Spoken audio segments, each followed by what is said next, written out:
Hello, everybody. Hello, hello. I've got a big announcement. I'm very excited. Are you pregnant? I'm pregnant. I'm pregnant with Klukai's child. Everyone. I'm grateful for you all being here, and I will invite you all to the baby shower. So yeah, Jules got it. But anyway, do we want to view that now or do we want to view it later, chat? Announcement now or later? You pick.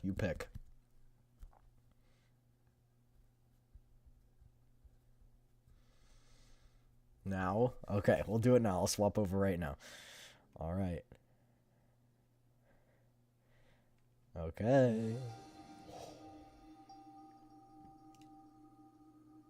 Here, I'll restart it. You ready? Boom.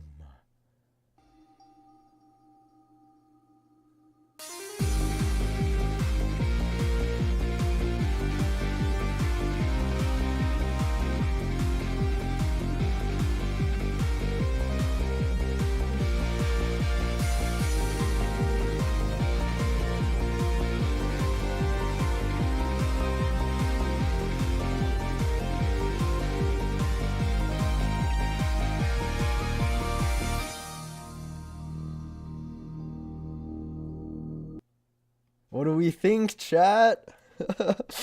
What do we think? It's my debut. I'm officially done with a lot of the things I need to debut, so I've decided my debut is going to be on my birthday on May 20th. So I'm going to link you guys to the post right now.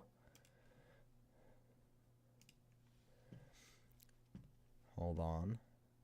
May 20th? Yes, May 20th.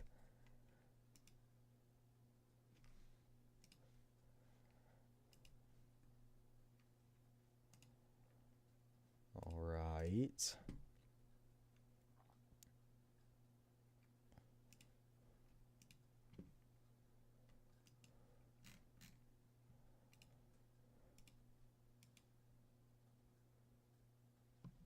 It's in a year and 8 days. Jules, you dumbass. It's in 8 days. Okay, copy link, and here we go.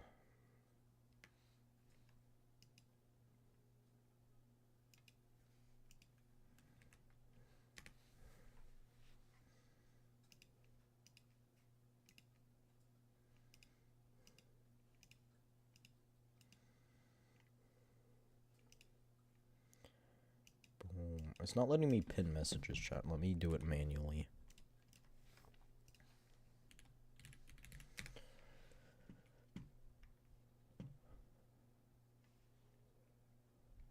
Oh. You go sleep. All right, have good sleepies. I'm very, very excited. It was a pleasure to have met you. So I'm so excited. Here, I'm gonna do this again. Boom.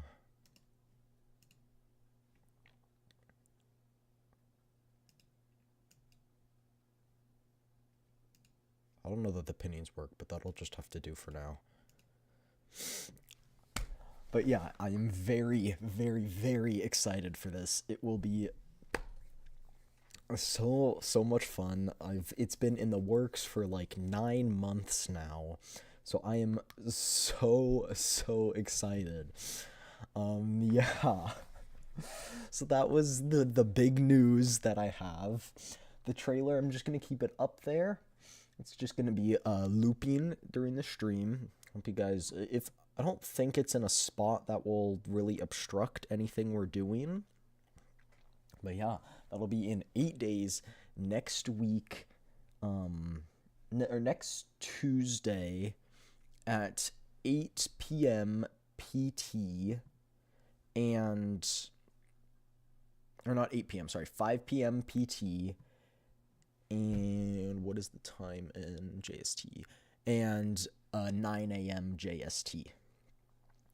So I am so very excited. It has been a long time coming for this project I've been working on, and I can't wait to show it with all you guys.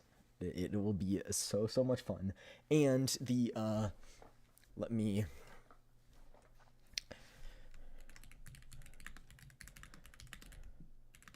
the trailer was made by Dwitz. He was absolutely wonderful to work with, and let me just credit him in the description.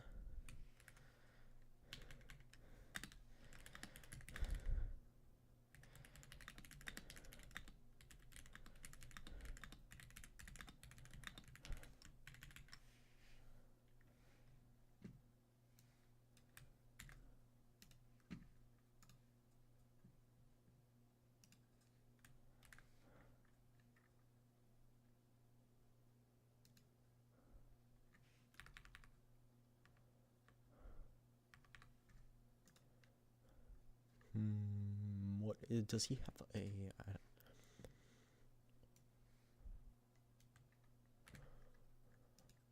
I'm just trying to.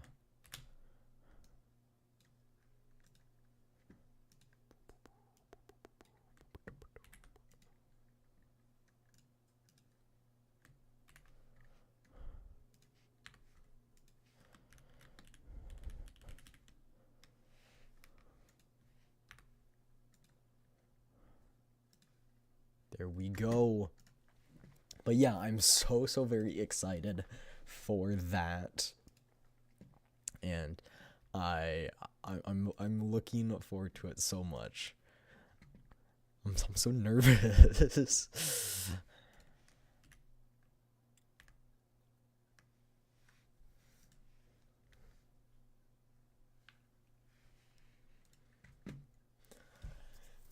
It's gonna be so much fun. It's gonna be so much fun. All right, we can get into the game now. We can get into the game.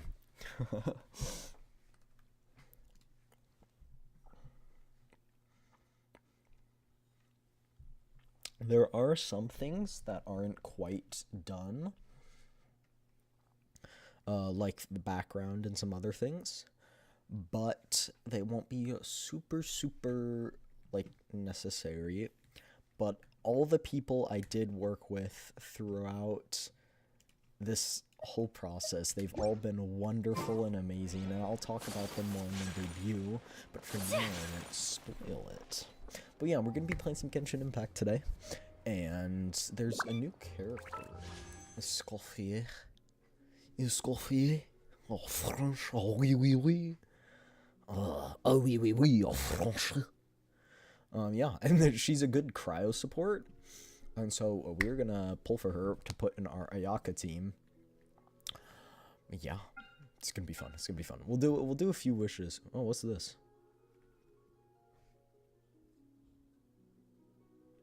They have to say now how much it costs to get a 5-star. Interesting. $1.98, chat. You can have a 5-star for $1.98, chat. But yeah, let's have a lot of fun today. And yeah, the schedule this week is gonna be a lot of Oblivion because I wanted to finish it before my debut. But yeah, we can either do the main quest or Escoffier's quest first. I think we should do the main one, personally. We'll do some pulse. Chat, it knows. They know. It's my debut. It's my debut gift. Watch. It's my debut. See? Well See? met. It's that easy. I'm Escoffier, Patissiere Supreme and Master of Precision Gastronomy. It's that easy. As an esteemed guest of the Divine, you deserve the finest cuisine Teyvat has to offer. I hope... Oh, she wasn't done. Let's go! Let's go, chat!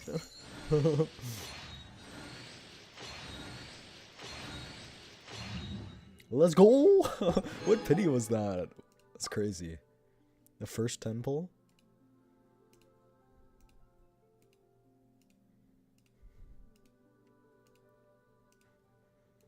$50. Okay. So that was a decent amount of pity. That was soft. I think we just hit soft pity and we got her.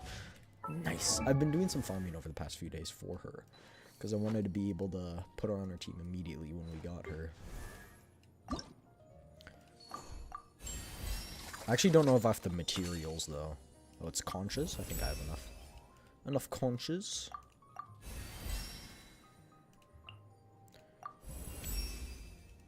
I don't know what her best build is. We'll have to look that up. We can find out together.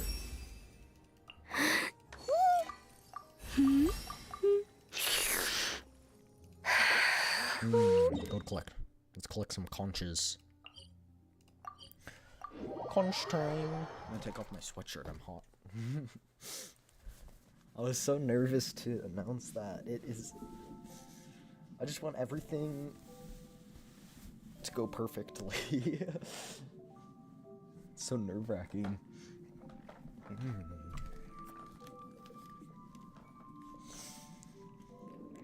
Okay. Are those the conches? I think those are.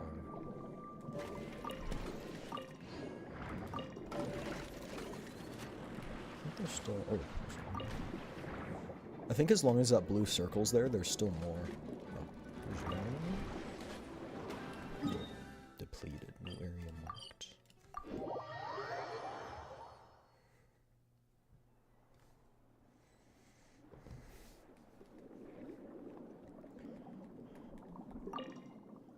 Ooh.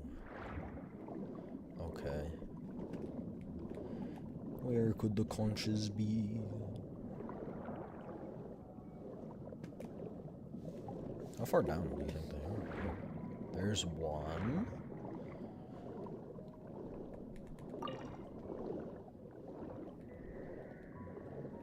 There's two. Already up here.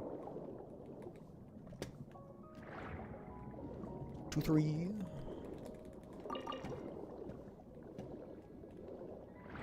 And a fourth.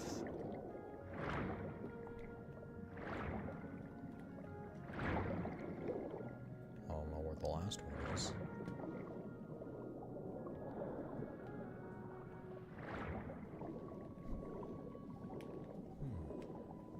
Ooh, sneaky one over here.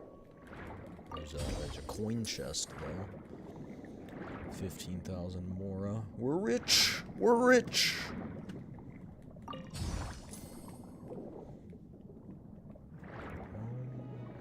Now that I think about it, yeah, it is just this whole place, so they could not only just be on that side.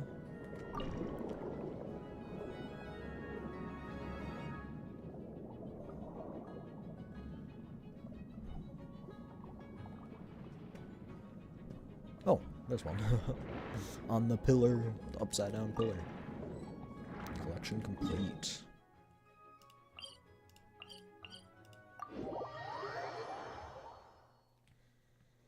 Oh, there's one. Right by the waypoint. Okay.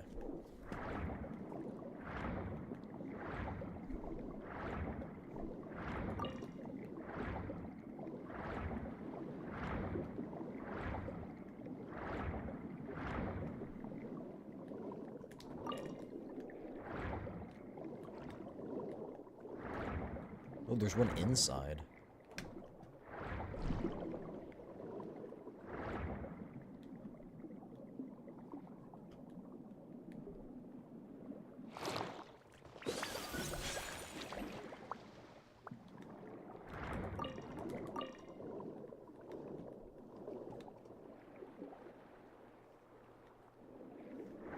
Wouldn't it be fun if you could just swim out of the windows?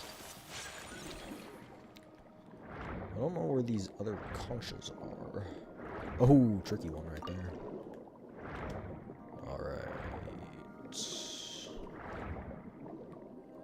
I might just call it there. I don't really want to look for more. Oh.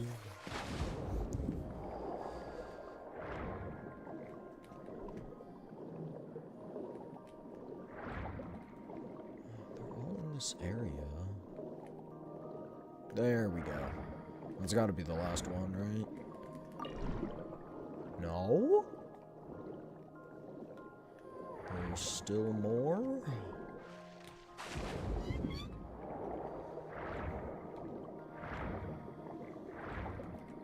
Oops, my finger slipped.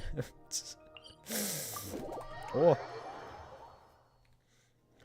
Just hit my monitor.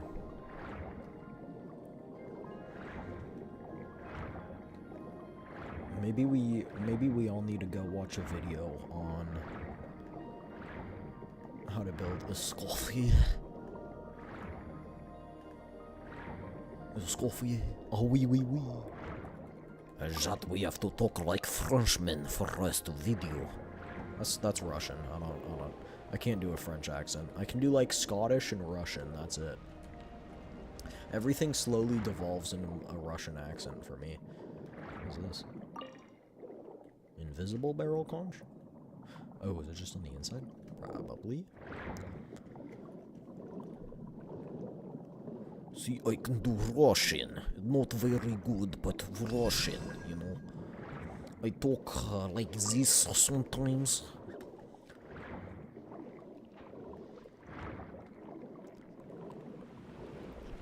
Then you can talk like a wee bit of a Scottish man. Oh, there we go. That one's not even in the circle.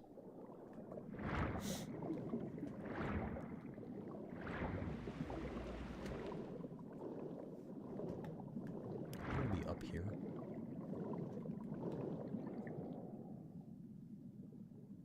I don't think so. Can we ascend her again? Maybe. Yes.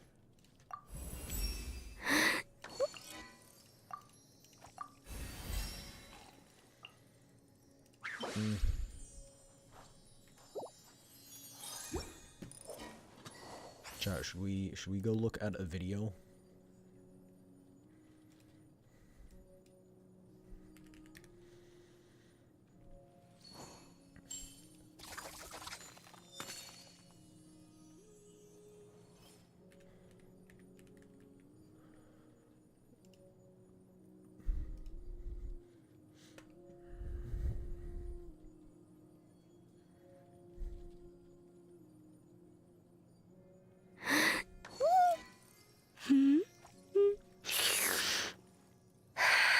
She's slurping the stew.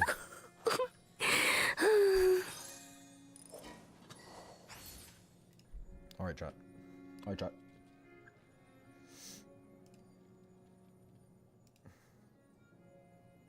I forgot if this works.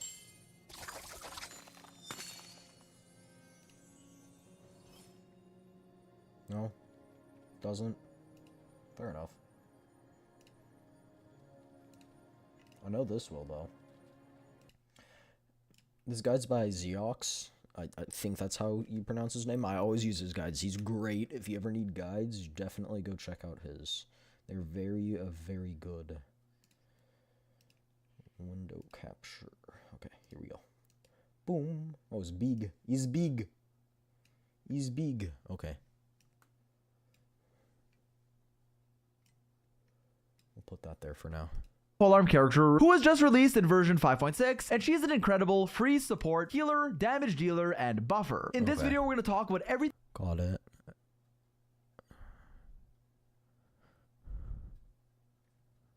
I just want to know how to build.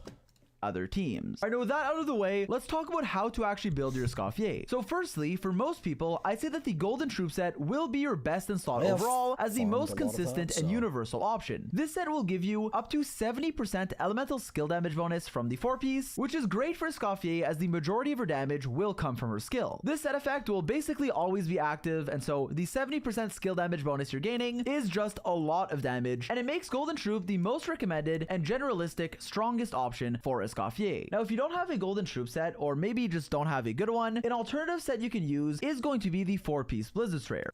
previously. Now for the stats you're looking for on Escoffier, here's what you need to know. Firstly, both her damage and healing will scale on attack percent. Because of this, having attack on your pieces is nice, and also having both crit rate and crit damage will help maximize your damage as much as possible. As we saw earlier, Escoffier is a character who heals a lot, even if she's not on a purely healing focused build, and because she deals so much damage, well, maximizing her damage should be your priority, as while you're doing that, she'll also heal your team a lot. Because of this, looking for crit rate, crit damage, and attack percent on all of your pieces is recommended. Outside of that, energy recharge is also important, and you want to build as much energy recharge as you need to burst every rotation. Now it is important to point out that for Escoffier in particular, her energy recharge amounts can vary very heavily based on what team you're running and how many cryo characters are in your team. In a lot of her quote-unquote standard freeze teams, you will be running her alongside 2 other cryo units, which can make her need a very small amount of energy recharge and make it very negligible. You may also run Escoffier in teams with only 1 other cryo unit and maybe 2 hydros, where she'll need a moderate amount of ER, or on the flip side, because Escoffier's damage and healing is so high, you can run her in teams where she isn't really designed to be played, meaning as the only cryo option in a generic team. Well, in those teams, she will need a lot more energy recharge. So to give you guys a rough idea, rough ranges of what you can expect, in an optimal scenario with 3 cryo characters total, she will need a very small amount, like around 110 to 140% ER, depending on your team. For double cryo, it'll range from anywhere from 130 to 170 ER, once again varying heavily as teams with like Ayaka or Neuvillette can need less than the other generic double cryo teams. And as a solo cryo, Escoffier can need a lot of energy recharge, like upwards of 200% if you're bursting every rotation. Keep in mind that the exact amount you need, so test screen understands to maximize your damage stats you're looking for.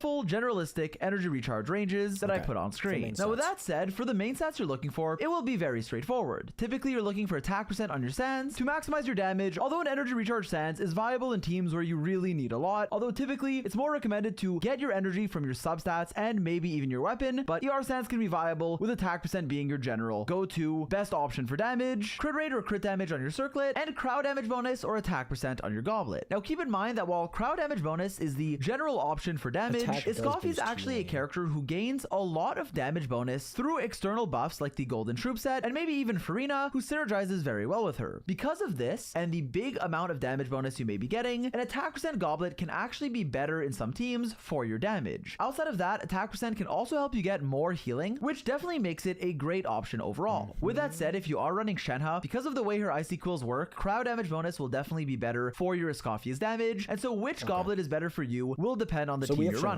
Because of this, I would recommend choosing whichever goblet you have that has better substats, or which is better for your desired team and playstyle. Definitely go crowd damage if you're running Shenhe. It's still a great damage option. It can be your best for a generic team, whereas if you are getting a lot of damage percent, then attack percent will be very similar and sometimes slightly better, while also giving you more healing. So overall, both crowd damage and attack percent can be great options for Escoffier. Next up, for Escoffier's best weapons, here's what you need to know. Firstly, Escoffier's signature weapon is naturally going to be the best for her, and it's the first 5-star supportive catalyst option that we've ever gotten. In fact, the weapon is great for Escoffier because not only does it give her good stats, having the same stat line as Staff of Homa, with a lot of crit damage and a decent base attack, but also giving her a total of 56% attack through its passive from off-field, provided you're healing. On top of that, it also will give a 32% attack buff to the characters that you heal, which is great when she's paired with attack scaling characters. And because of the way that Escoffier's healing works, this buff will constantly be refreshed to your active character, making it great at increasing your DPS's attack, even providing an attack buff to someone like Shenhe, which is relevant for her own buff. So overall, just a great polearm for buffing and for damage that is nice for a healer like Escoffier. With that said, if you don't have her signature weapon, that is perfectly fine, as there are a ton of other good polearms that you can use.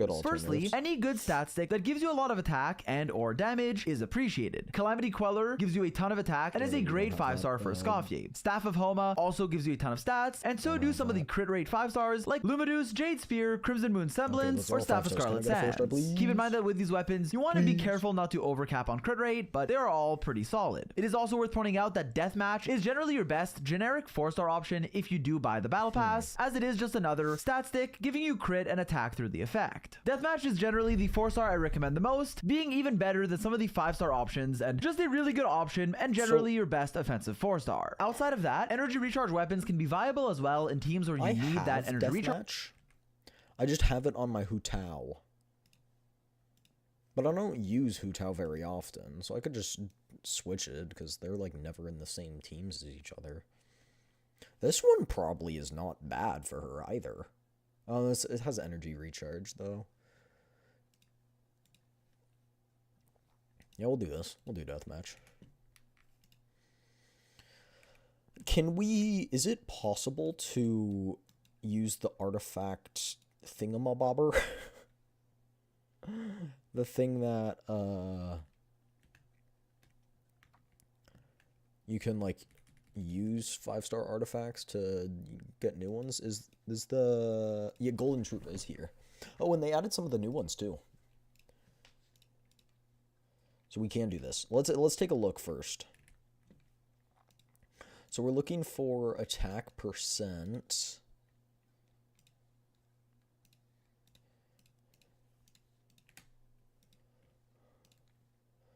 Sans... I think Sans, you go attack. For Circlet, could be crit damage. To be honest, I really don't know. Okay. Let's see, does it... Okay, most people use crit damage, but crit rate can also be viable.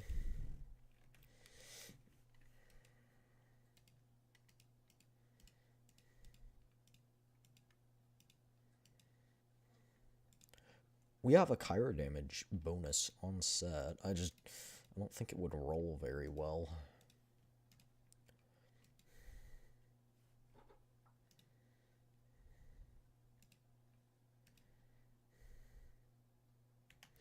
Why don't we just get a batch of them?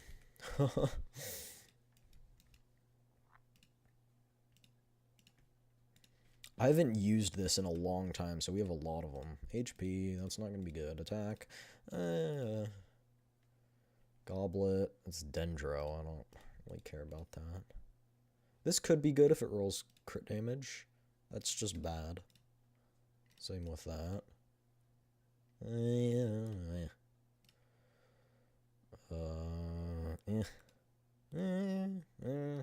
No. That one might be fine, but...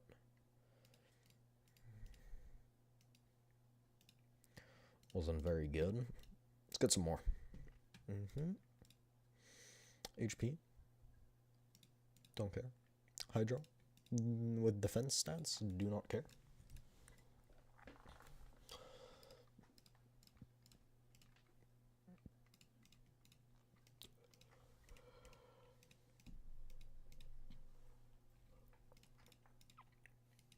Wow.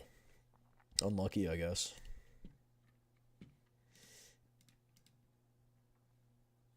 Physical damage bonus.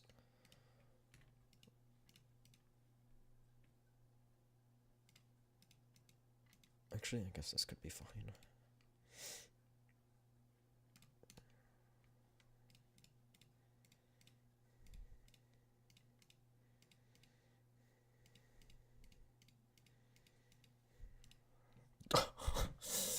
We're just not getting anything good. HP, feather. That could be good. That feather might be very... Plume might be very good.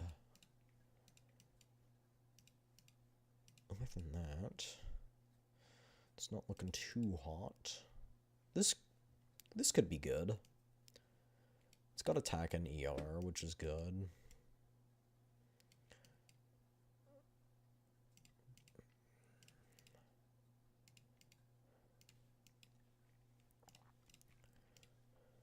We're getting there. We're getting there. I forgot that was hiding. Charge, meaning that... Oop, now it's small. Now it's small. You can't even see it. Boom,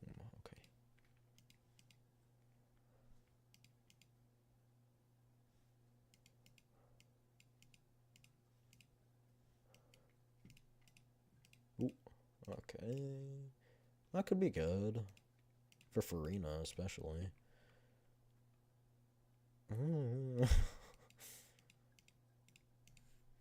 I hate how reliant most artifacts are on rolling crit rate and crit damage.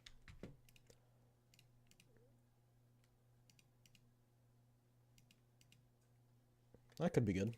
Plume could be good. That could be good.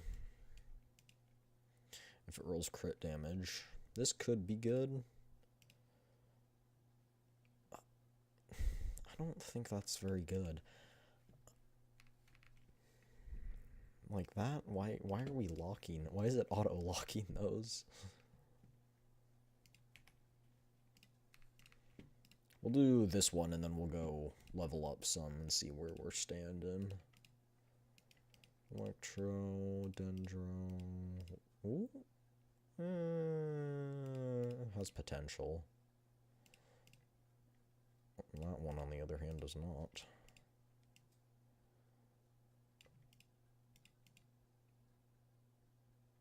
I mean, it's got crit rate, but it doesn't have crit damage as substat.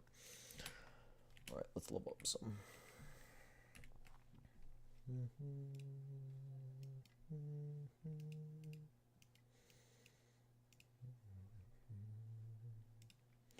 Alright. This ain't bad, to be honest. This could be where we get all of our energy recharge, but let's level up some of these ones that have potential. Maybe they'll be even better. Oh, bonus. Wow. It's a big bonus enhancement. It could be good.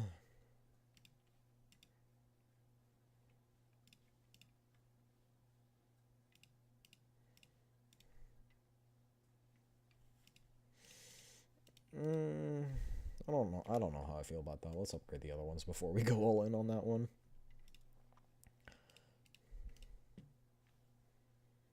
Okay. I mean, if it rolls crit damage or attack, that'll be good.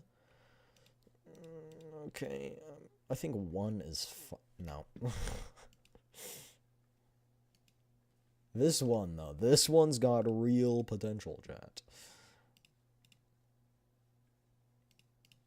As long as it doesn't go into defense. Now we only have to do that like 4 more times.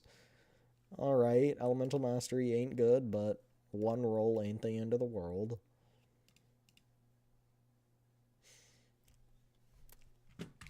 I'm waiting on it. I'm waiting. I'm sitting on that one.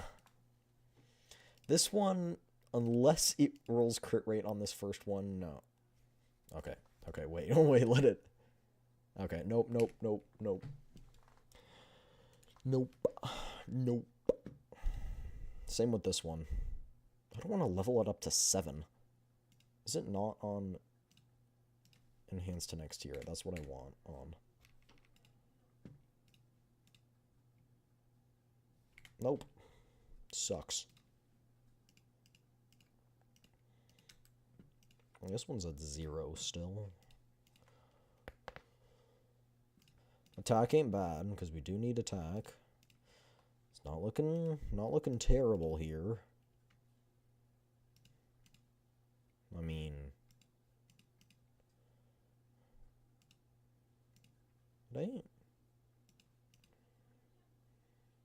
it's alright. Like, what's...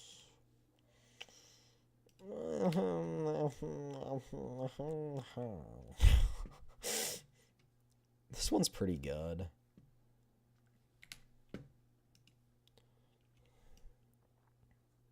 Oh, that feather's real good. Okay. Let's see what some of these feathers. This one could be really good.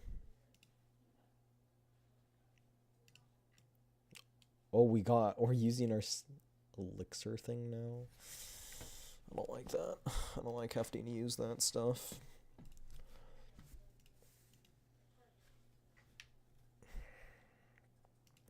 If it goes into... Nope. Nope. I'm backpedal so hard once I see it roll into defense. This one could be really good if it rolls a crit damage right here. Okay, never mind. Never mind. Your potential is gone. This one, did it roll twice in HP? It did. Okay, that's why we abandoned it. That one. Reasonable. Why did we abandon this one? Because it rolled once in a defense. I see that now. I see that. Wait a minute. This one isn't... This one might not be that bad. Okay, that one's not bad. Especially because Farina has one, right? Farina's got one that has 21. This one is 26, so we'll equip this one on her. That Sans is beautiful. This rolled twice in HP. Oh, it only rolled once.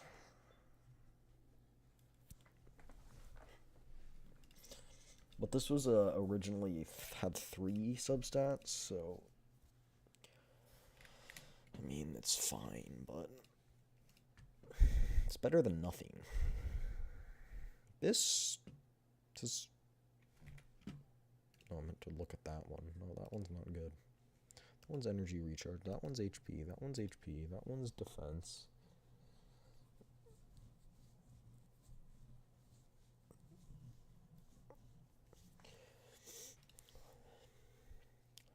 We can look at car damage bonuses from other sets.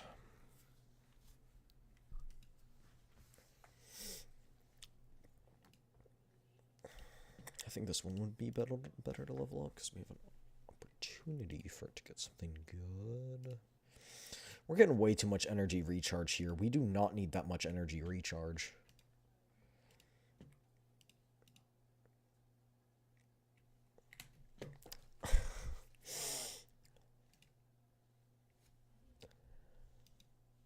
I just don't know here.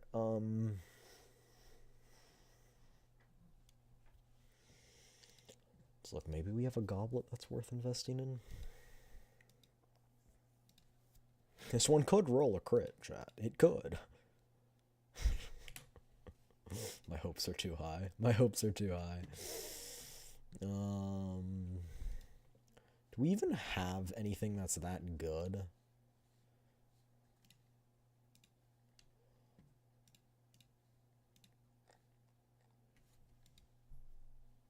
That's pretty good.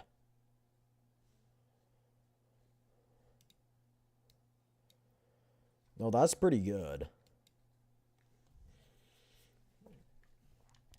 Her ratio is going to be horrible, though. But that's not actually that bad. And plus, she still has some Ascendant stats. So that's not bad. That's not that bad. Why do I feel like her crit damage is so low? I feel like we've got... Oh, because we don't have a circlet on. If we were going to do a circlet, we'd definitely do crit damage. But that means that we need a circlet that's actually good enough. Which, to be fair, I guess could be this one. Like... Oh my gosh, why is everything rolling into energy recharge? I'm gonna get espresso depresso at this rate.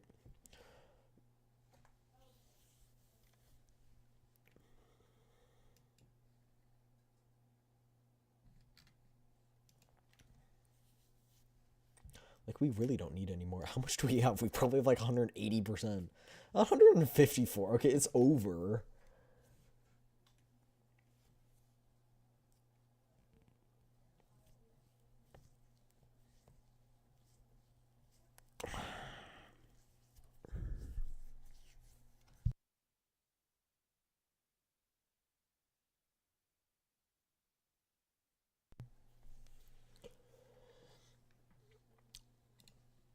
So, I mean, chat, like, it's...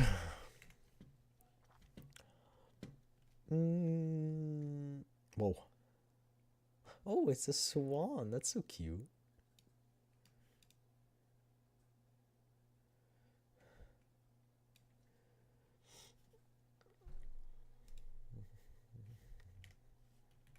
We could continue to craft more.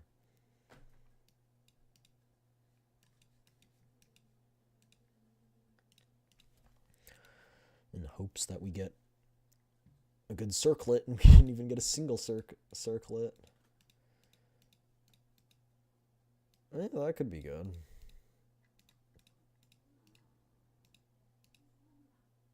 I don't even want to check these.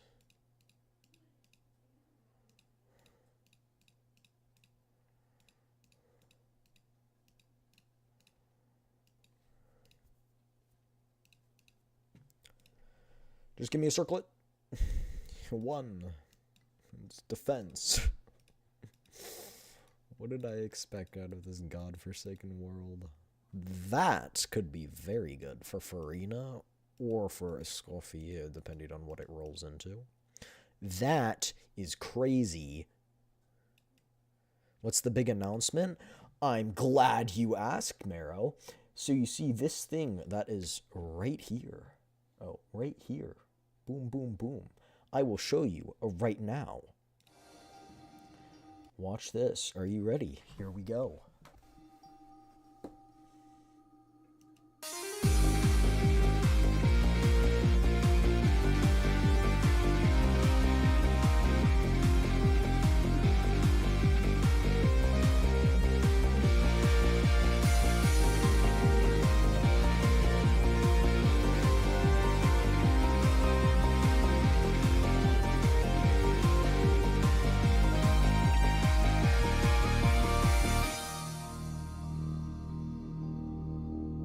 It's my debut, May 20th. May 20th at 5 p.m. PST. But yeah, you can see in the announcement, or there's a in the pinned message, you can check all the details. That'll link you to my tweet that has all the details of it. But I'm very excited. It's been a long time coming, and everyone that worked on all these projects has been so thoughtful and so kind, and it has been absolutely it has been so fun. It's a sick intro. Yes, it was done by Twits on Twitter. He's linked in the comment on that post. So if you need a commission for something, he was great to work with. He had great prices too. He was just absolutely wonderful. But I'm so excited for that. It was very sick. It turned out very, very cool. Everything turned out just how I wanted it to. So I'm very excited. That's going to be next Tuesday. But yeah, we're just playing some Genshin Impact today, because there's been an update to the main story too. I think, let's try and roll that flower. I have high hopes for this flower, chat. Which one is it? Why is that one locked? That one too. No, not that one. This one. No, not that one. This one. This one could be so good, chat. I'm scared. Of course it rolls into flat attack. I'm gonna krill myself. No! I already did her story in the other story. I haven't gone through the Fontaine story yet. Wait. So you're meaning to say you've done this one? So you can do this one before you do Fontaine's story? Interesting. I'm guessing they're trying to make it more accessible to everyone. That's cool. It has nothing to do with... I'm pretty... Yeah, it doesn't have anything to do with Fontaine. I just figured maybe, you know, there's some context in Fontaine that might affect... Because what I'm guessing... No spoilers, but what I'm guessing is that it has something to do with the Abyss, because it's back in Mondstadt. I'm guessing we're gonna talk with Daneslafe again, which...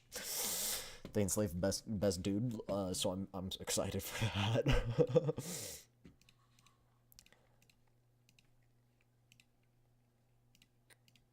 But I'm guessing it has something to do with that. Please. It's crit rate, chat. My life is filled with terrible artifacts.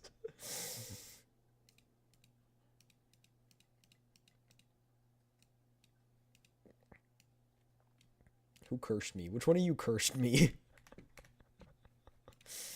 Just kidding. My whole life, I've had terrible artifacts. I just wish for one crit damage circlet. That's all I ask.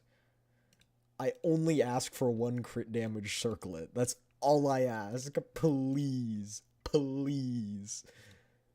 Please.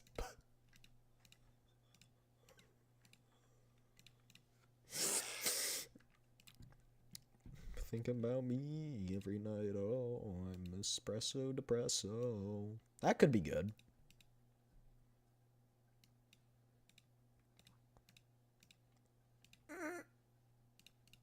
Please, please, please. This is my payback for getting her on soft pity. That could be alright, but I have a feeling it's gonna roll. Oh, wait, that could be good, chat. That could be good.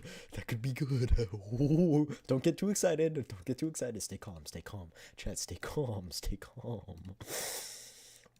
Breathe. Breathe.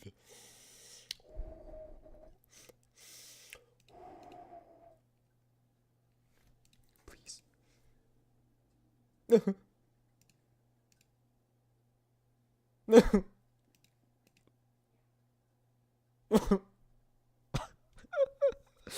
It rolled all in.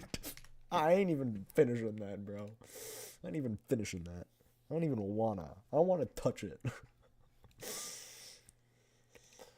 Brings a tear to my eye, not in a good way. This one could be good too. Especially for Farina, if it rolls HP once or twice. Of course it rolls defense. What is my life? They need to remove defense from the game. I'm sure no one would be angry at that.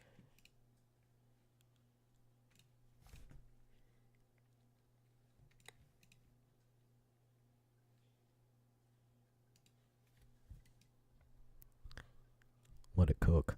Let it cook, chat. I mean... Mon ami, oui, so, trash artefacto. Escoffier, mon ami, oui, baguette. I can be fluent in French if I try, chat. Oui, mon ami.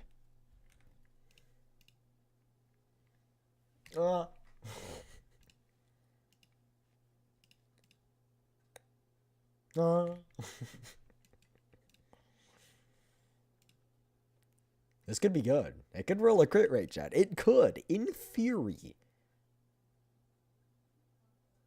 I take back my words.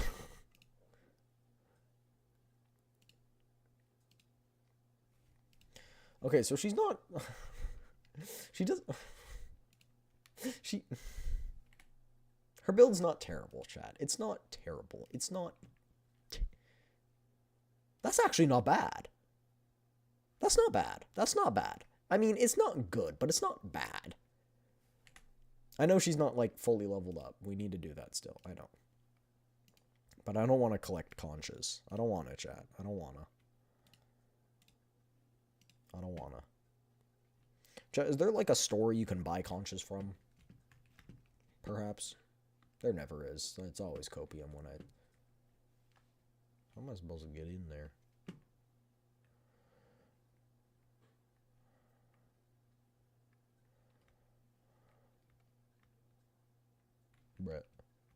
Brett. Need Shilonen.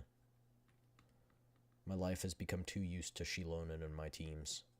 If you're on NA, you can take from my world. I am on NA. I still have some in my world. I just don't want to farm them manually. I just want to buy them.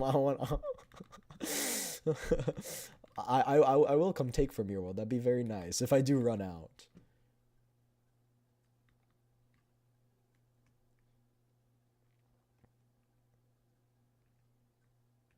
What did I just do? Why did I even do that? Why did I even climb up that wall? Oh no. No, we're good. I'm built different, chat. Ah! We're good. Stay calm. I still do have... I don't have the audio because we were watching the build video. We should finish this. Let's see what she actually does. I don't actually know what she does. Use cooking mech that will follow your active character and deal cryo damage to your... Hold on, pause. Best if you need builds, go Zeox on YouTube. I always get my builds from him. by opponents. This is an ability that will stay on field even when you're... Back up. Alright, now starting things off, what does Escoffier actually do? Well, my mic. firstly, let's talk about Escoffier's elemental skill. This is an ability that, once pressed, will summon an all-spectrum multi-use cooking mech that will follow your active character and deal cryo damage to nearby opponents. This is an ability that will stay on field even when your Escoffier swaps out, and it will constantly be dealing some cryo damage that is mostly single target, although if the enemies you're fighting are close enough together, then it will actually have a little bit of AoE on every hit, which can be useful, although for the most part, it is mostly single target hits. This ability will also have a hit of Usia aligned damage, which can help against certain Fontanian enemies, and crucially, this ability will help you apply cryo and deal a surprising amount of damage from off-field, passively alongside your active character. As we will see later in the video, Escoffier's damage is nothing to scoff at, as especially when buffed, it really does add up. Pause. She's a Shenhe combined with a Kokomi, combined with an Ayaka. She's like a middle ground of all of them. Amazing support. Like, what are we doing? What are we even doing here anymore? Why do we even have a team? Why isn't it not just Shenhe and this girl? Huh? This combined with buffs, now that Farina is good in a team, Farina buffs plus her buffs plus Shenhe buffs is gonna make Ayaka hit like a small-sized truck-kun. All the enemies are gonna get isekai'd into a different world with this. At least I hope. I hope they make Ayaka meta again, because I've mained Ayaka since day one, so...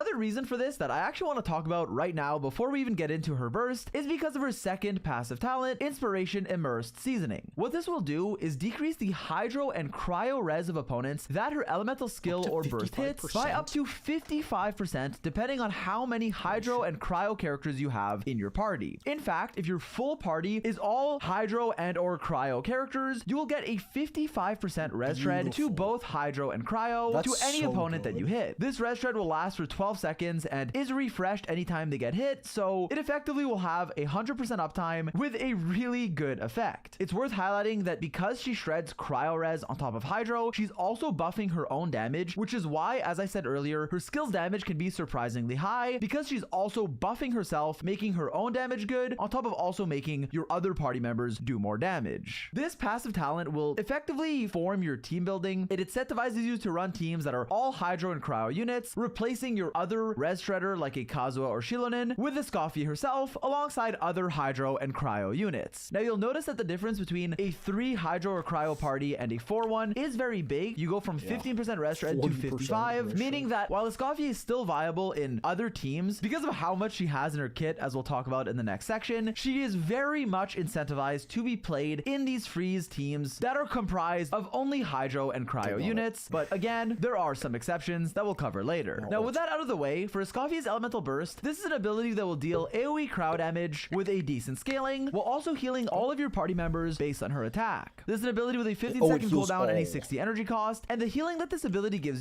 Okay, so that's really nice, because healing the on-field character versus healing all typically isn't that important. But with Farina, who drains all party members' HP, it allows Farina to gain her fanfare stacks much faster.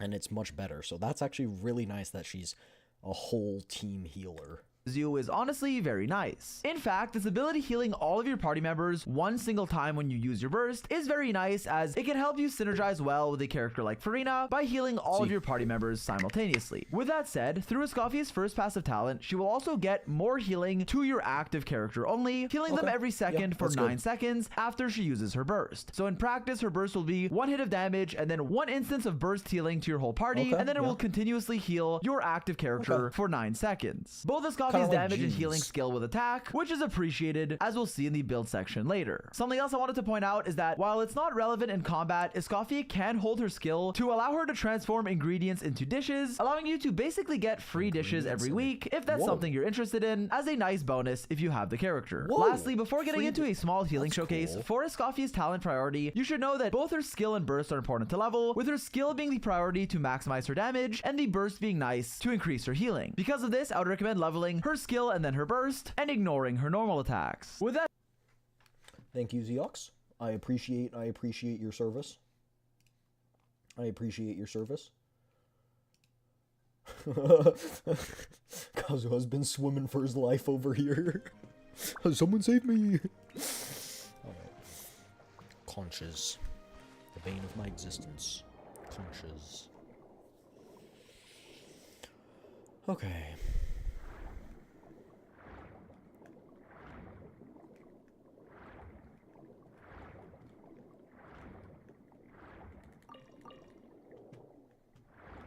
Oh, there's one over there I missed. Is there one right there? No, those are flowers. I'm blind, Chad. I'm going blind. What the fuck? What the fuck? Where the fuck, Jet? Where the conscious? Yo, duckies. Hi.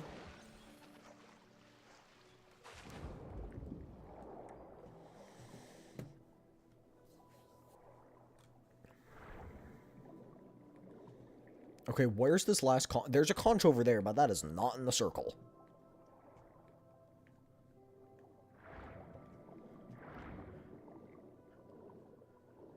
Where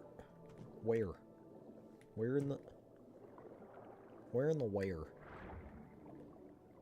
Where in the booty hole blast are these conches?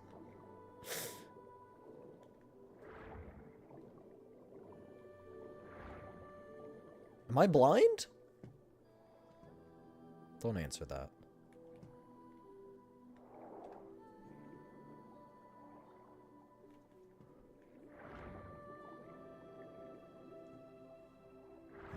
I'm sick of this. I'm sick of this. Watch, it's gonna be like objective completed. Can they be out of water? I don't think so. Conches need water. If I ain't ever learned anything from my biology class. I didn't learn that in biology. That's a lie.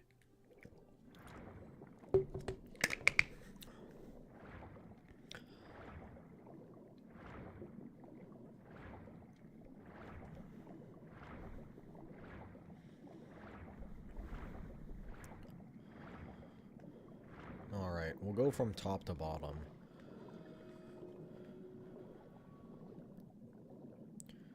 Conches. The jellyfish power, if you haven't explored Fontaine, the jellyfish power is so good. Absolutely nukes things. The underwater enemies. Makes it so easy to farm for stuff, because it literally, like, one-taps every single enemy.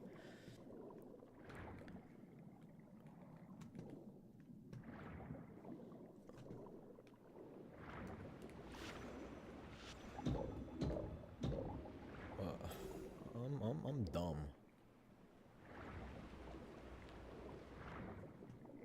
Okay, am I stupid? Where are the conches at? I cannot say conch and not... There we go. And not think of Lord of the Flies. I was forced to read that when I was a young lad in school, and it was not a very good book. My teacher, on that, when we were reading that book, paused on the first set. We were reading an audiobook, bro. Listening to an audiobook for it, right? Because, I don't know, she didn't want to read it or something. And she paused it on the first sentence and goes, "Guys, what does this mean?" And the nerd in the back of the class raises his hand and goes, "It's foreshadowing." And I'm like, how do you even know that? It's the first sentence of the book. I'm like, bro.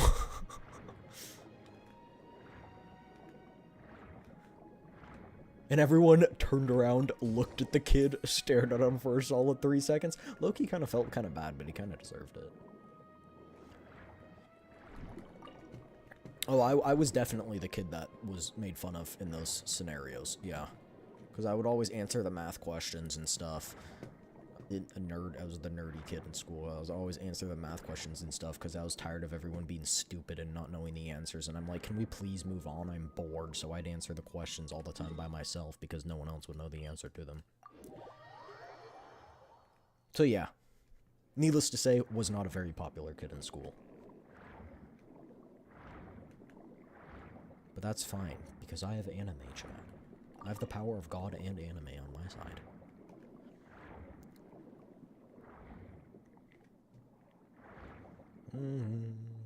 Mara, I'm gonna take you up on your offer to steal conches from you.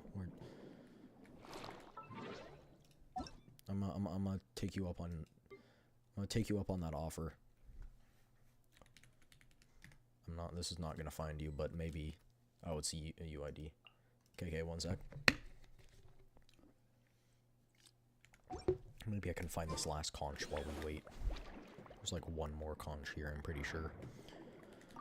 There's hydro crystal flies in here too. Look at that. There's the conch on the ceiling. There's oh.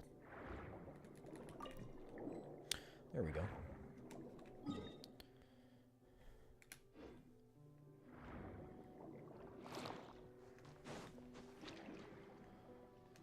Chad, I do have a question for you. Is this bad? Is this bad? Is this does this show my true colors as a person, as a human being? Does this show my colors? Does this show my colors as a person, chat? Are you afraid when you see this? Are you afraid?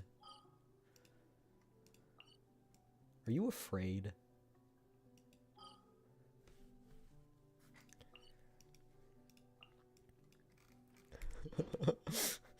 I just follow this guy who gives, like, he does routes for them. He does routes for them, and he routes them out, like, the fastest route to get all the chests and stuff, and gives you all the quests you need to complete, too, and stuff. And so I just follow him. It's... I'm blinking on his name. Hold on, let me think.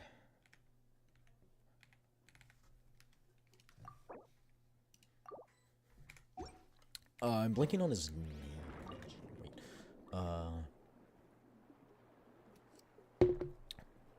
It starts with a T, I think. Hold on, let me find this. Let me find this. Kyostin V. That's what it is. Kyostin V. He does these guides for all the stuff, all the pyrolocuses and all that stuff. And they are very, very helpful. I would not care for exploration. The only place I did by myself with no guide are Mondstadt and Dragonspine. And it was something. Dragonspine was something. All me and the boys hate Dragonspine. Because that was when I first started the game. Keep in mind, at this point, Sumeru was out. Like, when I started, it was about the time Sumeru released, but far enough in that we were approaching the desert. It hadn't been released yet, but that was where we were. And so the only character I had that was Pyro was Amber. So I had to take Amber on my team to light up the torches and try and explore Dragonspine. Needless to say, it sucked. It sucked. I did have a friend, though, who I actually got really close with, that helped me, and they were dedicated gacha player. I have now surpassed them in terms of... How are there conches here? This is not underwater, I believe. What? What? It says it's in this area.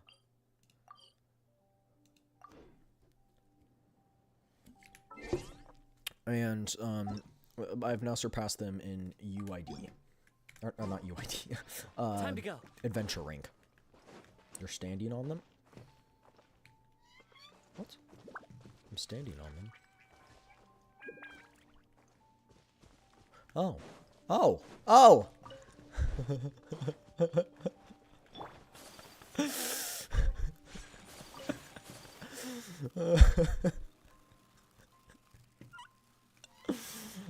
I'm gonna have a spasm. Like, that one's not even in the circle. These aren't even in the circle. What the heck? They're not even in the circle. They lied, chat. They lied.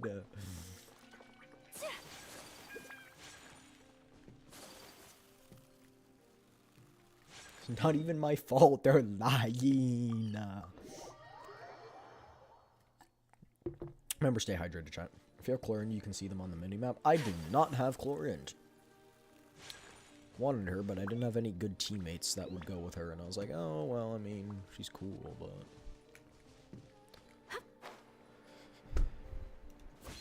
Okay, hear me out, chat. And you can resend the request. Yeah, I was trying to look for the last conch. Hear me out. Ayaka's skin doesn't look good. It doesn't. It really doesn't. Her regular is better. Like, don't even blibbity blobbity blue with me like that. No, it's not better. It's not. It really isn't. That's my hot take. People like that skin. I'm like, it's aight. Fun fact, I did get Shenhe's skin, but I got it about 6 months before I actually got her. That was the only skin I had gotten at that point. Because it was on sale, and I was like, I'm getting Shenhe eventually when she eventually gets a rerun in 5 years, because it had been like 2 years since she got a rerun. And I was like, I may as well get it. Turns out it took her like another 6 months to get a rerun. I think the bane of my existence is conches, chat. I guess I can collect these ones first.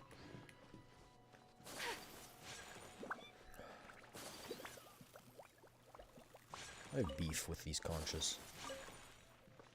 I don't like them. I think the best, material to farm, character material to farm, is, I'm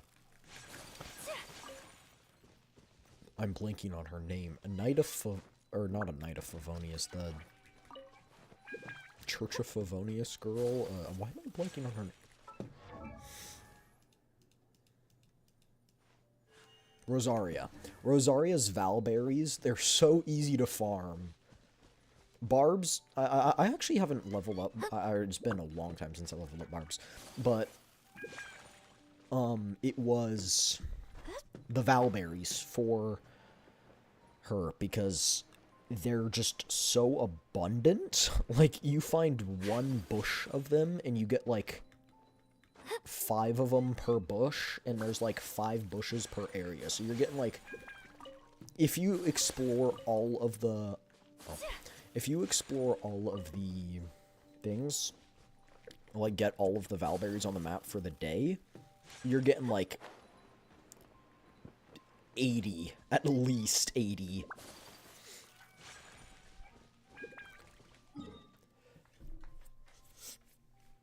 I had the same thought about process while collecting for Scoffy. Yeah. I remember Farina was such a popular banner. Everyone was requesting to join your world. I have never had as many requests to join my world than when Farina had her first banner. Because people wanted the materials because they were not that abundant, right? Like, you'd get maybe 35 of them per, like, map, I want to say, if that's how you want to phrase it. And so there were so many requests, and they joined and be like, please. And I'm like, I already farmed them. No! They were a pain to farm, too. Actually, they weren't that bad.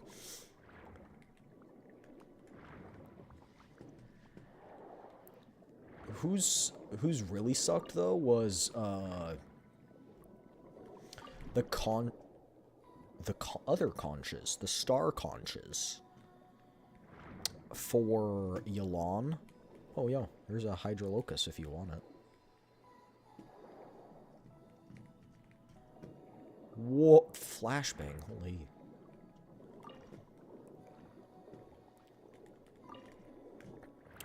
But yeah, Yolans, because they're like scattered. If you go to Leeway, they're scattered all along here, all along the shoreline. And if you farm all of them, you only get like 30, and it takes like 10 minutes. Also, where's this last conch? There it is. Hopefully it's the last one. I don't know whether to say hopefully it's the last one or not hopefully, because I do want more of them, but I don't want to have to try and find more of them. There's one right here too. Grab it through the wall. They're probably up, to be honest. Going upward and up, an inspiring tale begins. Would you guys want a karaoke after my debut? Would you guys be interested in that? An unarchived one?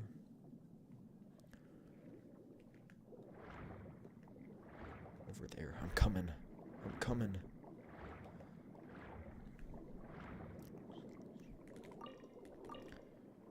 Like, those aren't even in the circle, bro! Make the circle bigger! Or put 2 circles! Like, stop fooling me! I'll help you collect the particles. Actually, no, I have no stamina. Good luck. I give up.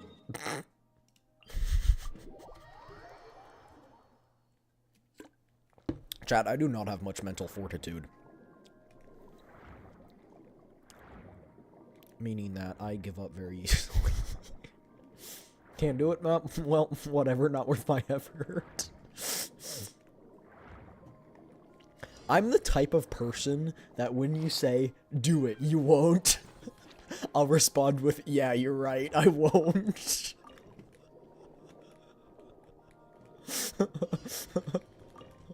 Like, yup, you're right. I'm too lazy.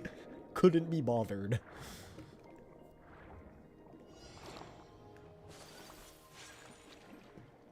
Oh, 3 more. You got it. 1 more. Luxurious chest.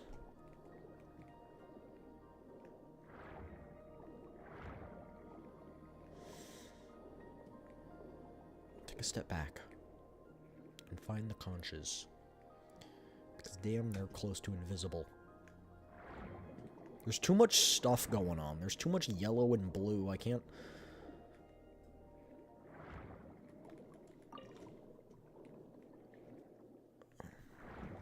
I don't even trust the circles at this point. I don't trust them. They're a ploy. They're a ploy by Hoyoverse, chat. The government. They just don't want us finding the conches. They plant the circles here. They're not real. They're all in your head. You're schizophrenic. Like, I ain't bothered to find 1 more conch. Like, I couldn't be bothered.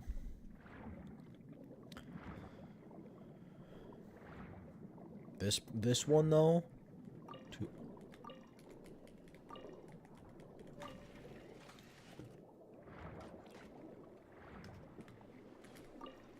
Where even was that one?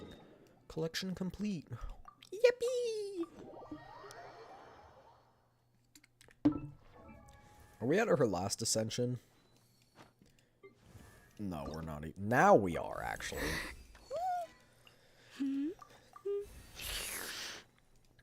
'80's pretty good. I don't think, chat, I don't think we're getting 43 more conches today. I'm gonna be completely honest with you.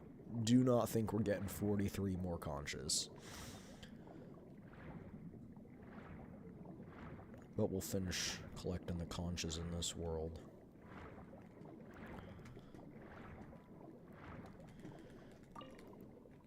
Someone needs to calculate how many people, like, the cities can actually hold. Like, someone needs to do that math. Be like, okay, Fontaine actually can have a maximum population of blank just because of this. Like, someone needs to do those calculations. Like, I want to find out what the actual, like, I also want to find out what the canon population of Teyvat is. I think it's a lot. I think it's a lot. Because in the Natlan quest... Spoilers. Spoilers. I'm giving you 5 seconds. Spoilers. Spoilers. Spoilers. Alright. In the Natlan quest, when you're, you know, fighting the war and people are dying, it shows you the population, and I don't remember the exact number, but I do remember it being a pretty big number. Actually, I think this one's actually going to be easy to go to. But then I have a hard time looking at this city and be going like, yep, there are only 20 NPCs here. No, there's more than 20, but I don't know, it's going to be harder to go from here. Honestly, this might be easier. We don't have to climb a wall.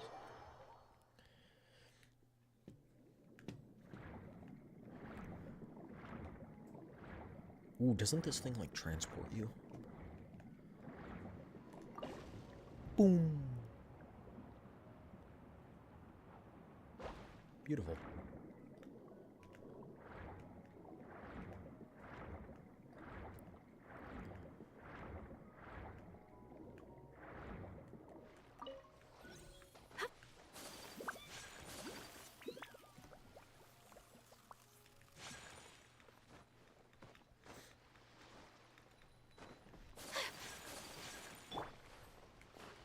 Obey! I mean, yes. Yes, ma'am. Shenhe says I do, you know what I'm saying? Chen, give me your opinions on ships. Like, who is your canonical ship with the Traveler? Not canonical, sorry. Who's your ship with the Traveler? Or do you just go full harem? Everyone.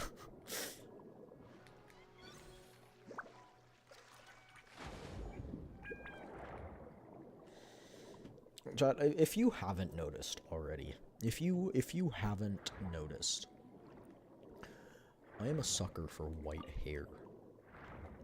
I don't know why, like Shenhe, Ayaka, Jingliu, like, I noticed this recently, and I was like,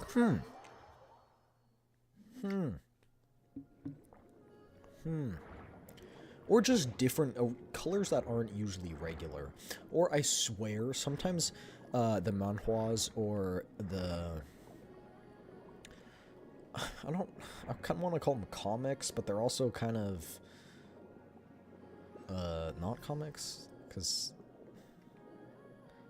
they're adapted. I don't know if they're comics or manhwas, because I don't know where they actually originally come from. But anyway, those. Sometimes their characters in those are always so pretty. Like, the hair that they draw is always so detailed. And I know you can't do that in a game usually, because it is very hard to animate hair. Because you have to make it flow naturally. And you have to give it, like, proper effects. And, it clips through the character models a lot. It is very hard to make a model with hair that does not clip through. Like, does not clip through the body. Because then you have to rig the whole body to have contact points. And even then, it ends up looking a little clunky sometimes.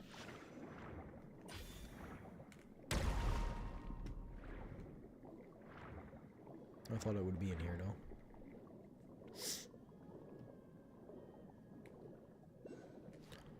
I don't even know what this is. On the surface? Oh, and it tells you how many collectible. So I missed 2 there. I missed 4? There's no way. There's no way. How many more are we missing? Chat, my guess is 36. I wasn't far off, 30.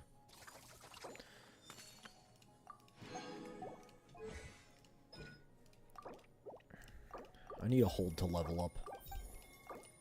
It would save probably 3 seconds of my life, and dang, that's a lot. Ooh. Lord of Eroded Primal Fire Challenge reward.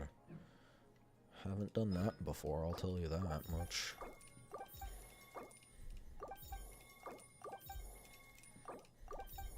I guess we can do that. I'm gonna look at my Ayaka build. I forgot if my Ayaka is actually built very well. Whoa, they put her passive right here. I think previously it was up here. Pretty sure they changed that. Pretty sure they changed that. I would be able to tell the difference. I'd like to believe I'd be able to tell the difference. A blade 36 over embraces its 255. duty. I need as a more jeweler energy recharge cherishes on her. their Let's all be gems. honest, I need more energy recharge. However, it will be better now that I have 3 Cairo characters. So yeah, it'll be better. But, ooh, another Hydrolocus. I don't even know where these are supposed to be. What? What? What?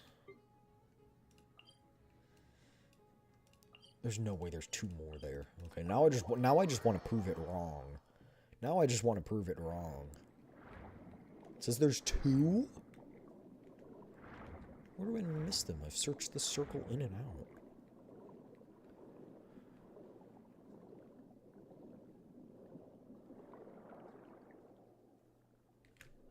There.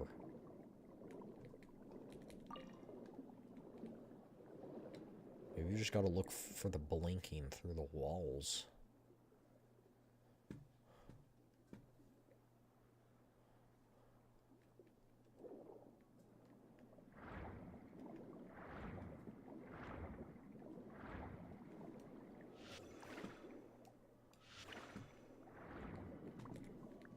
Oh wait, can't you activate this to, like, locate all of them? Because I can't activate it in other people's worlds.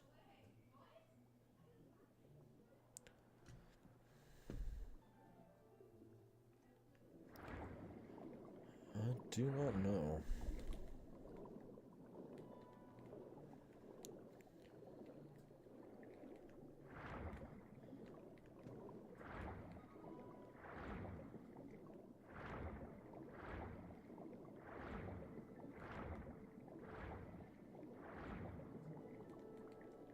Saw sparkles over here. I thought it might be over here. I think it's right there. Oh, you got it. And there's some here? Okay, well. I don't know how we missed these. I guess there's more than I thought.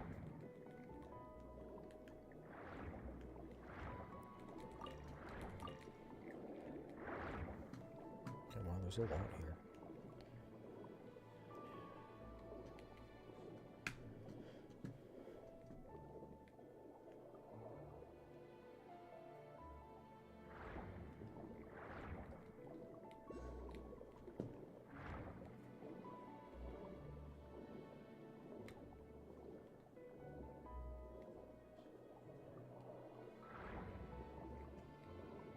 Okay, we're literally in, like, an open area. Well,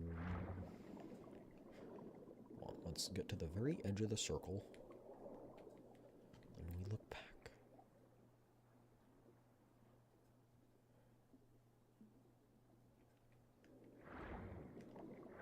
It's gonna be behind this rock.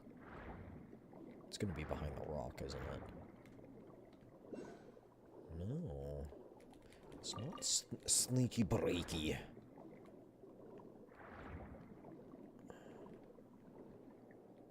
Does the circle, like, glow when you get close? Seems like it does.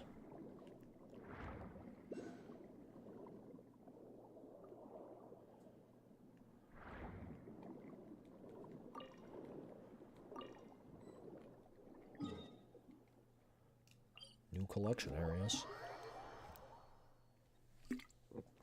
I know for sure we didn't get this many in our own world. This is going to be in the same... Oh, sorry, it's this area here. Oh, do I get in here, like, through here? So maybe if we go back to our... finish the ones up in this world, and then we go back to ours, then maybe... we'll have enough. But I don't even know if I can get in here. I don't even know how.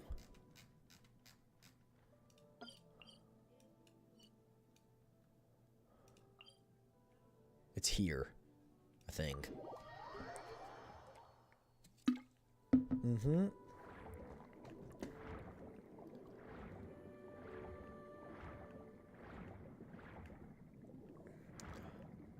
They need to be... they missed an opportunity to, like, be able to transform into those guys, and then be able to, like, glide as them, or something. Like, inherit more than just their abilities. Be cool. So how many does this place have? 2? That is remarkably few. And the other one's probably over here. Otherwise it'd be just a smaller circle, right? Am I dumb again?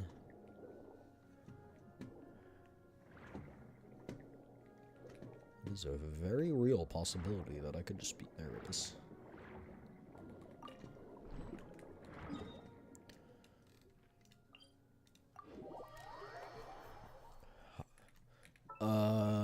23 more.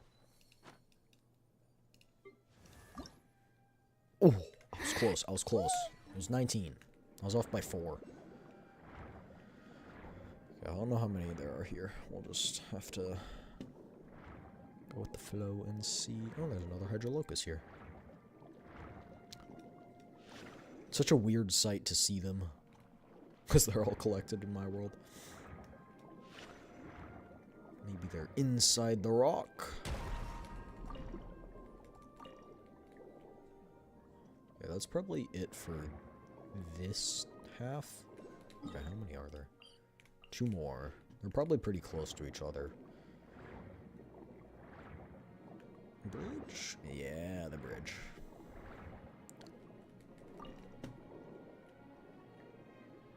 It is glowing. The circle's glowing, so... Is that it? Bro, that was like half in the ground. What do you even mean? And then there's another circle like here. Like, why not just make that one circle? Like, you could just make that one big circle. I'm not sure I entirely understand, but... Nay, I am afraid my genius is not as big as theirs.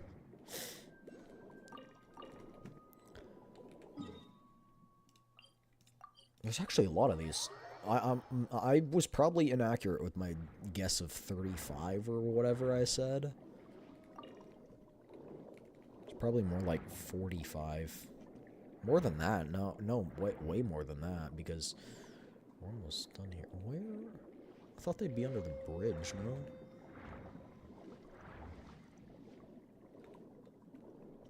Huh. Maybe...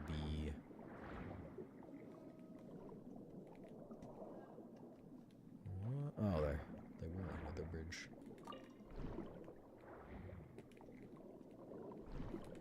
There's just one left, isn't there? 2. But where?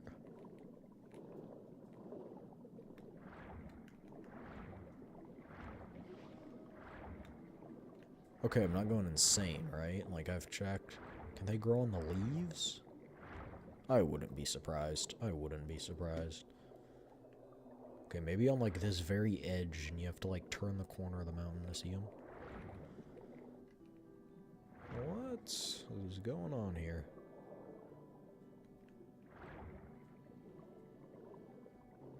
Tucked away here? What?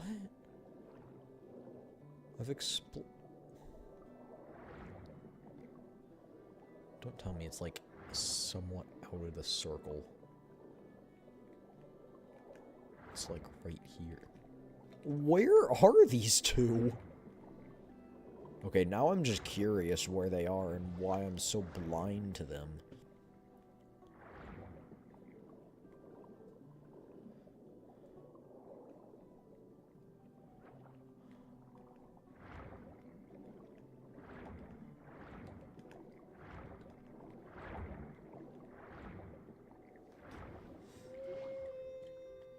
They're on the floor. They were right here. Walked past those so many times. It's crazy.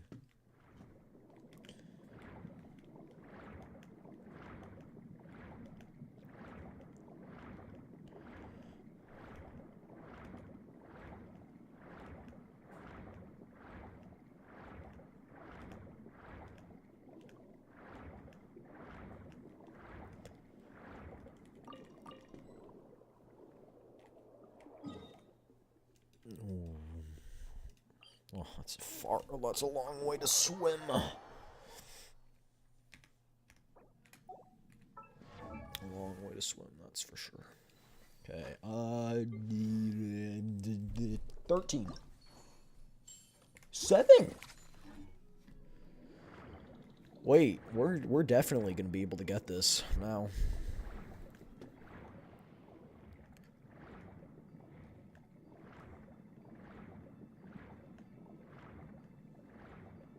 Right there. I spotted one. Watch it just be one. Honestly, I wouldn't even be that mad. That'd just be funny. Called it. Called it. It said... I don't think it said new collection area marked. Oh, no, it did. Right here.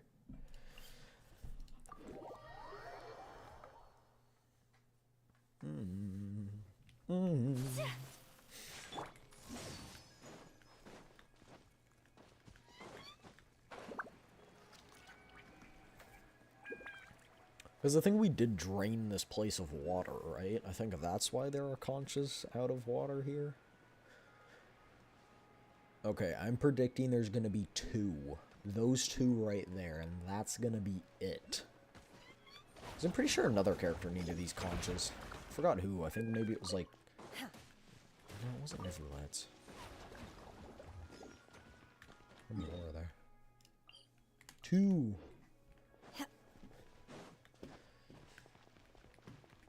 Manifest! Manifest. The circle's big.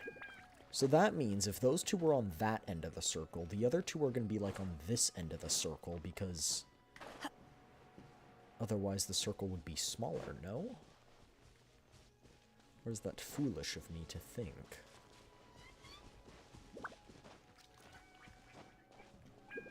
Obey!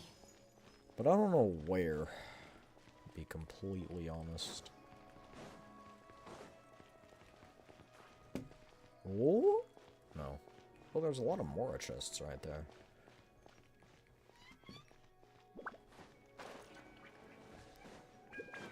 What if it's like up here? Either way, we can get a bird's eye view from up here. See where they are. Spent like an hour and 40 minutes just building this perch. We're not even gonna have time to finish the quest.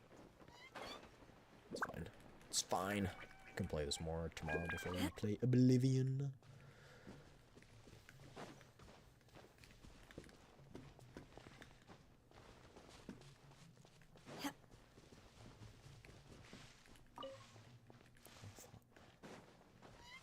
Is it even worth it for one conch trant when we could go over here and find 4? I guess that's what we're gonna be doing. 4? Seriously? I missed 4? It is a big area, because it's got like 3 layers. Okay.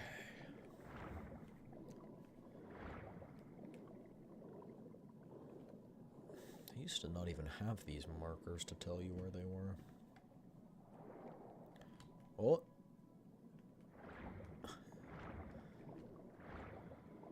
What even is this? It's part of a plant. There was one right here. Like, I'm not in the circle. Chat, I'm not in the circle. I'm not in the circle. Stupid. I wasn't even in the circle. I wasn't even in the circle. It's lying. It's lying to us.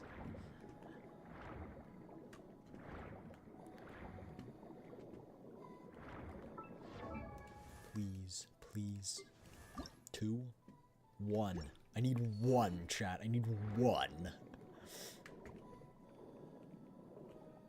I will drain Marrow dry of all the conches on his map. And we'll take all of them. They're all mine.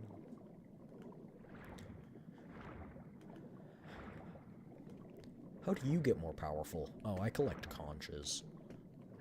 Like, the sea creature? Yeah. Yeah, those.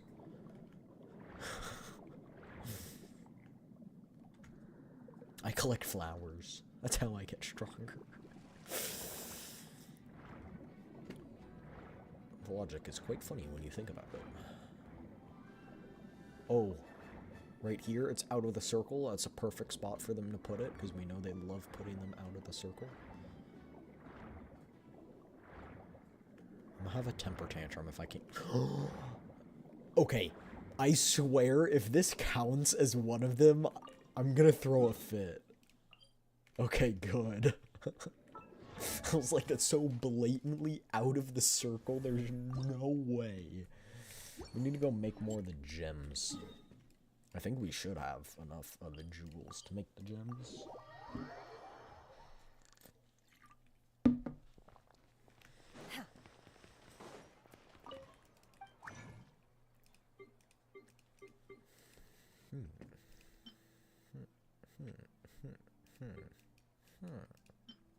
Wow. Yeah, we got a lot.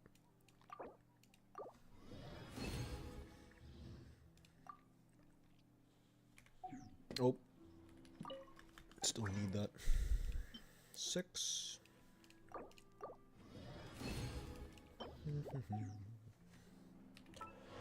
Escoffier. Escoffier, oui, oui, oui, mon ami.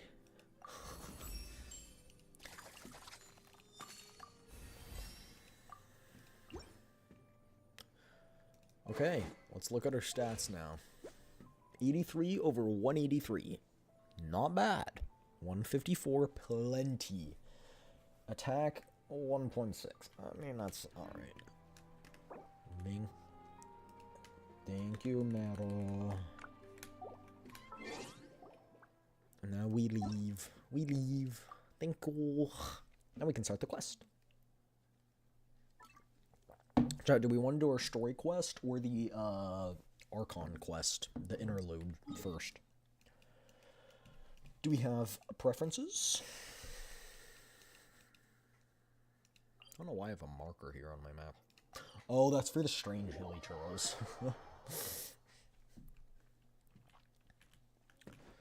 First, we need to set up the new team, though. Archon? The interlude? Yeah. Okay, we'll do the interlude then. If that's what the people want. So it's gonna be better to have a Scorpion. I'm gonna put her in 4th slot because I've always put my healer in 4th slot and my DPS in 1st. And then 2nd or 3rd I'll have sub DPS and support depending. Just depending. In this case I've always had Shenhe in 2nd slot, or my Cairo support in 2nd slot, so I'm just gonna keep her there so I remember. Anyway, I'm gonna go to the bathroom real quick. I'll be right back, and then we'll continue the quest.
Alrighty, I'm back. Mind be purged, world be saved. Alright. Let's track this one. Go to Mondstadt. You guys tell me how the audio levels are too. Oh, what's this? Return to special story mode. Alright.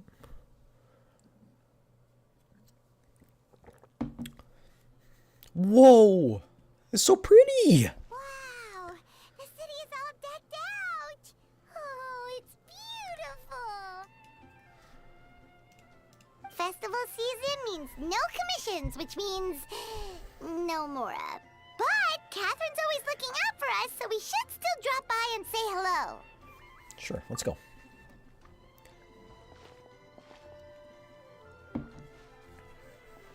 Greetings, traveler. Paimon. Hey, Catherine!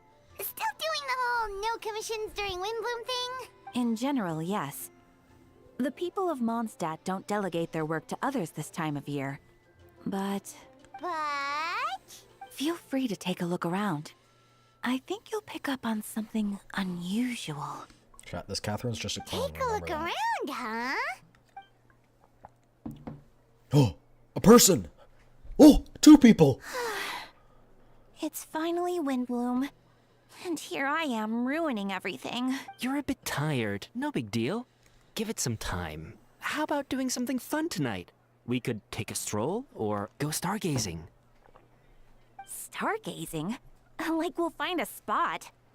You know people start reserving places on Starsnatch Cliff the moment the sun goes down. Sorry, I'm just not in the mood.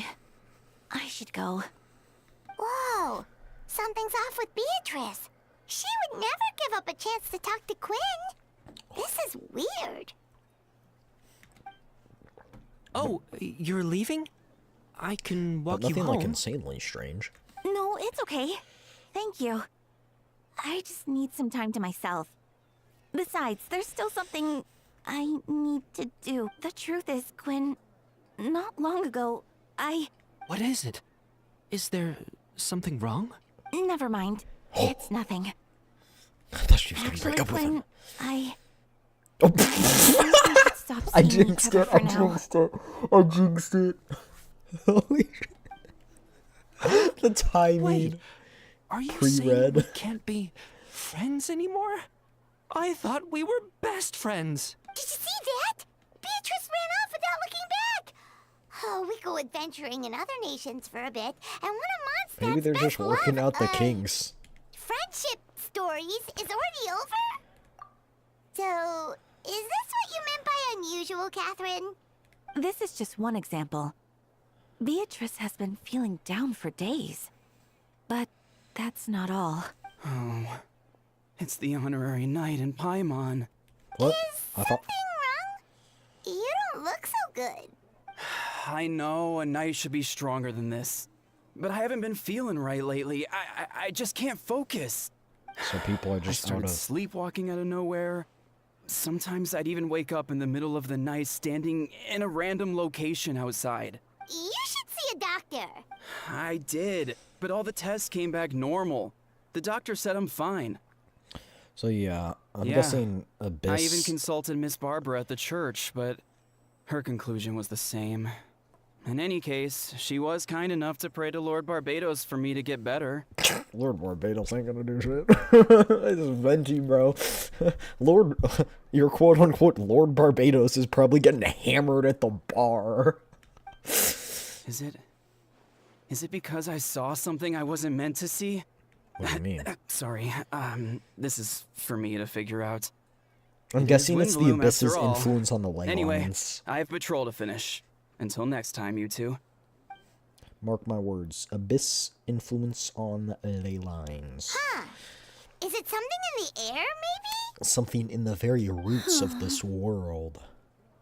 It appears Miss Donna is also out of sorts. Oh, where can I find a truly fascinating man? I thought she didn't want him, man. But Donna is the one who has a huge crush on Diluc, right?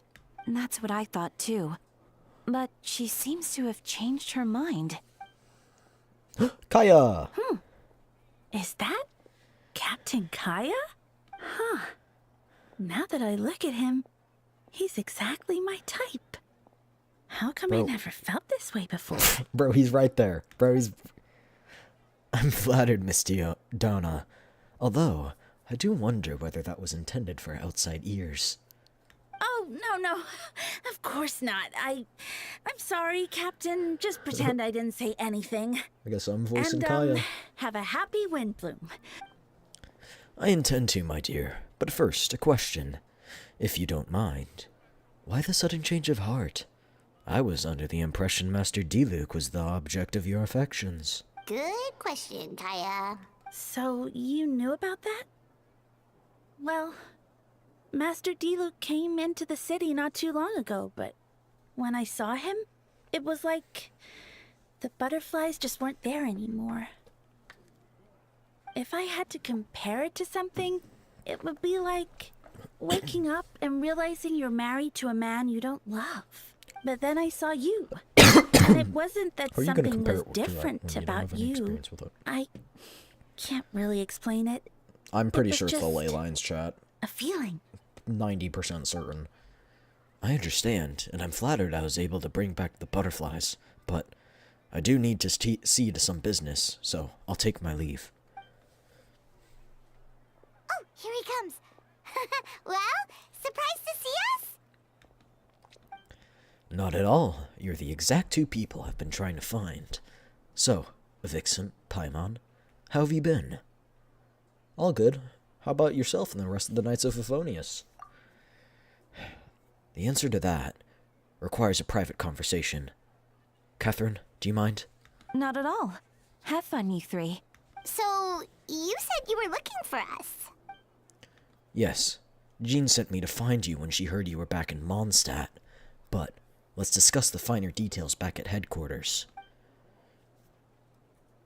It's the ley lines, chat. It's the ley lines. I guess I'm just too smart. I'm too smart. Too big brain. I've already figured out the plot. Oh.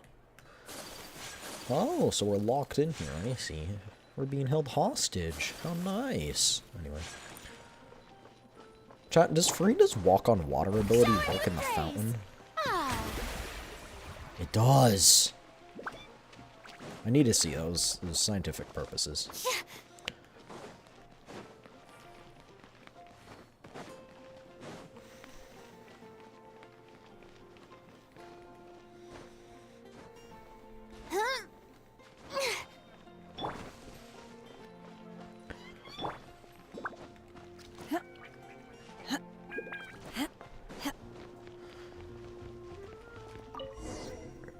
So pretty here. I wish you could like set the time of the different areas so you could have them at different events and you know they look cool. Eula! Kaya, you found them. Yup, managed to track them down. Good. With what's about to happen, it's great to have you in town. Whoa, headquarters are packed. What's going on? Honorary Knight Paimon. Oh, it's an honor to meet you. I believe introductions are in order. His name's Note. Allow me. You have Note, Captain of 2nd Company, Scaron, Captain of 3rd Company, Eula, Captain of 4th Company, and me, of course, Captain of the 9th Company. Oh, you're all captains? That's right. Master Jean is waiting for you inside. She'll explain everything. Jean! Vixen, Paimon, thank you for coming. No, Jean's not voiced. I can't voice Jean, chat. Is everything alright? There are a ton of people outside. Ah yes, that would be the captains. You know a few of them already, but I'm sure there are some new faces. There have been a number of incidents in Mondstadt. In order to wrap up the case, I gathered all the captains of the Knights of Favonius together to hold a trial. A trial? But this is Mondstadt, not Fontaine. I can understand the confusion. You've never participated in one of our trials before. In truth, we haven't had to conduct one in quite some time. The Knights of Favonius oversee most matters of law and order in Mondstadt. Of course, in the interest of fairness, major cases are tried jointly with the Church. Under the guidance of Barbados, the Knights uphold chivalric justice in the spirit of our order, and the Church carries blessings and goodwill wherever the wind can reach. In today's case, requires a joint trial by both parties. Which means it's a serious one. So, do you need our help? Hold on. The groups of people we saw in the corridor just now, there was someone missing. Where's Albedo? Right! He's the captain of the investigation team. But we didn't see him out there. A keen observation. That happens to be exactly why I called you here. In the upcoming trial against Against? Okay, against Captain Albedo, we will do our utmost to understand the facts of this case and deliver a fair and impartial verdict. Albedo is the one on trial? What did he do? Jean, it's time. Understood. Affixent, Paimon, come with me.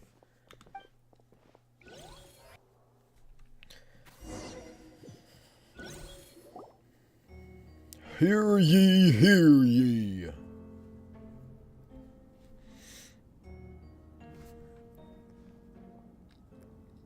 Please, sit wherever you like. I only ask that you remain calm, no matter what you hear. I need to head over there. Don't worry, the trial will be fair. Now that everyone is gathered, let us begin. With Grandmaster Varka away from Mondstadt for the time being, I, Jean Gunhir, will oversee today's proceedings. Mr. Dahlia, Deacon of the Church of Favonius, will serve as an censor. As representatives of our respective organizations, we will ensure a just verdict in this case. Oh, that's a new face. Deacon of the church. Does that mean he works with Barbara and Rosaria? Quiet down, Paimon. The defendant in today's case is the captain of the investigation team, Albedo. Albedo, what did you do? Certain aspects of this case are classified, and it remains uncertain whether the alleged victims are citizens of Mondstadt. As such, this trial is not open to the public. The identities of the victims are still unknown? Strange. If guilt is established in this case, all facts will be made public after the final verdict is delivered. Now, the captain of the logistics company, Miss Hertha, will present the charges. The court appoints Mr. Kaya to speak on Mr. Albedo's behalf. Are both parties ready to proceed? Yes. Ready to proceed. Miss Hertha, the floor is yours. Prior to this trial, the Knights of Favonius, in conjunction with the church, launched an investigation into Mr. Albedo for suspected murder and unlawful disposal of human remains. Murder? Murder? A witness stated that, 11 days ago, in the middle of the night, she saw the defendant southeast of the city gates, dragging a large object she later identified as a human body. Oh. This is quite the turn of events. No. There's no way. We now call that witness to the stand. Beatrice, please tell us what you saw. Beatrice. So is that what she was trying to tell Quinn earlier? Well, I was out late that night on business. And when I came back, I saw someone in the moonlight that looked like Mr. Albedo. He was dragging a huge bag of some kind. Remarkably calm. I thought it was strange, so I followed him. Then, there was a sudden flash of golden light. The bag opened, and inside there was a body. Mr. Albedo's vision allows him to manipulate the ground with ease.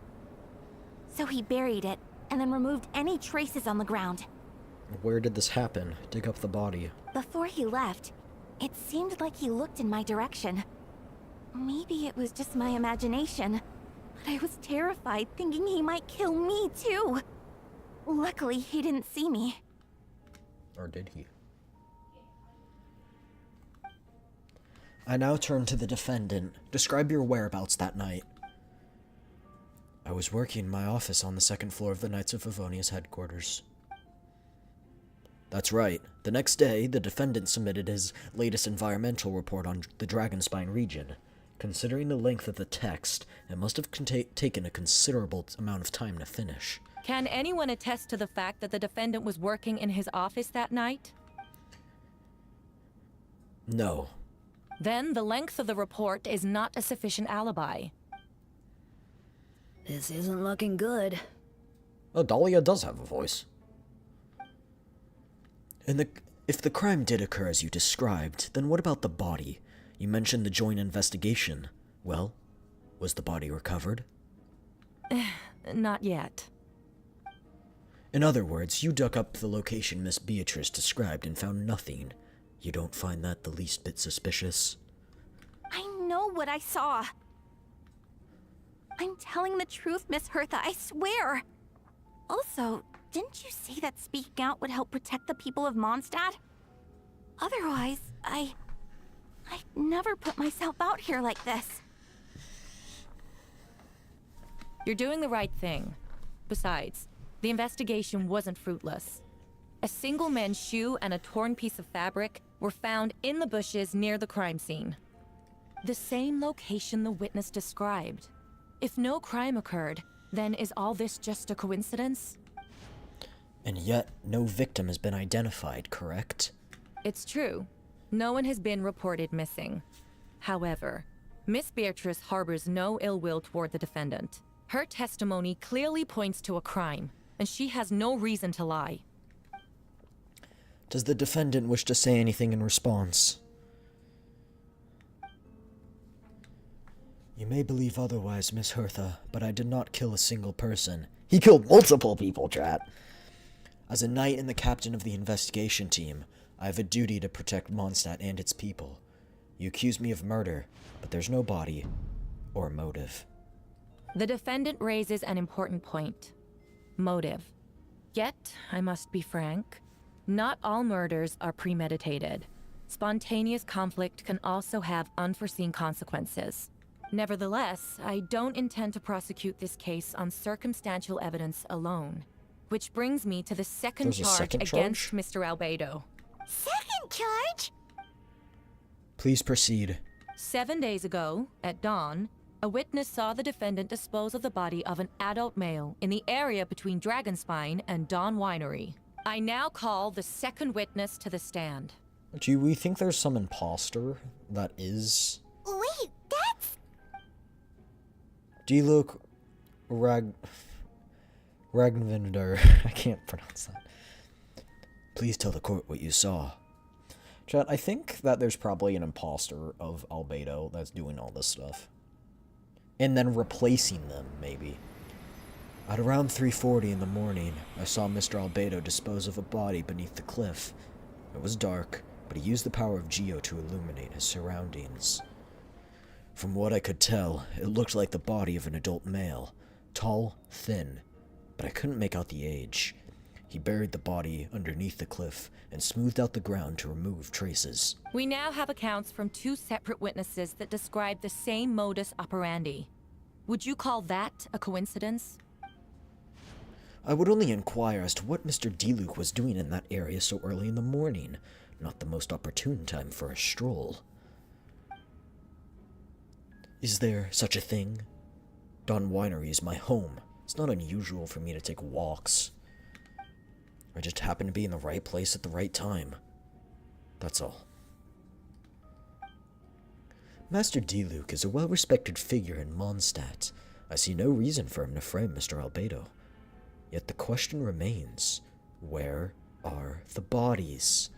Before you suggest a lack of evidence, Mr. Kaya, you should know.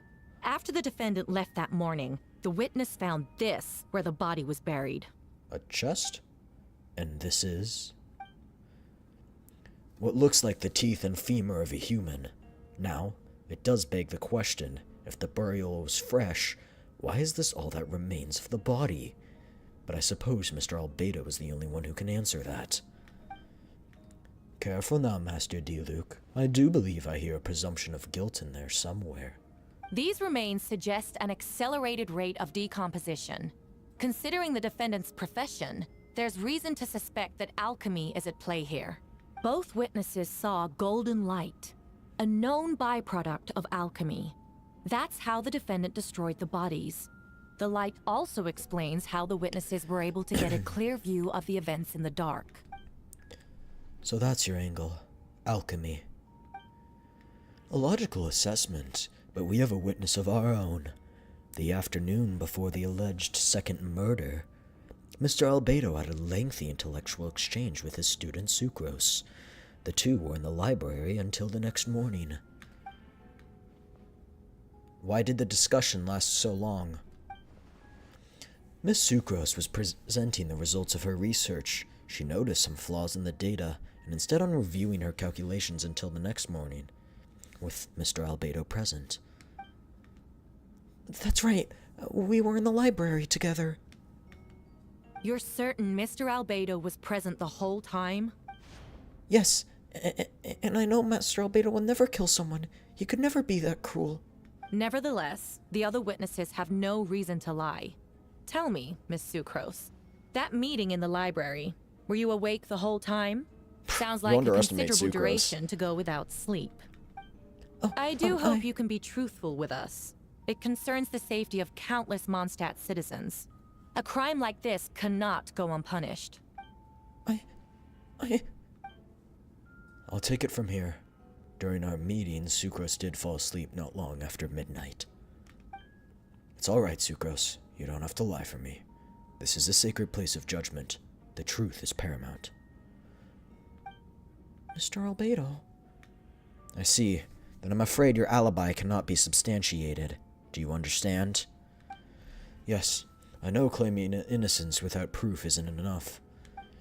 But the prosecution's argument has its own holes. There's been no mention of a motive or what exact method could reduce a human body to those remains. No conclusive evidence of guilt. But the witness accounts do match to an extent that can't be dismissed. This is a tricky one. Allow me to submit another piece of evidence. The investigators intercepted one of Mr. Albedo's correspondences. I will now read the pertinent parts to the court. A letter? A correspondence? Oh no, that envelope does look like it belongs to Mr. Albedo. I have never abandoned the subject of human research. In fact, delving deeper into Dragonspine has led me to realize that the concept of life could be further expanded and transformed into that of birth. The mystery of human birth is often linked to death. As such, death is the most suitable material for the creation of new life. To that end, we must engage in a process of putrefaction and refinement. Putrefaction and refinement? Is that in reference to an alchemical process? The letter continues. Experimental trials have been carried out in the northwestern part of Dragonspine, in the area southeast of Mondstadt's main gate. The data is as expected. Just as you endeavored to do, I too shall take up the path of creation and break through current limitations to reach a new realm of living beings. I trust the investigators have confirmed this to be the defendant's handwriting and that the letter makes more than the passing mention of putrefaction and refinement. Correct.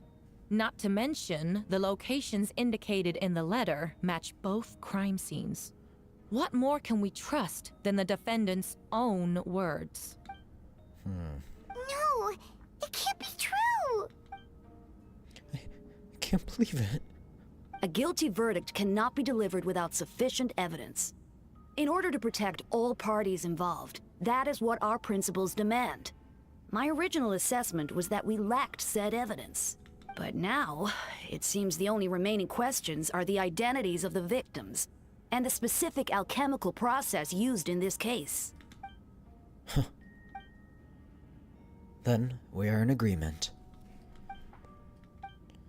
The evidence is conclusive. On the charges of murder and unlawful disposal of human remains, the court finds the defendant guilty.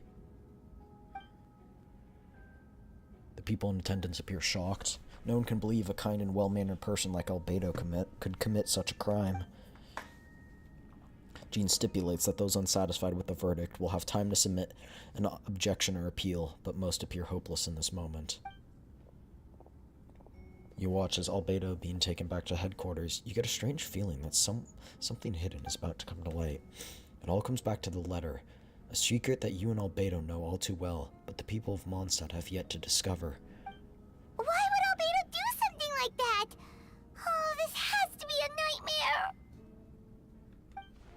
Albedo told me a secret once, that he was a synthetic human created through alchemy. Could that have something to do with this case? But what? Falling in Ruindertor's footsteps just because he's an alchemical creation? That would only make him more suspicious. Well, this took a turn for the worse. Rosaria! Oh, when did you get here? I've been here the whole time. I happen to have a message to pass along. For us? Yes, you're needed in Star Snatch Cliff. He's waiting for you there. Who is he? You'll know when you get there. Go on now. Time's like the wind. It waits for no one.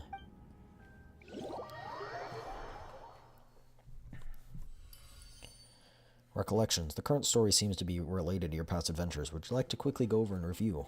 Yes. Because I don't think we actually did Albedo's quest, because it was an event. You and Paimon went to Dragonspine to ask Albedo, who was conducting research there, some questions about alchemy, only to encounter a series of strange events. Strange, soft noises echoing through the mountains that could not be traced, the ransacking and theft of alchemical notes at the campsite, Albedo disappearing after a chat outside a cave, but having no memory of the incident. At the same time, Eula encountered Albedo elsewhere on the mountain, attempting to lead a child away, and he attacked Eula upon being discovered.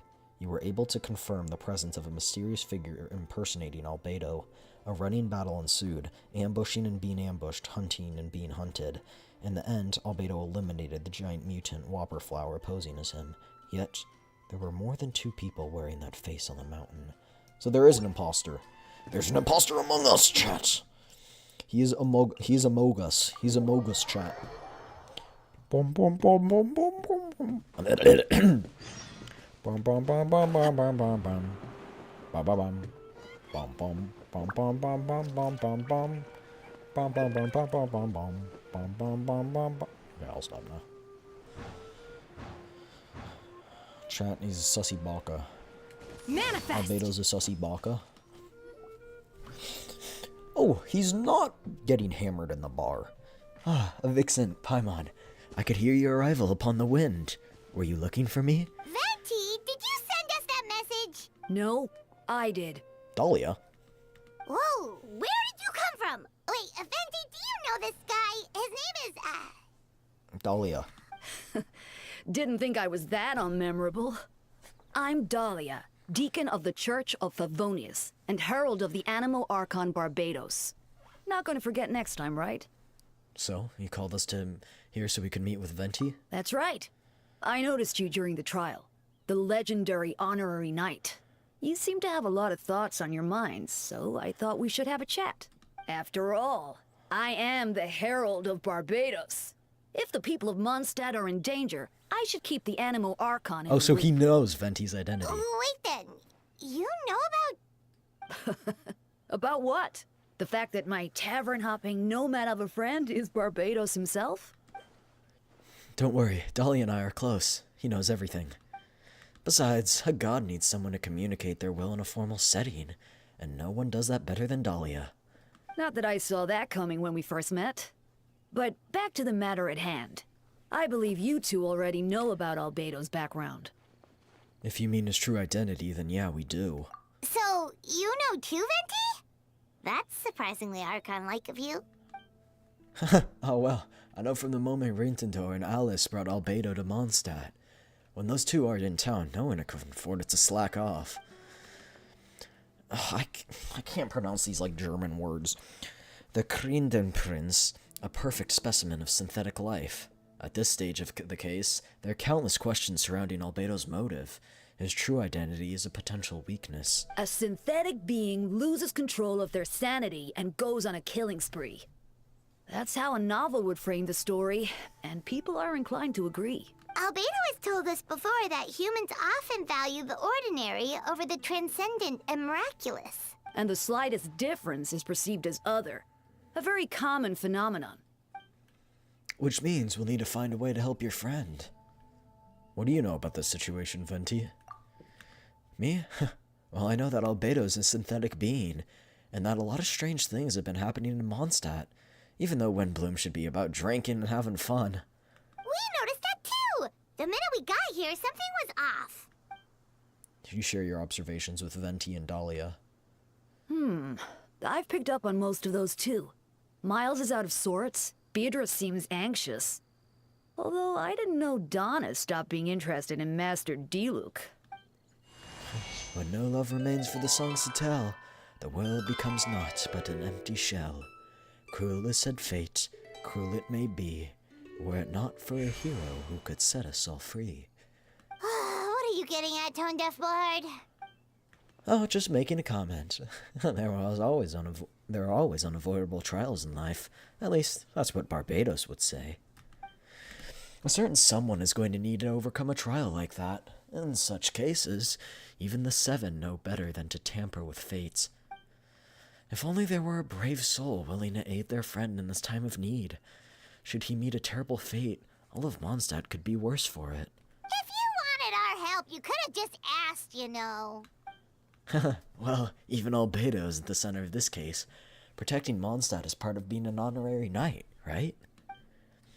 You still have to help, of course, which is why I prepared a little surprise. Behold! A bomb! A Abominator! Don't worry, I removed the fuse, so it's not going to explode. Say hello to Dodo Communication Device. So, this thing belongs to you now? We're old pals. Don't think she'd care if I borrowed it for a few days. Anyway, this invention, with a little help of a trick of mine, will allow us to keep in touch. Just take it out and we can chat. Alright, we'll do our best to uncover the truth. That's all I ask. No matter what comes, you have the wind on your side. Return to the Knights of Favonia's headquarters. I guess it's gonna be best to teleport here. Unleash!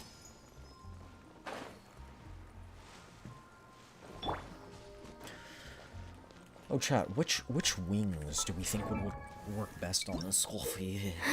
Whoa! After setting a character as one you wish to level up, you can set level up goals for their character level, weapon level, and character talent levels. Once you've finished setting this up, the types and amounts of materials needed to achieve that goal will be auto-calculated. After you've selected the corresponding level up plan, the required number of items and primary ways of procuring them will be marked on your adventure handbook. That's nice. Anyway, I did not want that, but yes. Nice. Okay. That's kind of nice. That's nice. No. You really need to be able to turn it around on your own volition. This could be good. We gotta wait for it to turn around, though.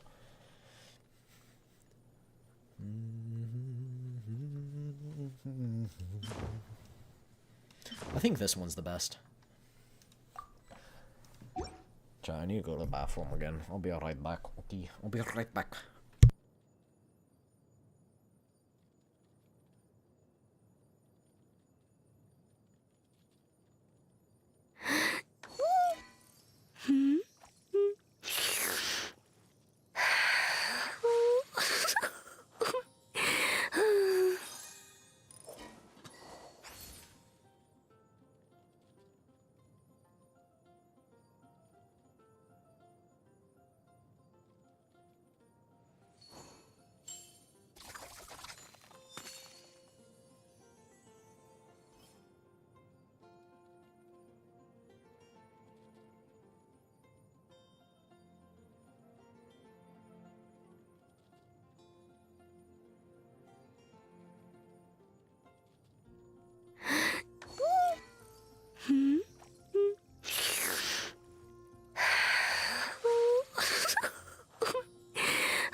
Alrighty, I'm back.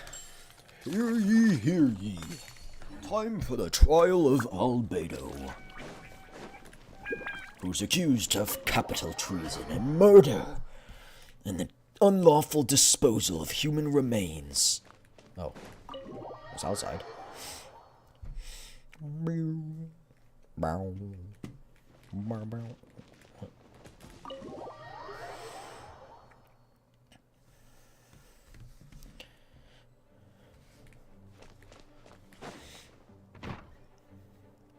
Hear ye, hear ye.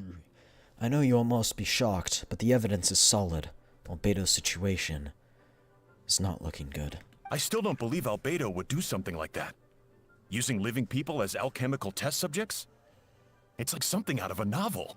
Perhaps it's best for me to remain impartial, but I've worked with Albedo before.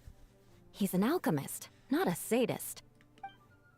The version of events is as hard for me to accept as anyone, but Varka once said Albedo is very different from the rest of us.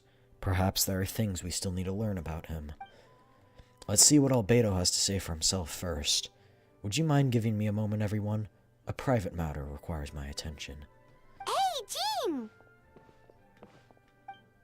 Vixen, Paimon, perfect timing. Kaya has a favor to ask. Like Jean said after the verdict, we have time to submit an appeal, and I will do my utmost to convince Albedo to accept. He's been acting strange, and I can't read him for the life of me, but I need you two to start investigating the case. You want us to investigate the case? Yes, it's also time for you to get involved. Do you want us to join the joint investigation? No. We'd like you to launch an investigation of your own.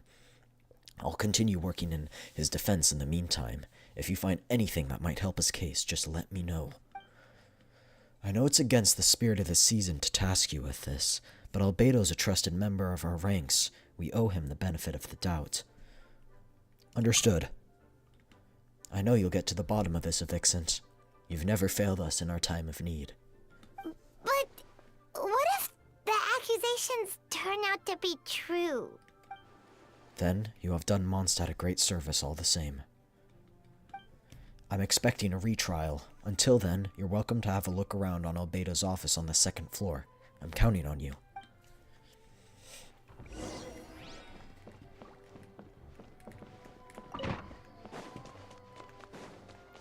I don't even know if I've ever been to the 2nd floor. Hello, good sir. May I walk in the door? Wait, Captain Kaya! Surely I can't just... These two are here on Jean's orders. She asked them to investigate Albedo's office. Oh, in that case, head on in. Alrighty. That lamp! So this is Albedo's office. Pretty much exactly how Paimon pictured it. Find things that are sus, chat. That book, it's sus. Alright, I have some work of my own, so I'll leave you to it. Good luck, you two. Right back at ya.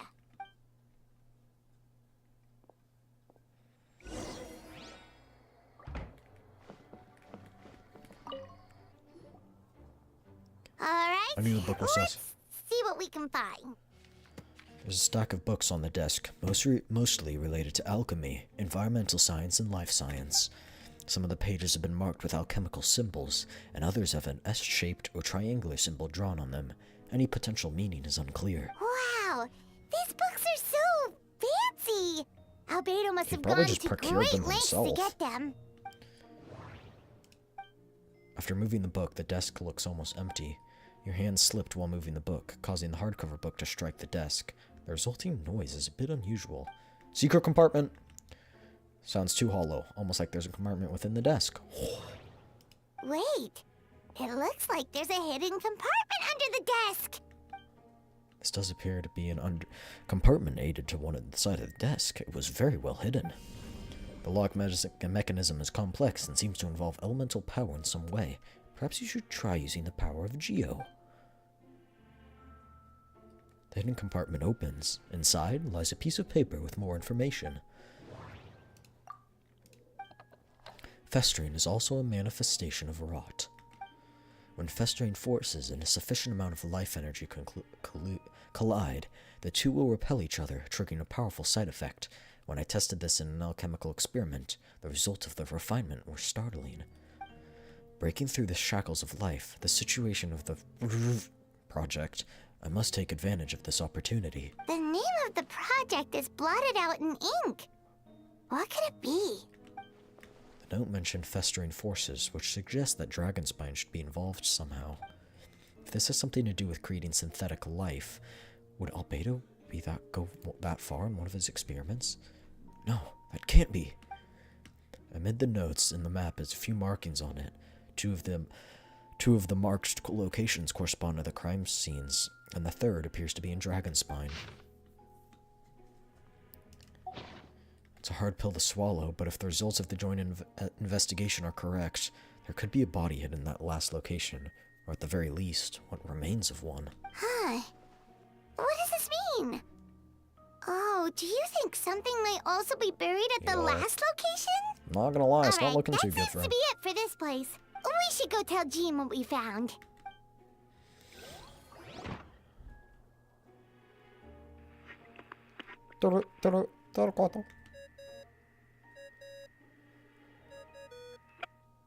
Oh, Victor's calling. Let's answer. How's the investigation going? Find anything? Oh, we found stuff, all right. Stuff that only makes Albedo look even more suspicious. I see. So Albedo's researching something that doesn't help his case, huh? You share what you learned with Venti. Not promising. We should be grateful Albedo's true identity remains hidden. If it gets out that he's one of Renthator's creation, there'd be no separating him from her past. As we both know, her approach to alchemy and ethics was pure madness, and the evidence you just found, let's just say it could convince even those closest to him of his guilt. Perhaps even you. I don't think the handwriting was faked, and the notes also sounded like him. And it comes down to trust. Do you trust Albedo? I don't know, but I want to. Yeah, he's our friend. We should keep the faith. And if he really is the culprit, he must have had a reason, right? Maybe he's just not allowed to talk about it. Yeah, that must be it. Either way, a fair investigation means coming to a conclusion presented by facts. Does that mean Venti no longer believes in him? Remaining objective has its own value. Remember, none of this is your fault. Just report back with an honest assessment of the facts. Yeah. Well, let's go find Jean and tell her what we learned. Wait, that's Miles. What's he doing here? Oh, sorry. I heard voices and wasn't sure if I should check who was inside. It's okay. We're here on Jean's orders. Ah, I see. I'll, leave you to it then. Don't let him walk out. Hold on. You didn't hear what we were saying, did you? No, he did. Not really. Nothing that made sense anyway. Well, do us a favor and just forget anything you might have heard, okay? Oh, sure. You got it. Nope, that's sus. That map we found in the hidden compartment seems important. We should check out the marked locations. But we have to tell Jean about it, right?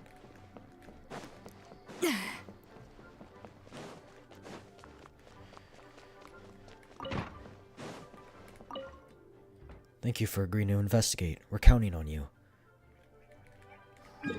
Hey man, I was just trying to tell her. Dragon spine shit. We're going back. After all this time. Can never get enough.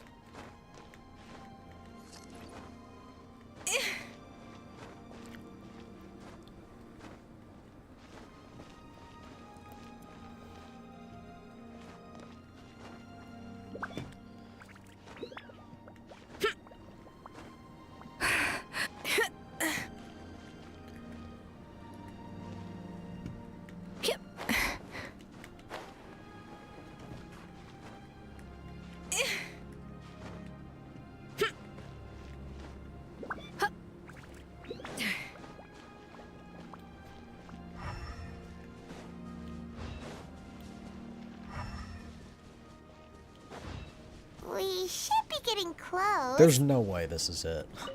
This was not covered up. Even though everything is covered in snow, as a seasoned adventurer, you notice the spot on the ground looks quite different from the surroundings. You remove this snow and finds a sizable hole underneath, large enough to fit a body. But the hole's completely empty, and the surrounding markings make it look like something was dug up. Did an animal do this? Or some monster? Weird. There's a hole, but no body. Oh, look at these marks.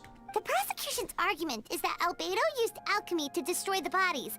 But this location is different from the other two. Why not fill the hole? Or smooth out the ground like the other places?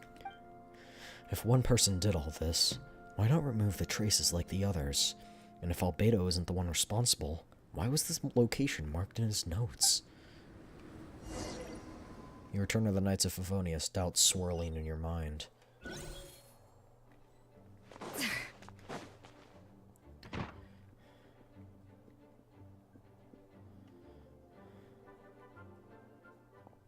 You're back. Did you find anything? Yeah, but none of it helps Albedo's case. You tell Jean about your findings from Albedo's office. I see. A complicated result, but your efforts are appreciated. Did Albedo submit an appeal? Yes, he asked for a retrial. There are still questions surrounding the identities of the victims and the disappearance of the bodies. The minimal remains that were uncovered have been sent for forensic analysis, which should provide some answers. It's just, there's forensics in this world? Cool. What's wrong? If the victims turn out to be Mondstadt citizens, the situation becomes all the more serious. The second trial would likely have to be open to the public. And I doubt public sentiment would be in Albedo's favor. Yeah, not when the charges are so serious. The second trial is set to take place in 2 days. I hope you consider attending this one as well. Of course, we'll be there. In the meantime, we should all just stay positive. Well said. When the time comes, I'll carry out my duty to the best of my ability. What's next? I had to go back and check his off. Why is this dude listening in so much? Miles. We're just waiting. We're not collecting any more evidence until the retrial? That's a stupid decision. No?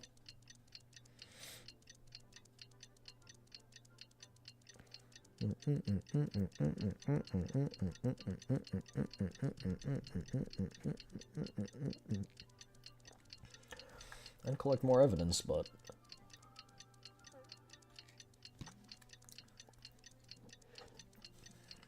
guess I'm not the main character. We should meet up with Jean. It's about time for the second trial. You two. Let me know if you're ready and we'll head out. Ready. Alright, follow me.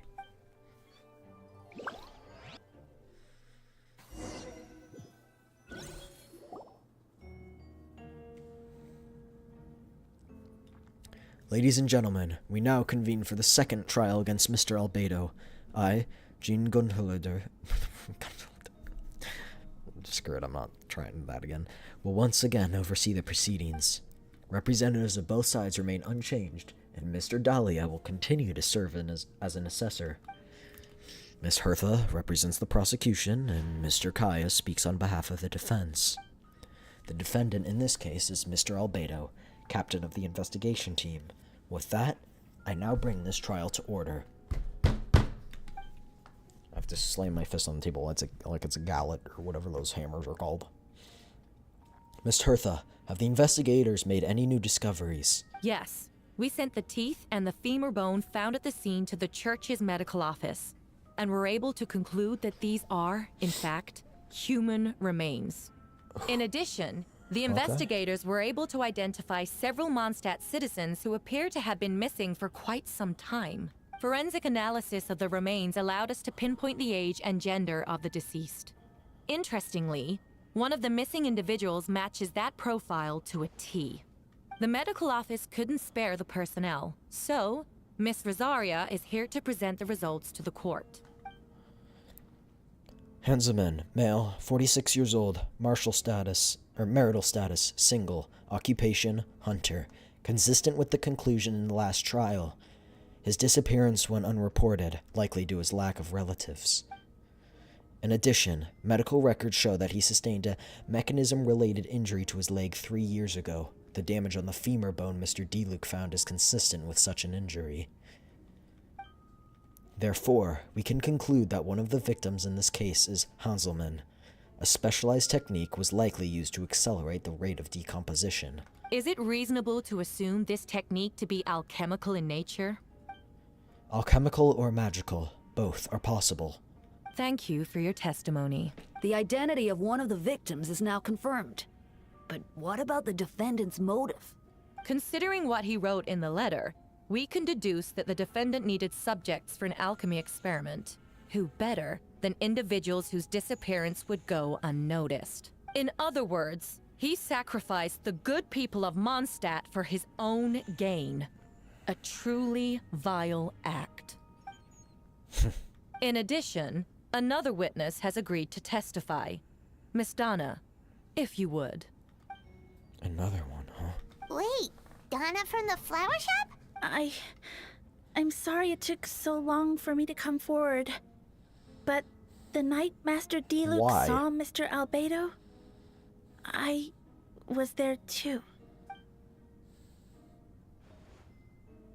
I was camping with a friend, and we decided to stop near Dragon's So your friend was Spine. also there. I couldn't really get comfortable that night, so around dawn, I decided to go for a walk. And that's when I saw Master Diluc. I thought it might be nice to, chat. So I headed in his direction, and then I saw it. Someone at the bottom of the cliff was getting rid of a body. I was terrified the person might see me. Even after I fled, I couldn't shake that fear. And I started to wish I never had a crush on Master Diluc in the first place. But why? If What I did he hadn't do? wanted to talk to him, I would never have been in that situation. Well, I didn't want to come forward because I was scared. But Miss Hertha convinced me it was the right thing to do. I see. Just stepping forward was brave enough, Miss Donna. The court thanks you for your courage and commitment to justice. Yes. Thank you. The two witnesses corroborate the same sequence of events. That just leaves the question of how the defendant disposed of the bodies. I believe the answer lies in the alchemical technique mentioned in the letter. The defendant is the most accomplished alchemist in Mondstadt. He has the skill, no question. A special investigator also uncovered some relevant evidence on that subject. I will now present it to the court. Wait, does she mean... The evidence we found. The following are pieces of evidence uncovered in his office, the most important of which is this map. The map was found with the defendant's notes. The markings correspond with the descriptions in the letter and the locations of the crime scenes. Does this map belong to you?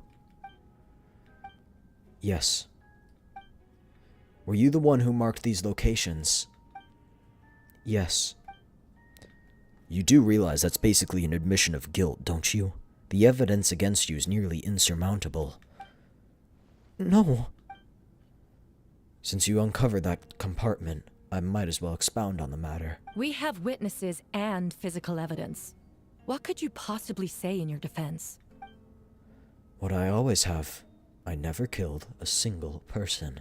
Ugh, you have some nerve. Saying that when the evidence is stacked against you? Miss Hertha, you've presented a meticulous and convincing case, I'll give you that. But I will not admit to something I didn't do.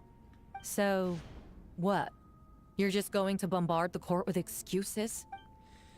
That's a rather dismissive way to refer to an innocent man speaking in his own defense. Besides, I'm not making excuses. I'm exercising patience. That won't make the charges against you disappear, Mr. Albedo. Perhaps not. But patience comes with its own reward. It's easy for things to remain buried in snow, Until someone comes along and brushes it away. Albedo seems serious but unfazed. Does that mean he really didn't do anything untoward? He mentioned brushing off the snow. Is that supposed to be a hint? If it was a hint, then it must have something to do with Dragonspine, which reminds me one of the locations marked on the map was what we found in Dragonspine, wasn't it? Vixent, you were the one who uncovered the notes, right? I'm assuming you visited the third location. That's correct. Can you tell us what you found? You nod your head and give an honest account of the scene you found. Whatever was kept in the hole was gone, and the surrounding area bore the markings of an unknown creature. With everything covered in snow, no one knew there was something to discover in the first place. Then, there must also have been a body. I need to think about this. What clues am I missing? The third marked location. It's Dragonspine. We only knew about it because we found the map in the hidden compartment. During our investigation, Paimon and I discovered a hole beneath the snow, big enough to hide a human body. There were also claw marks, but there were no body or remains. The first marked location near Mondstadt. Beatrice saw Albedo use alchemy to dig a hole and bury a body. Singleman's shoe and torn piece of fabric. Taken together, this evidence seems to suggest that Albedo killed someone and concealed the body. The second... is between... the human remains! Yeah, that's... where Diluc saw Albedo bury the body of an adult male. Diluc described nearly the same events as Beatrice. There's no reason for them to collude against Albedo, so their testimony should be trustworthy. Diluc found teeth in a femur bone, and Donna confirmed this version of events because she was also there. The two should have no reason to set Albedo up. Despite her crush, Donna wouldn't lie about something like that just to get Diluc's attention. Not to mention, Donna's been acting strange since before the trial. According to the forensic results, the teeth in the femur bone belonged to a Mondstadt citizen, and the witness account suggests that Albedo was the last person to come in contact with his body. Did Albedo really use alchemy to reduce the body to a few bones? And does that mean he's the killer? Associate with this. No, that doesn't make sense. The difference between the marked locations. Albedo marked these 3 locations on the map found in the hidden compartment. There are also some similarities and differences. Based on what we know, all 3 locations were likely used to hide bodies. The holes dug in each area certainly seems big enough. But unlike the first 2, there were claw marks around the hole in the third, and no witnesses saw anything happen there. Dragonspine is home to all manner of monsters and wild animals. Could some kind of creature have dug up the body? But why wasn't that the case in the other locations?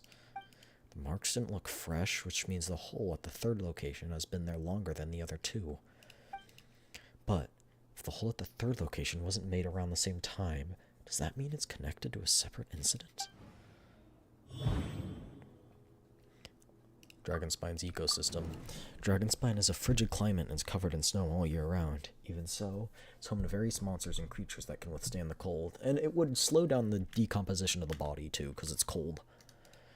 Deep within the mountain lies the remains of an even more mysterious creature, Durian.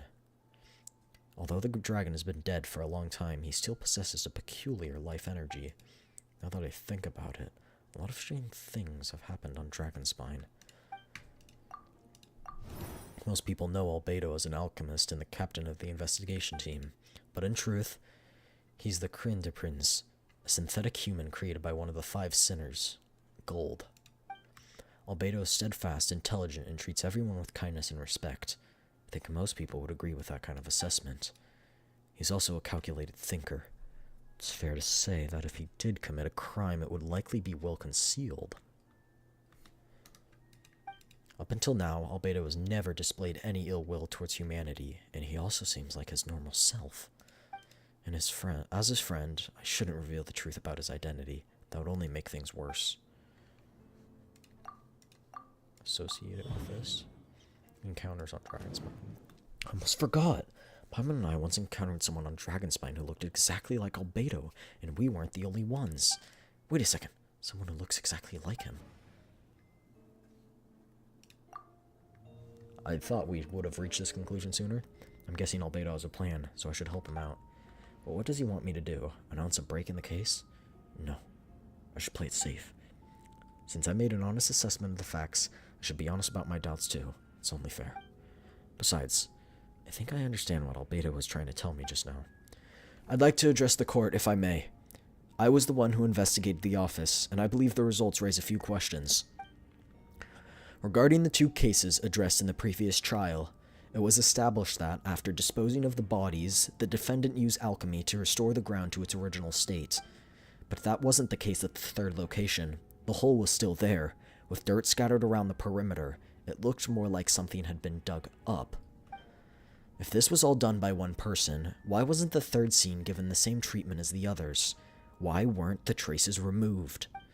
In addition, the markings around the 3rd location weren't fresh, which suggests that Dragonspine incident happened at a different time. For those reasons, I believe there's still reasonable doubt in this case, and I hope the verdict reflects that. Thank you. Astute as ever. Questions there may be, but allow me to point out, there is no evidence to suggest that anyone besides the defendant knew about the 3rd location, and the map was found in his notes. That fact alone makes him the most plausible researched suspect, them, doppelganger, unless Mr. planted Albedo bodies suddenly there. plans to deny that the map belongs to him. Allow me to respond to her point. If all I cared about was proving my innocence, I would indeed do as you say. Oh, hold on. I was indeed do as you say, Miss Hertha, and deny any connection to the map, but that is not what I intend to do. The map does belong to me, and I did hide things at those 3 locations. What? There were indeed bodies at each location, and I did kill and bury someone on Dragonspine. What? Ha! So you admit it. Let the record reflect that the defendant has confessed to his crimes. You're mistaken, Miss Hertha. The story doesn't end there. Some time ago, I encountered an uninvited guest on Dragonspine, someone who wanted to take advantage of the deserted nature of the region to eliminate me in secret. His desire to kill me led to an altercation where I killed him instead, and buried his body on the mountain, the 3rd location marked on the map. Actually, the traveler Amber Bennett and I were with Albedo that day. The Adventurers Guild was holding an event on Dragonspine. After it ended, we all left the area. If the person Albedo is referring to is different from the one we encountered on the mountain, then the altercation must have occurred after we left. This only proves that the defendant is guilty on all counts. Those innocent people, their blood is on your hands. No, you deny you're wrong. it? After admitting to murder for the whole court to hear? You've clearly lost your mind. If you would let me finish, Miss Hertha, I could get to the important part. The man who attacked me on Dragonspine was my height, with blonde hair, blue eyes, dressed in clothes nearly identical to mine. So someone who happens to look exactly like you? Exactly like him. So I was right. It does come back to what happened. It's one thing to look similar, but for the clothes to be the same?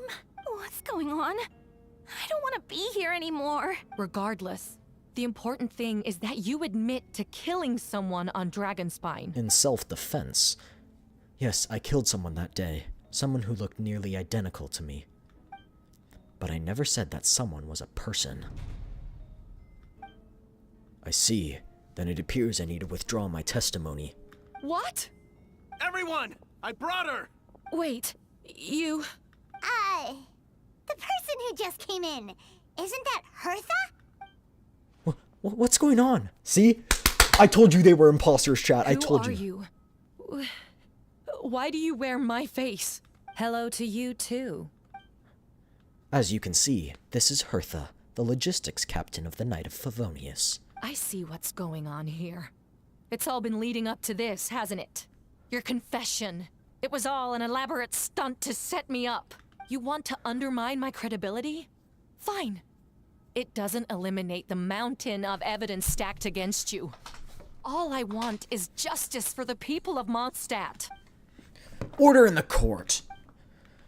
I've been stationed on Dragonspine all these years because that is where the subject of my research lies. The dragon, Durin. Several hundred years ago, the Dragon of the East, Dvalin, defeated Durin in a battle, and with the help of Barbados, sealed his remains on Dragonspine. Durin was created through alchemy, one of the finest specimens of artificial life. As such, death was not a true end for him. His heart still beats and grows more revitalized by the day. My impostor on Dragonspine was a failed specimen abandoned in Durin's stomach, an unsuccessful iteration of the Homunculus project. Homunculus? Are you trying to insinuate that I'm some kind of homunculus? Because it looks to me like the artificial one is standing right there.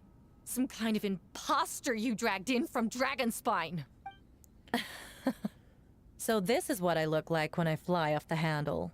You know, they say imitation is the best form of flattery, but your impersonation has overstayed its welcome. Master Jean, what are you waiting for? We've known each other for so long. You recognize the real me, don't you? The two of you looking identical, but judging based on demeanor, the new arrival actually seems more like the Hertha I know. That means nothing! By that logic, I could just as easily accuse the Albedo in this room of being an imposter. How do we know he isn't the fake one? A cold-blooded killer who replaced the real Albedo long ago. Then, how about something only the real Hertha would know? The longest scar on my body. The knights who fought alongside me that day should remember where it is. I remember. Let's hear your answer. I'd like to hear Miles' answer first. Huh? You don't know? Or you don't remember? Exactly. I heard you've been exactly, acting strange chat. these days. Disoriented? Confused? You were closer to me than anyone during that battle. And yet you don't remember a thing. Strange indeed. No, my head. It hurts. The scar is right here. Why the nerves? I can't imagine this comes as a surprise. Unless your informant in the Night of Favonius failed to mention the scar on Hertha's left arm. Albedo has done a lot of research into beings like you. If you deny it, then show us your arm. No need to panic. You can just add it now. You excel at changing your appearance, don't you? Or should I say, all spawn of Durin's life force have that ability. A powerful life force, an appearance you can change at will. Yet here you stand, formless one, paralyzed to act, because you're worried using that power could affect your accomplices. Accomplices? Then Miles must be one of them. There are others, too. Most of the beings under the influence of Durin's life force have gathered here, and yet, their presence is what impedes her from taking action. Once you attempt to transform, all who surround you will be affected by your power. You can't control it, because in this network of living beings, you serve as the core. Show us your arm. Ugh! Have it your way! Whoa! Come on, let's go!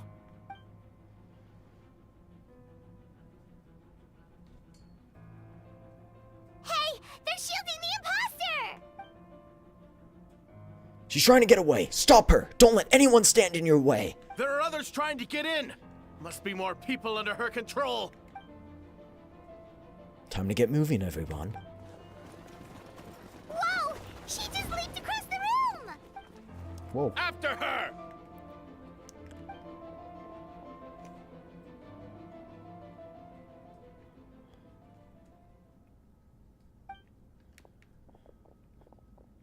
All units move out. Third company, keep the imposter's tail. Finally, we have a chance to talk. But before I explain the events of the past few days, I'd like to make a few things clear. First, I never killed any of my fellow citizens, and I never used human remains as part of an alchemical experiment. Second, the events of the past few days were all part of a plan. Most of our members of our order were in on it. As for the witnesses, Master Diluc picked up on the situation long before today's proceedings. That's quite an involved plan. Indeed. Follow me. We're just not going to chase after the imposter?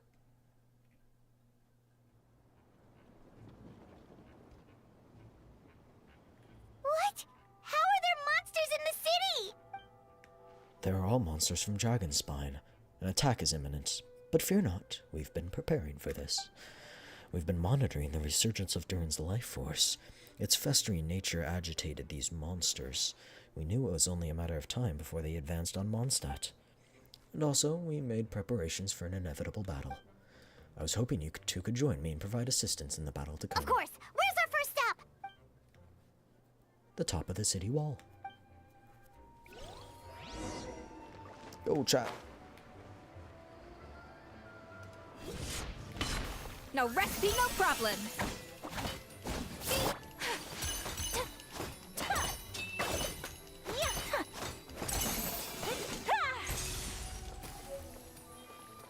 Yeah, free.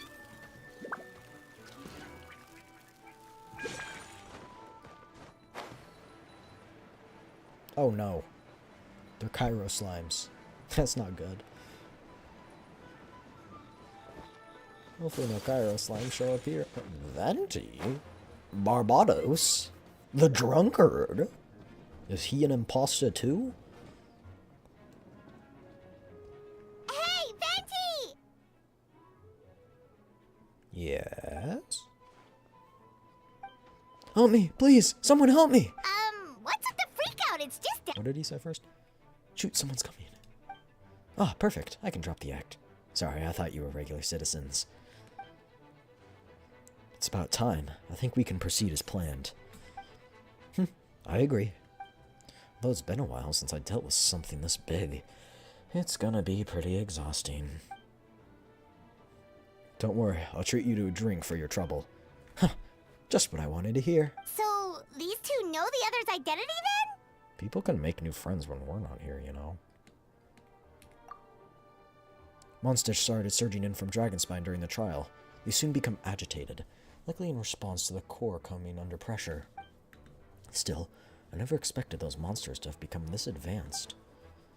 The power of evolution cannot be underestimated, especially considering the fact that Durin absorbed the previous imposter. Wait, so what about the map? And the missing bodies? What the witnesses saw was true. I did hide those bodies. As I monitored the situation on Dragonspine, I noticed that many who ventured there came back. Different. Some were under the influence of its power, but the less fortunate ones have already been devoured by monsters, who then assumed their appearance to infiltrate the city. Most of those who were replaced had no close relatives, so when their behavior changed, there was no one to notice. The monsters used their disguise to get close to people. I eliminated 2 who attempted to attack. What about the remains Diluc found? Did they belong to one of the victims? Yes. The monsters slowly digested their victims. Sometimes they even left behind body parts to aid the transformation. All that remained of the first victim was a few strands of hair, and the second, some teeth and bone. The only bodies Albedo destroyed were the monster's mimic forms. Then he buried whatever remains of the victims to put them to rest. Well, someone had to do it.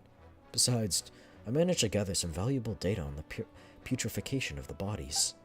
After we defeated that doppelganger Whopperflower on Dragonspine, we promised to tell each other a story, remember? Yeah, you told me the story of a gardener, if I remember correctly. I'm glad. Then you remember what I told you about Subject 2? In his pursuit to replace Subject 1, he transformed a Whopperflower into Subject 3. So there was another imposter that day? Yes, that would be Subject 2. I confronted him and buried his body on Dragonspine, so you see, and at one point there was something hidden in the hole he found. But Durin is becoming more revitalized by the day. Under the influence of his power, the monster dug up Subject 2's body and returned it to Durin's stomach. Durin absorbed the failed creation along with its knowledge and way of thinking. Ever since then, all creatures spawned from his power had the ability to transform their appearance. Humans who venture into Dragonspine for too long are also bound to fall under Durin's influence, but those effects don't show themselves right away, and the extent to which a person has been affected is hard to perceive. You saw it for yourself, didn't you? All the people acting strange. Those are just the same people who tried to break into the Knights of Favonia's headquarters. Durin's power remained dormant with them until finally, it surged to the surface and seized control. That was also our goal. If we could force a situation where the imposter had no choice but to unleash that power, all those under its influence would become violent, and thus, we would know who is affected. Wait, so what do? We can't go around hurting innocent people. That's why I'm here. It'd make me look bad if I just lazed around after promising to help. We'll use the power of Animo to restrain them for now. That should give the knights the chance to subdue them without harm. A specialized team will deal with them later. Alright, that's the long and short of the situation. It's time to activate that thing, right? Yeah, so if there are any little secrets other people shouldn't know about, my identity for example, keep it to yourself, okay? Alright, this should do it.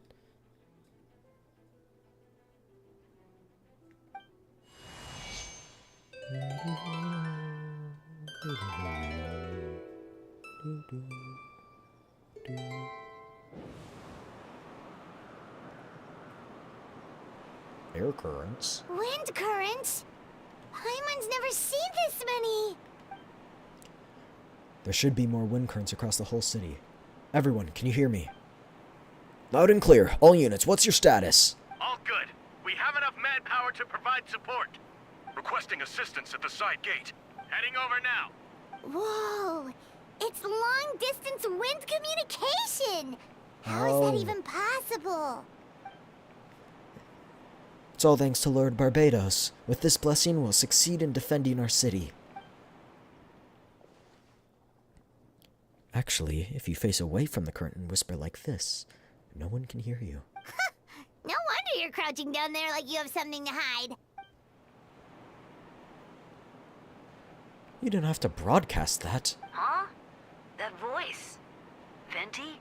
Is that you? Oops. Oh, you know, just a wandering bard calling for help. Thank goodness Traveler Paimon and Albedo found me. Got out of a tough spot, huh? Ah, right. Now that you're okay, we should go check on the status of the other areas. Wait. Thanks, friend. May the Animo Archon protect you. Whoa.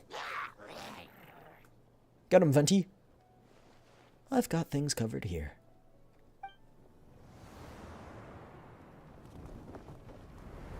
Look at this camera. Sucrose? Probably developing some sort of bomb. Kaya holding main gate. I don't like being in the middle of this, especially on a bridge. Oh, look who it is. Get back! That was a close one. I suppose thanks are in order. Master Diluc, I appreciate the help. No need. I didn't intervene to save you. It was for my own convenience. You were in my way. Oh, well, let me get out of your hair then. I suppose we could work together, but you would just melt my ice anyway. Suit yourself. Uh-huh. Alright, tell me. When did you notice something was off? The first trial. Ah, because of the fake Eartha. No, because of you. What? Me? What did I do? My defense wasn't passionate enough. No, you weren't nervous enough. Tell me then, Master Diluc. What do you think I actually get nervous? I suppose we'll see, won't we? Monsters incoming! On second thought, best not to think about it. Time for retribution! Ha! Ha! Cool it! This moment will be frozen. Burn! Ha! Ha! Mondstadt actually in a really good spot to defend. But it is also very susceptible to be cut off to outside resources. Verdict is... The gate's a good choke point, but at the same time, you can use that to range and cut it off. Frostbite. Again, this is monsters, but I'm just talking about theoretical sense of to one of the other nations or something.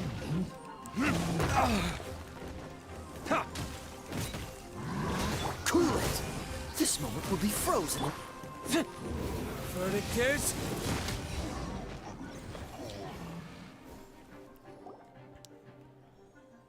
They're over there! Dilu, Kaya! If you had to make it out here, I'm guessing the other areas are secure. What? We can't be here because we care? Maybe this was just the closest spot to the city gate. Maintaining control over the main road means maintaining control over the battle as a whole. You made the right choice. So what's the status over here? Under control, don't worry. My trusty civilian volunteer and I have this area covered. I think you mean the man who held the title of cavalry captain before you. We don't have to bring that up. Well, keep up the good work. We'll go check the status of the other locations. Good luck. Oh, and I wanted to thank you for what you said in court. If I'm not mistaken, you were on my side by the end. Huh, believe me, he's had his suspicions since the first trial. I suppose it just didn't feel right to believe that someone who helped me in the past could be a cold-blooded killer. Aw, that's so sweet. Thank you for trusting me and choosing to fight alongside us. As for you, Kaya, good work, as always. We'll see you soon. Of course, stay safe.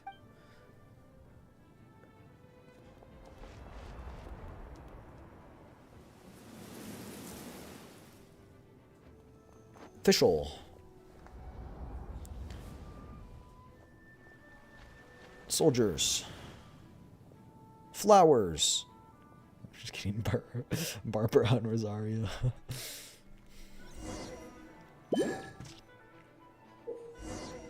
Nope. Let's dance.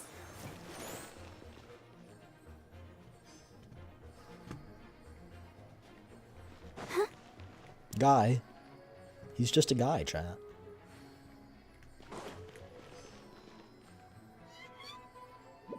Bro. Oh, hi. Here, I'll dance for you. Are you feeling better, Lawrence?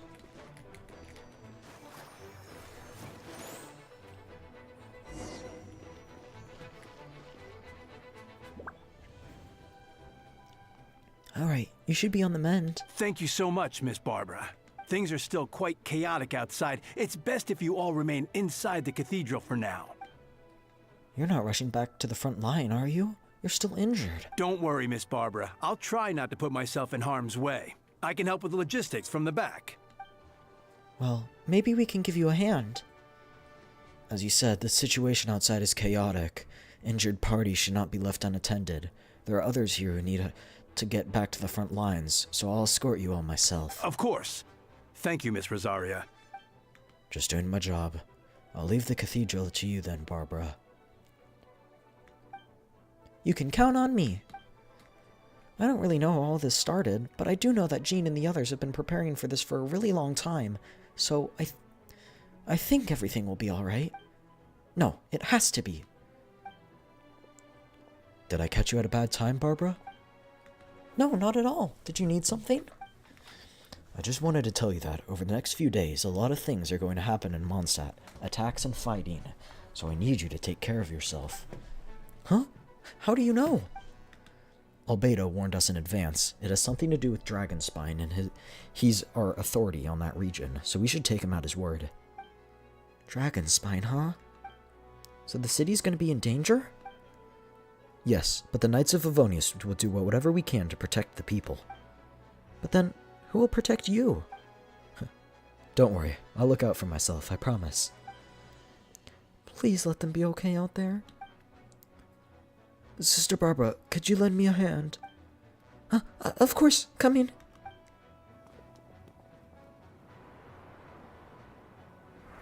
Mona?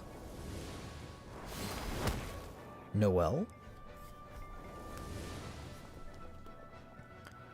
Civilian and Bennett? Amber? Mika? They're here! Prepare for battle! On guard, everyone! Incoming monsters at 11 o'clock! Looks like we've got 25 hilly trolls, 2 blazing axe meta trolls, and a bunch of different slimes. Prepare elemental countermeasures. Roger that.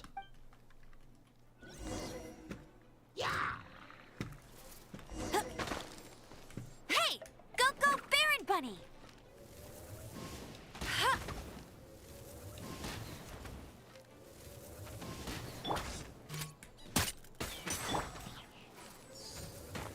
Ow.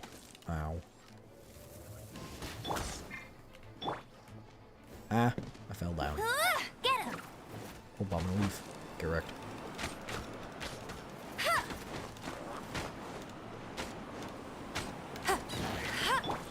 Precision! Bet you can't keep up with me!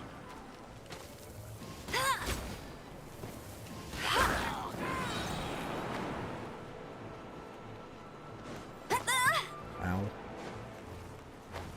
Alright, everyone.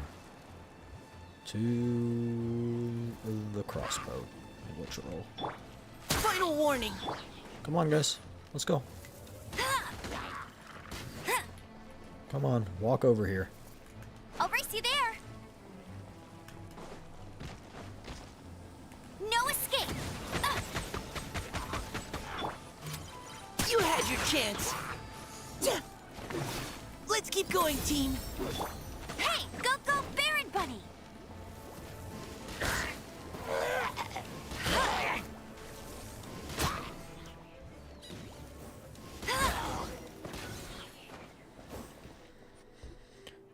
All units are now in position. Hertha! Oh, jeez, your voice scared me just now. What? Still caught up in the imposter incident? I thought you knew about the plan. Well, after you up and disappeared one day, all Master Jean told me was that you'd be gone for a while on an important mission, and that it'd be better if people thought you were dead. And then, what do you know? Someone who looks exactly like you appears out of nowhere 2 days later. If Master Jean hadn't told me about your mission, I would have fallen for it hook, line, and sinker. Yeah, that's quite a scary thought. I get chills just thinking about it.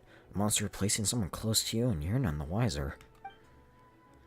Don't worry, once this is over, these monsters won't be a threat to us again. Albedo, are you okay? The trial wasn't too hard on you, was it? I'm sorry I couldn't be there, I was so worried. Same here. I thought it was all real at one point. I was in complete shock. So you didn't know, Amber? And it seems Eula did an excellent job at keeping the situation under wraps. And no need to worry, you two. I'm no worse for wear.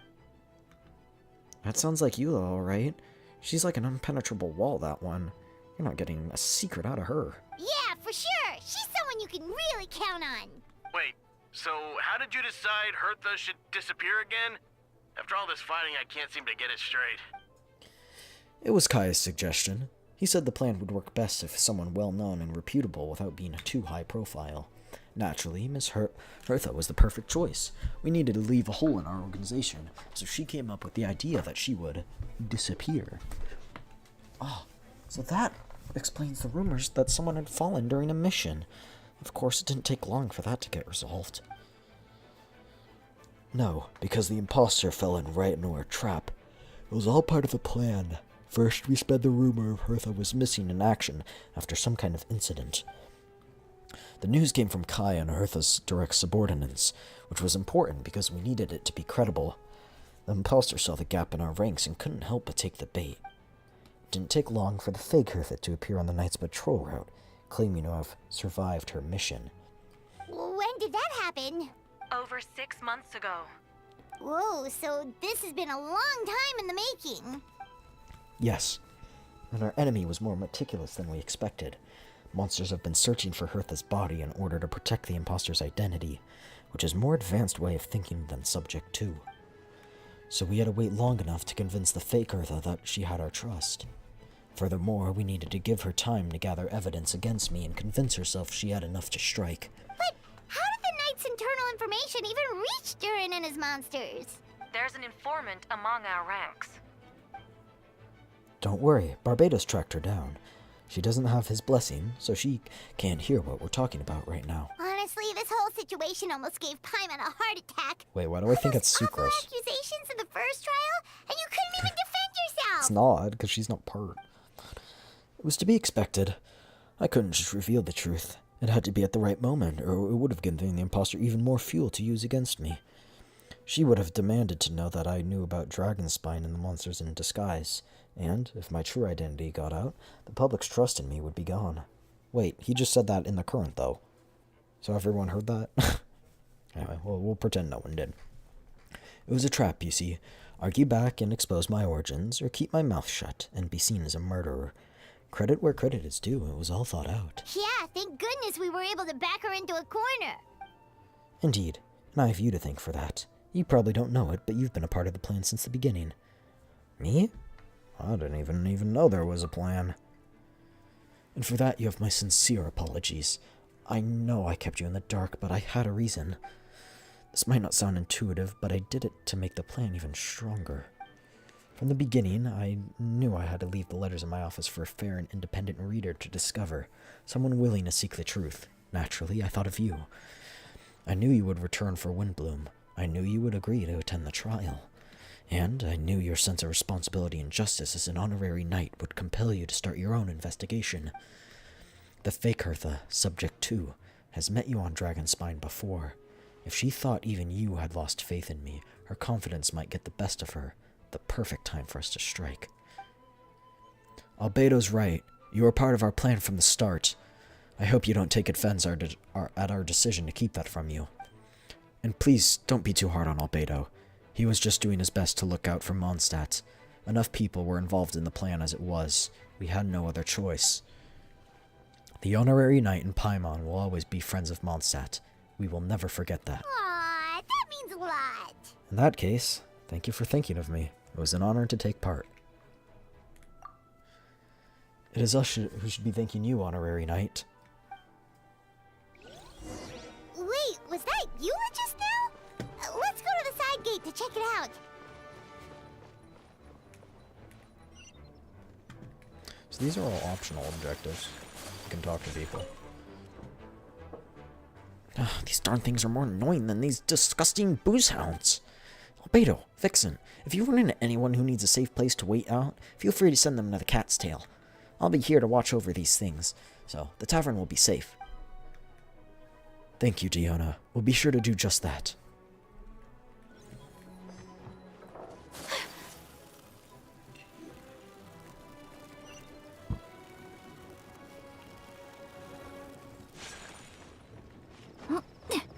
Speaking of snackies, I kind of want a snacky.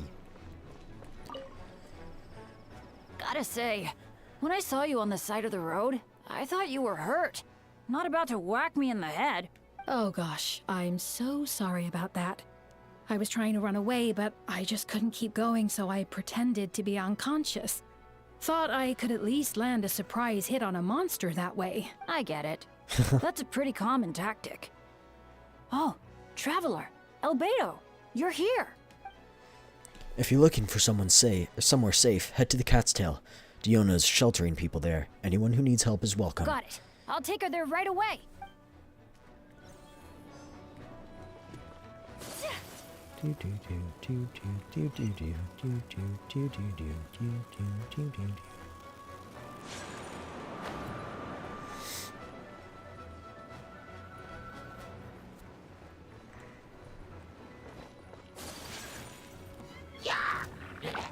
Whoa. Captain Albedo, honorary knight. Focus on the battle. We've got your back.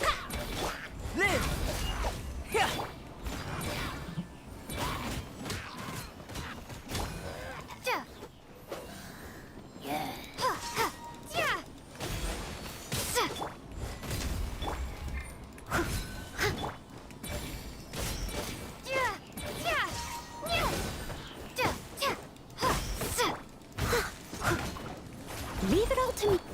Coming to be.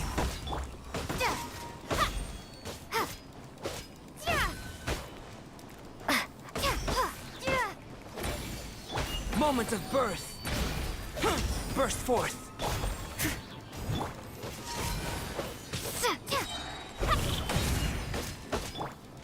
Seems pretty tough. As a dutiful maid would.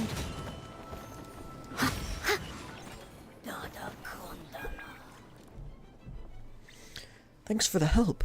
There were a lot faster. There were a lot. That was over a lot faster than I expected. I'm sure you have places to be, so don't let me keep you. Rest assured, I'll keep the people around here safe. Be careful out there. I know victory will be ours. Mondstadt side gate.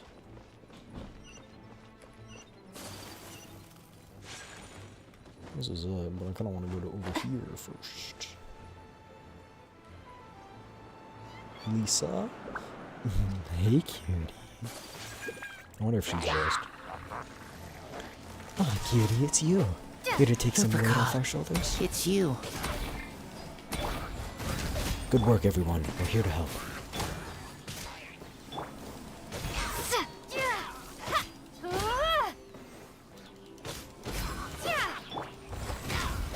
Come a little closer.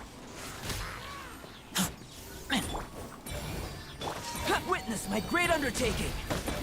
Live!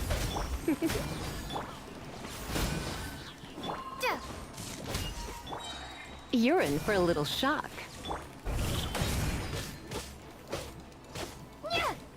Burst forth. He's so close. Anyway. Ah! On top of the flower.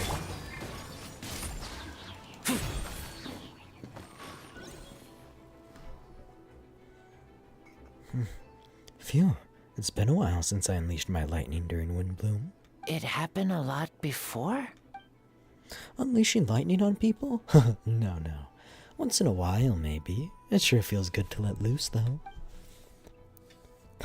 My old professor even wrote to me about that a few days ago.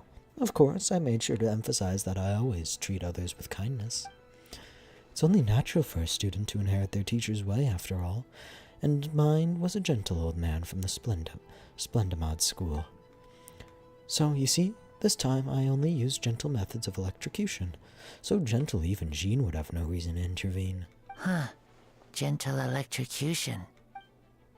You seem to be in good spirits, Miss Lisa. Ah, well, it's good to move about every once in a while. To Mondstadt side gate. Hold the line. It's all my fault. I knew Clea was fast, but disappearing like this? I only lost sight of her for 1 second. How am I going to explain this to Albedo? Explain what? Albedo, Traveler, Paimon, what brings you here? We're providing mobile support across the region. Was there something you needed to explain? You can tell me anything. I hope you know that. Yeah, plus we kinda already heard what you said, so... Just tell us. There's nothing to be afraid of. Clea, she disappeared right under my nose. I'm sorry. I'm doing all I can to find her. I see. Please don't beat yourself up. Clea is... Wait! Something's coming this way, and it doesn't look pretty! Alright, fighting first, conversation later. She was right next to me, and the next thing I knew, she ran off somewhere. I swear I only lost sight of her for a second.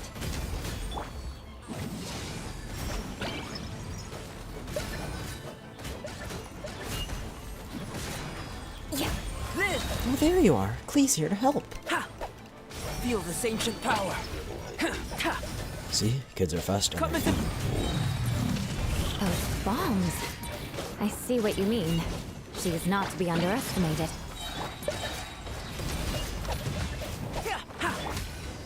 That was a fun team to use, actually. We won! Great work, Clee. I'll be counting on you to protect Eula next time, too. Albedo, you can't be serious. No problem. Just leave it to Clee. Are you going on patrol, Mr. Albedo? Clee heard you went camping for a few days and the monsters followed you back home. Camping, alright. The truth isn't suitable for little ears. That's right. So I need to report back to Master Jean to settle my expenses. If you have some time, I'm sure Eula would be grateful if you escorted her back to headquarters as well. Of course. I place myself in your capable hands, Spark Knight. I never knew Eula was so like thoughtful like this. It's so cute. Oh, it'd be an honor. Clee will do her best. Just remember, Klee's like technically like 500 years old or something.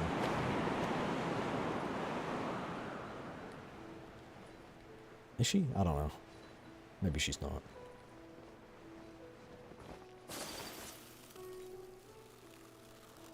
Master Gene.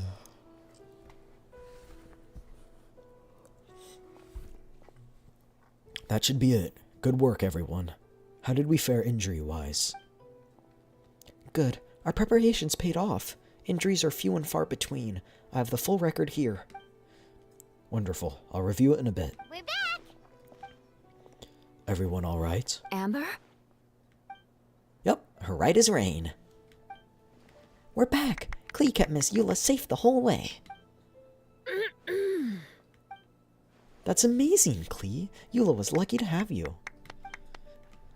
Looks like we're still missing a few. Reporting back, Master Gene. Mission complete. Good to have you back safe and sound. And great work, everyone. This operation could not have happened without you all. Your leadership is what made it possible, Master Gene. It's been a few busy days. You should take a well-deserved break. I will, but I believe you deserve one most of all. My work isn't finished, I'm afraid. I have a few loose ends to tie up. Loose ends? Ah, yes, of course. We can talk about it back at headquarters. The Traveler and Paimon should be there too. Alright, everyone who's finished their work should head back to the quarters or to the church to get some rest. Want to come with us, Klee? We can drink some tea and eat some freshly baked moon pies. Yes, yes.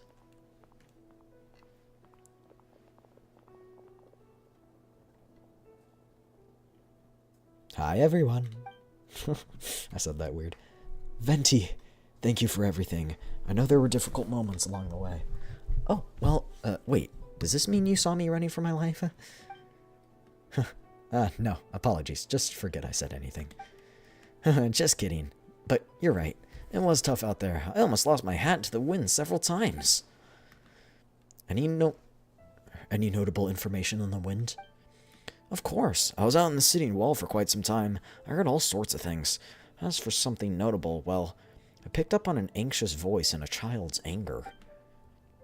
Durin has been isolated for centuries, but absorbing Subject 2's emotions allowed him to understand certain truths about this world and his existence, including the fact that he's no longer Mother's only child.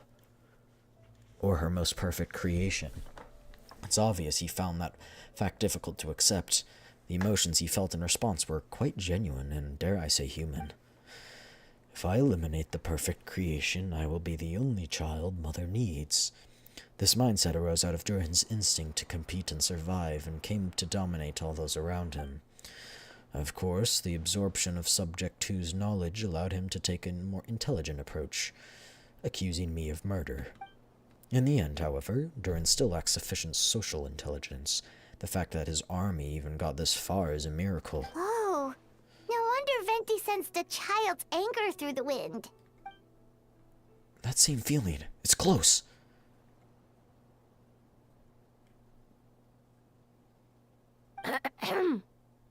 Phonia.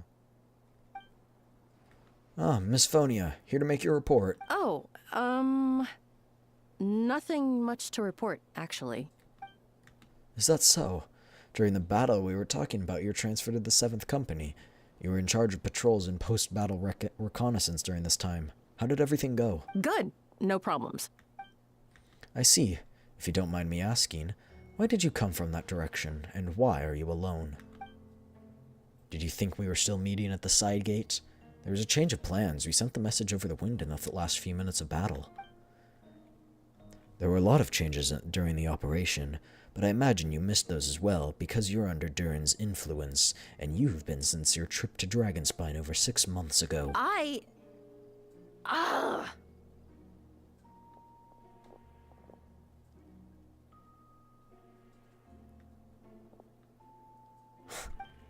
Don't move. Let's continue this discussion back at headquarters. Don't be scared. I'll figure out a way to free you from his power soon.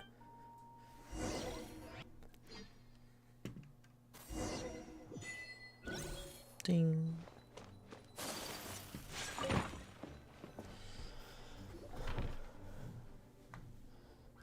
The others are looking after Phonia. Please tell me you can help her. I can, as long as the rest of the operation goes well. Wait, the operation isn't over. What do we do now? What happens next is more of a personal project. I've consulted Venti about the possibility of calling a tripartite conference. Ah, yes, that's a relatively new tradition. Grandmaster Varka came up with the idea a few years ago. I still remember when he approached me about asking the lovely ladies of the Herkensale for a small favor. That chumminess caught me off guard. If I hadn't known any different, I'd have thought he was talking about his older sisters or something. Older sisters? Is Varka really young or something? I wouldn't exactly call him young, but he's not old either. He's the type to crack a joke at every opportunity. So, whatever age that is. Indeed. It's Sino chat. He cracks jokes. Anyway, the Tripartite Conference is a gathering of 3 parties. The Herkenzirkel, the Animo Archon, and the joint forces of the Knights and Churches of Euphonius. Lord Barbados was able to facilitate a meeting between Varka and the mages. Varka had quite a way with words, so he was able to gain their favor and convince them to agree to a very important request. Namely, that in Mondstadt's greatest time of need, the mages would return and lend their aid to our nation. Yes, and now I have a request of my own, so I need the conference to convene once again. Venti, if you would. Of course. Vixen, pass me the Dodo communication device. Huh? You're gonna use that thing to call them? Just watch and learn. Okay, I think this should do it. Dodo.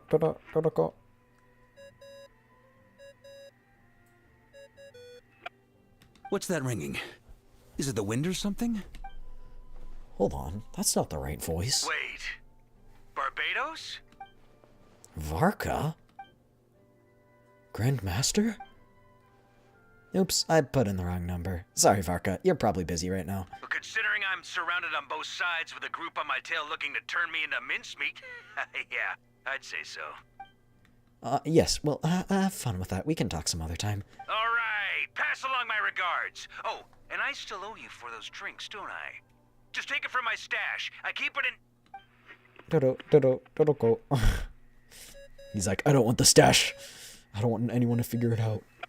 Hey! He was just about to tell us where to find his secret stash! Don't tell me he hid it behind the great tree of the Windrise. That seems like a bit much. Dodo, go. Hello? Who is this? Greetings, Miss Alice. It's Venti. We get to hear Alice for the first time. Venti? Nope, it doesn't ring a bell. You're really gonna tease me like this? Fine, it's Barbados. Apologies, just a bit of fun. What can I do for you, dear Barbados? You still remember the Tripartite Conference, right? I'm calling on behalf of a friend. He's asking for a meeting. Oh? And which brave soul is it this time? It's me, Aunt Alice. Albedo, captain of the Knights of Favonius investigation team, requests a formal meeting with the Herkenzirkel. And what is your wish, dear Albedo? I want to accomplish something unprecedented. How unprecedented? Something even your mother Rhine-daughter never accomplished? Rhine-daughter. In terms of technique, no, but in terms of location and materials, yes. Okay, that makes no sense. You've piqued my interest. I'll be right there. And boom, she's just gonna teleport. Be right where? Here? As in this office? Hello again, everyone. Oh, he's so cute. Hello, Aunt Alice. I see you've turned yourself into a giant Dodoko. Darling, isn't it? It even has its own hat. Wow, the attention to detail. Pleasure to see you all again. It's been a while. On behalf of the Hexencircle, I hereby grant Albedo's request. I'm guessing you still need to prepare? Take your time. Just come find me at the long table when you're ready. Aw, that's nice of you. Huh, I suppose it's just my nature, darling. I want to see what Alice looks like. Thank you, Aunt Alice. I need that as a pet. Like, as that will follow us around in Dodoko. That'd be so cute. Before we set out, there's someone you need to meet. Head to my office. He's waiting for you there. Who's it gonna be, chat?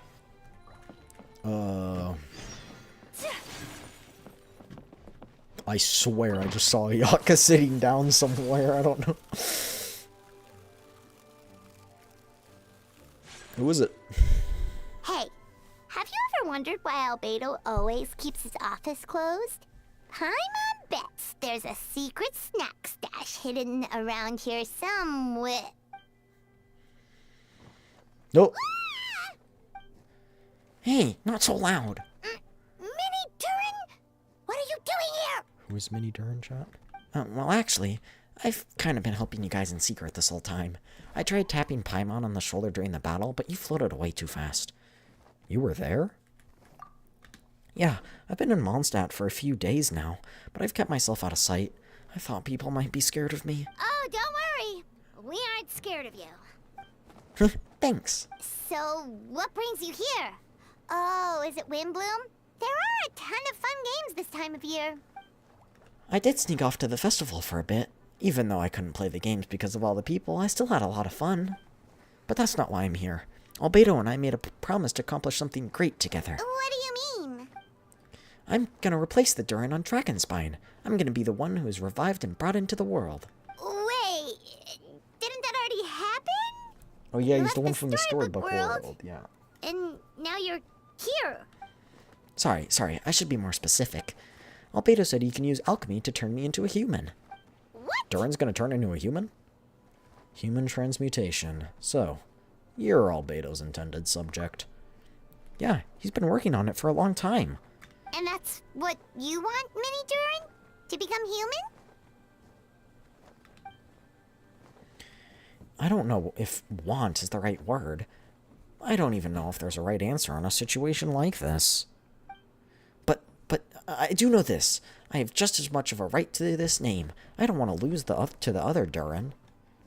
Becoming human isn't as simple as just changing form. I know. Albedo talked to me about that. He said the Durin on Dragonspine is a lot more aggressive and primitive. Almost like a beast. But Mom created me in a storybook. The pure parts of me can balance out the evil parts of him. If I'm honest, I don't know what I will look like. If I can still be me once I become one with that part of him. Maybe, without a complete soul, there will never really be a me to begin with. Albedo said these kinds of questions are normal. We're all just trying to figure out who we are. But I'm not afraid to change. So don't worry, no one's forcing me to make this choice. Well, turning you into a human sounds like a huge project. No wonder Albedo wants to get the mage's approval.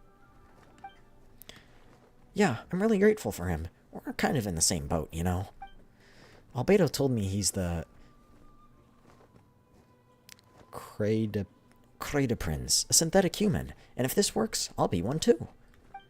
We'll be the only two of our kind in the whole world, alchemical creations allowed to live in human form. If all living things are grouped together by species, and there's only one other person like me in this world, I guess that makes us family. Definitely! You've just gotta trust one another! Actually, while we're on the subject, does your friend Hakai know about this? Yeah, I told him I was coming here to fill this, duty. He didn't try and stop me. He told me to just get a move on then. He didn't say it outright, but I think he supports my decision. Maybe he even thinks it's a good idea to go through with this. I'm a little scared, of course, but excited too. Anyway, I'm really glad I got to talk to you at a time like this. I feel a lot better now, so thanks. Aw, cute Durin. Mini Durin. Oh, that's a pretty close location marked by. Maybe it's in. Maybe it was in the building.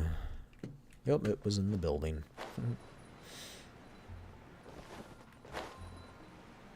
Oh no, it's an advanced storytelling thing. Special story mode. Tomato, tomato. Potato, potato.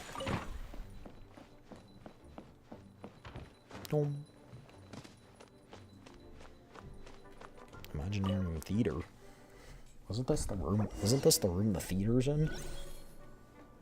The party configuration cannot be changed during the Hexen Circle's trial. Please choose a suitable party in advance.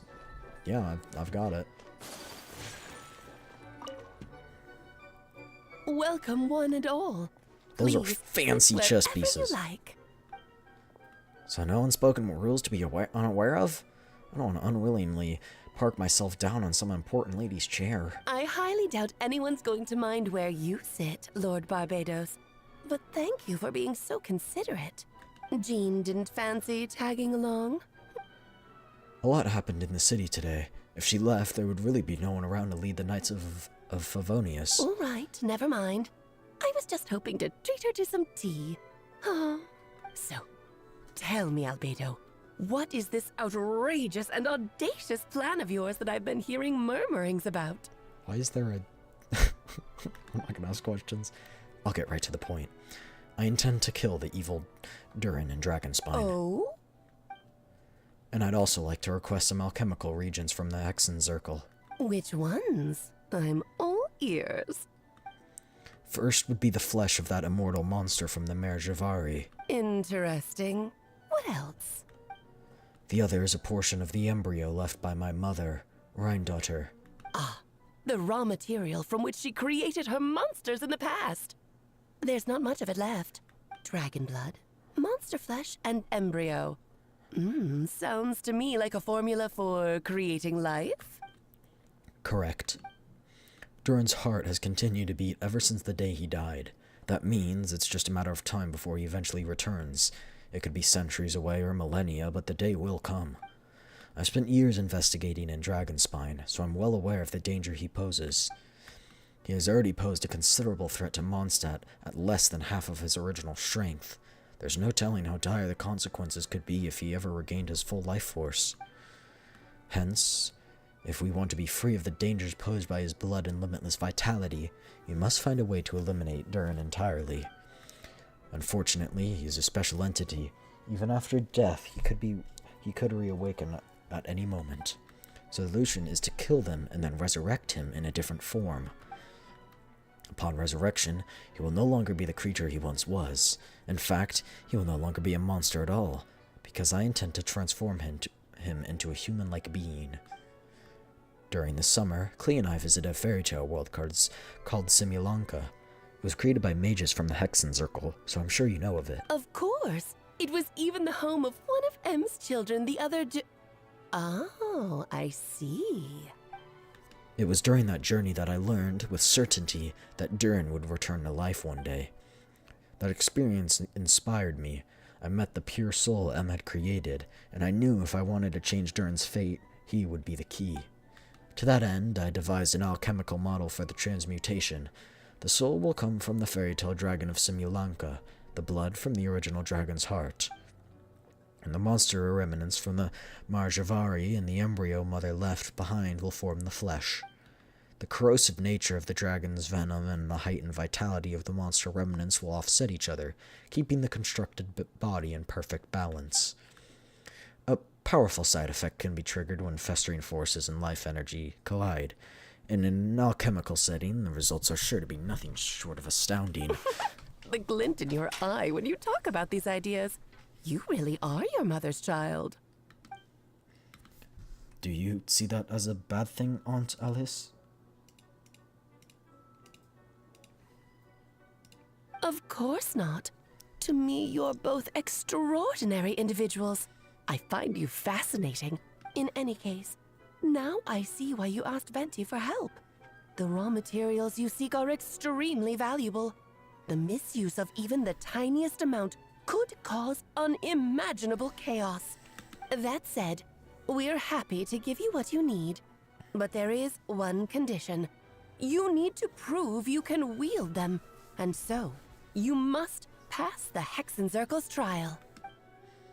I understand. I figured something like this might happen. That's why I asked the Traveler to come along. You're not gonna try and talk me into it? Oh, you need convincing? I thought you'd want to keep an eye on me.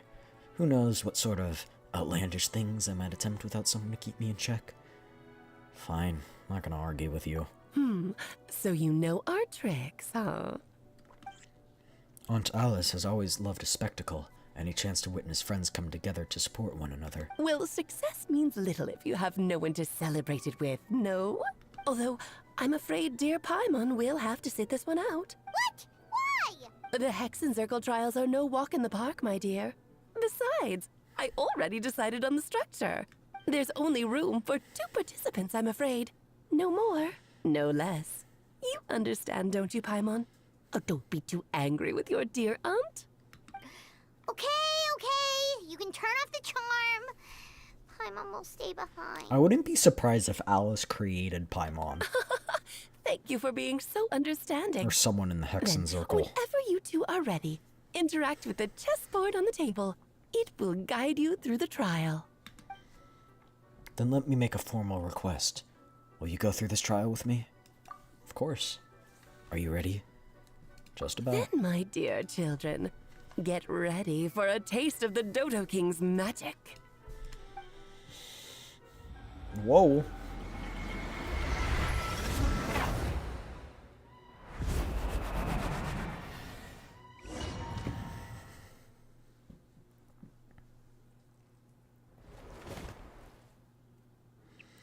It's certainly in keeping with the Hexencircle's modalities. We've been shrunken down to chess piece size. Whoa, you're so tiny now. Take extra care of yourselves, okay? What is it? Nothing. It's just that Paimon's voice is even louder than usual now that I'm this size. She's always so energetic and lively. Nothing can dampen her spirits. Don't worry. You'll be back with her again in no time. You sound pretty confident, Albedo. Aunt Alice, I didn't realize you'd be personally conducting the trial. Well, since your mother has to recuse herself, who better than I to put your abilities to the test? I have prepared quite a riveting new performance just for you two. See? Are we gonna play chess? Defeat them in battle. Prove to me that you have what it takes to achieve your goal. Swashbuckle your way to victory like gallant fairy tale heroes.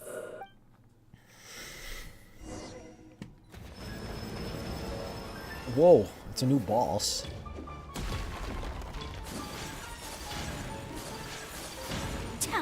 Come into being. Strike a pose. Feel this ancient power.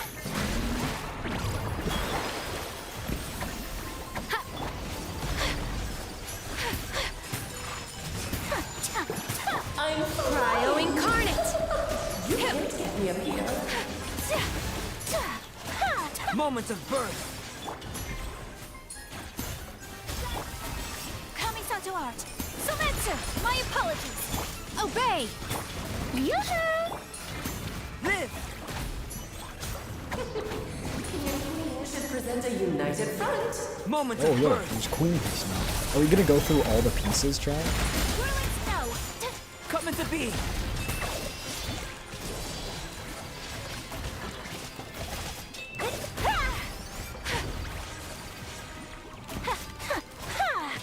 Witness my great undertaking. Easy. Checkmate.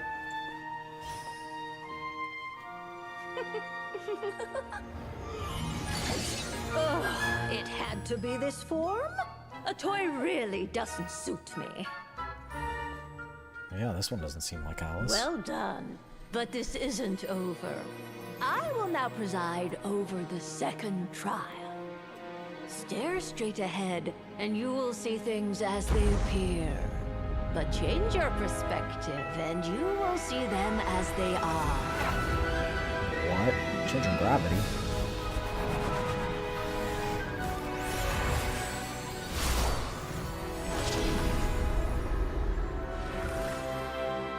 You okay?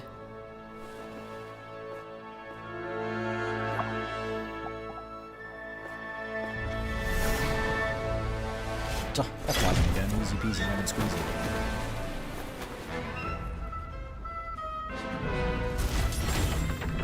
Oh.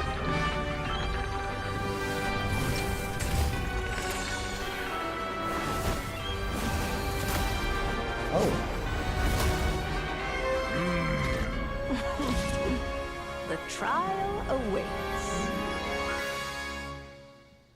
they actually that big? Or are they... No, they're not that big. Only by turning the world on its head can we see its true colors. So, it begs the question, what do you see on the other side of this chessboard? Pawns earned true freedom the moment they gained legs with which to run. So, in the spirit of Rhymedottir, I prepared a little surprise for you. That's who we're talking No to. need to thank me, of course. Just a small gesture of kindness from me, Barbeloth Trismegistus, to you. Oh, Albedo, you're always so charming and... Moment of birth! Live!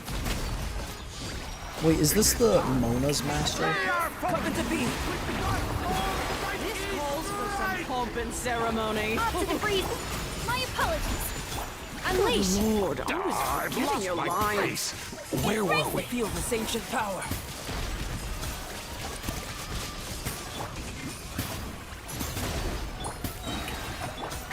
A little Oh, Elizabeth. this is all getting Whirling rather snow. dreary.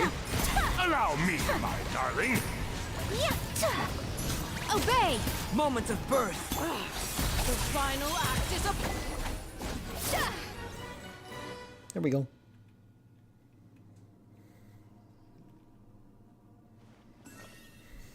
Yes, very well done. We did it. Oh, they've grown up so fast. I'm so proud.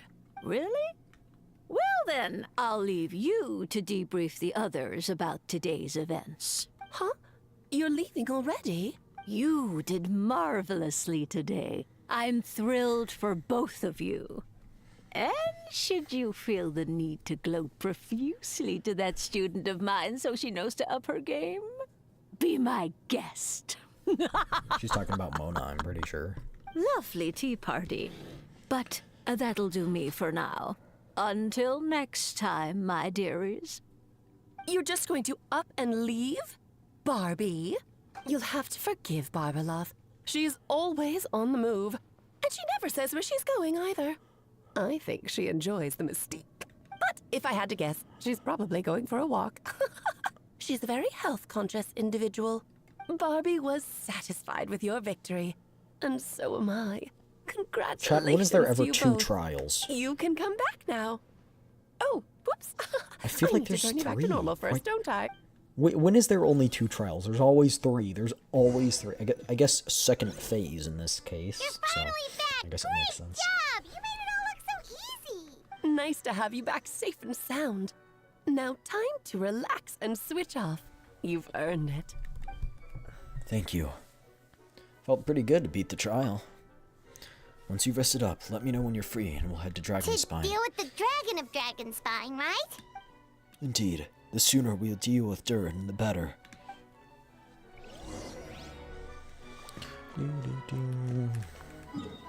Okay, I'm gonna go to the bathroom again. I have small bladder. I'll be right back. I'll be right back. Right back, right back.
Alrighty, time to go to Dragonspine.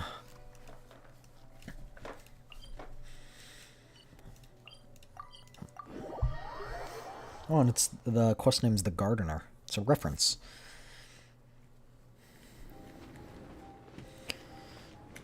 Off to the freezer!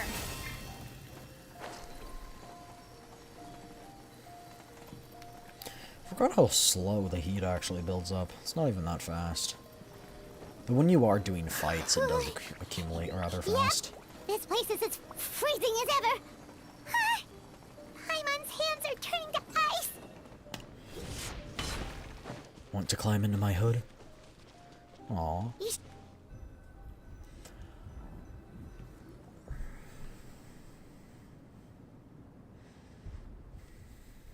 We've arrived. Sorry, Paimon. I have to get to work now. Still beating away after all this time. Leave it to me. You two, stay on guard.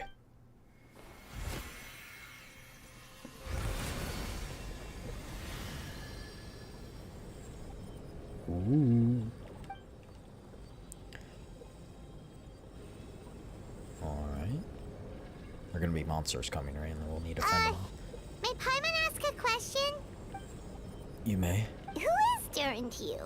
Do you think of him as one of your kind? You're asking him now?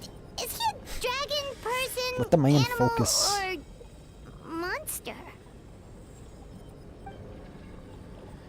From an alchemical perspective, we're both artificial creations, but biologically speaking, we have no relation whatsoever. So to say we are kin would be categorically incorrect. Sounds like you prefer humans to dragons, then.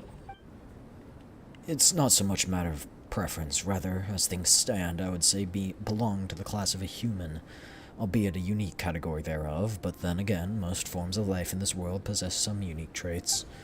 I'm perhaps the most unique thing among humans, in that I'm the only one of my kind, but soon there will be another just like me, assuming this alchemical project proves successful. I believe Mini Durin has already told you about his intent to replace the Durin of Dragonspine. After my conversation with him, he also expressed a strong interest in becoming human. It's a fascinating prospect, not to mention an extremely challenging one, but I understand why he came to that decision. Do you see this as an act of creation? I see it as an act of transformation. Well, understood in the broad sense, this project deals with both the past and the future, and stands to profoundly impact many lives. That, primarily, is what makes it worthwhile. Helping Mini Durin become who he wants to is a secondary consideration, though still a meaningful one. By contrast, my personal motivations are nothing so grand and meaningful. I'm just pursuing something I believe in. In my view, to cultivate life, which the world cannot generate endogenously, is to cultivate the world itself. Whatever aids life in attaining a greater level of perfection improves the world by doing so. It's not a question of whether this ought to be done or not, merely whether I wish to. The alchemical enterprise is concerned with deciphering and comprehending all forms of knowledge. That is the path I walk. Of course, that's not to say this is just a science experiment to me. Anything that affects Mondstadt, I approach first and foremost as a member of the Knights of Favonius. Does that answer your question satisfactorily? Well enough, thank you.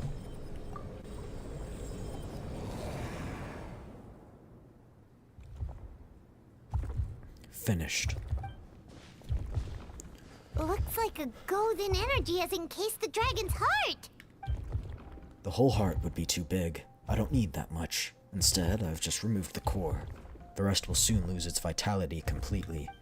This time, Durin's body should finally die for good. Wait, but in that case, what's gonna happen to the fake Hertha? And what about the people who fell under Durin's influence?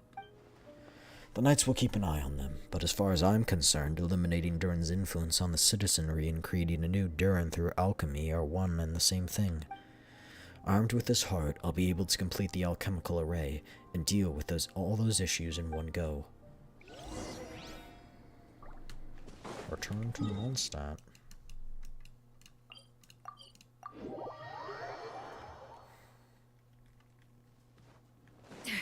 I feel like something's gonna go wrong here.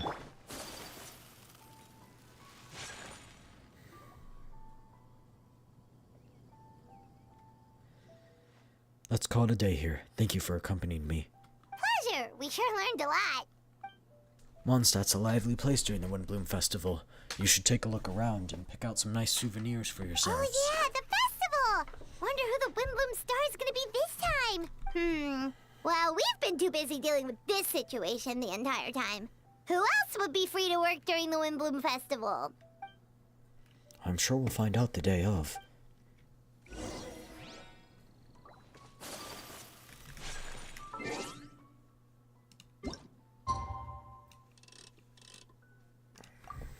Chuk, chuk, chuk, chuk, chuk, chuk, chuk, chuk, chuk.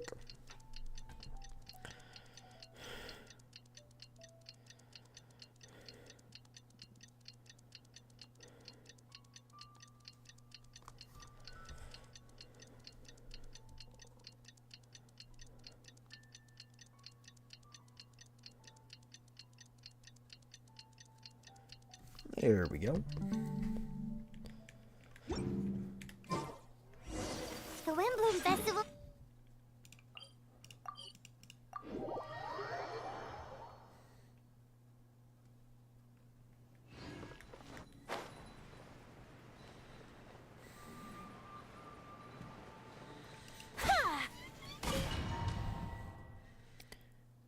Are we going to be able to play some games? As you all know, during this year's Windbloom Festival, the people of Mondstadt have banded together to defeat several waves of monsters that tried to invade our city. Accordingly, we would like to award the title of Windbloom Star to someone who made an outstanding contribution to the defense operation. Albedo! This is someone who may not look like a strong warrior, but whose keen insights played a vital role in gaining control over the conflict.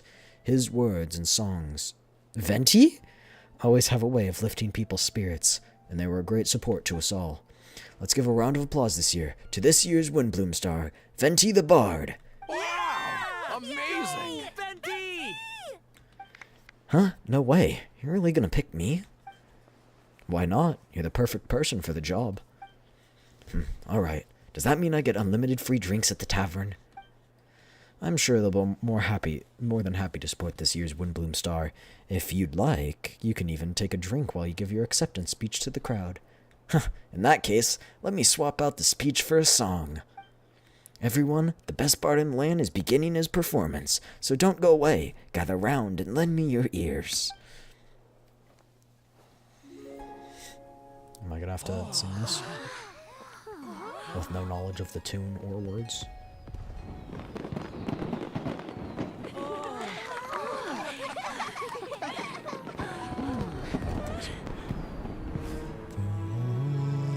Shines bright, it falls to the twilight. I hereby exercise the prayer of formation.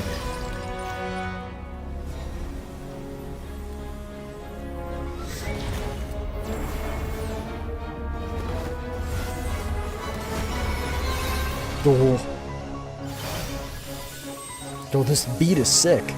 It's like Undertale. Whoa! Ubiquitous earth, flowing water, a refining fire, fortifying wind.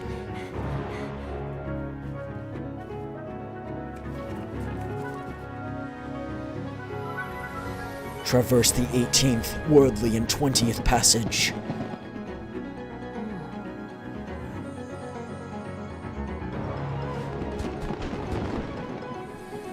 Emergent soul, enter the mortal realm.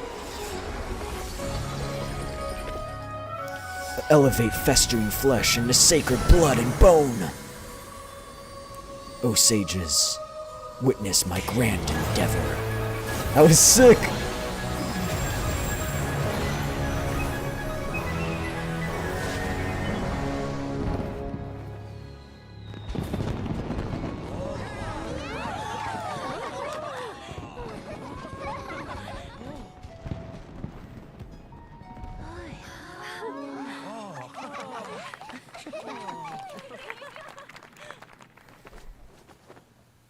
How was it? Not bad, right?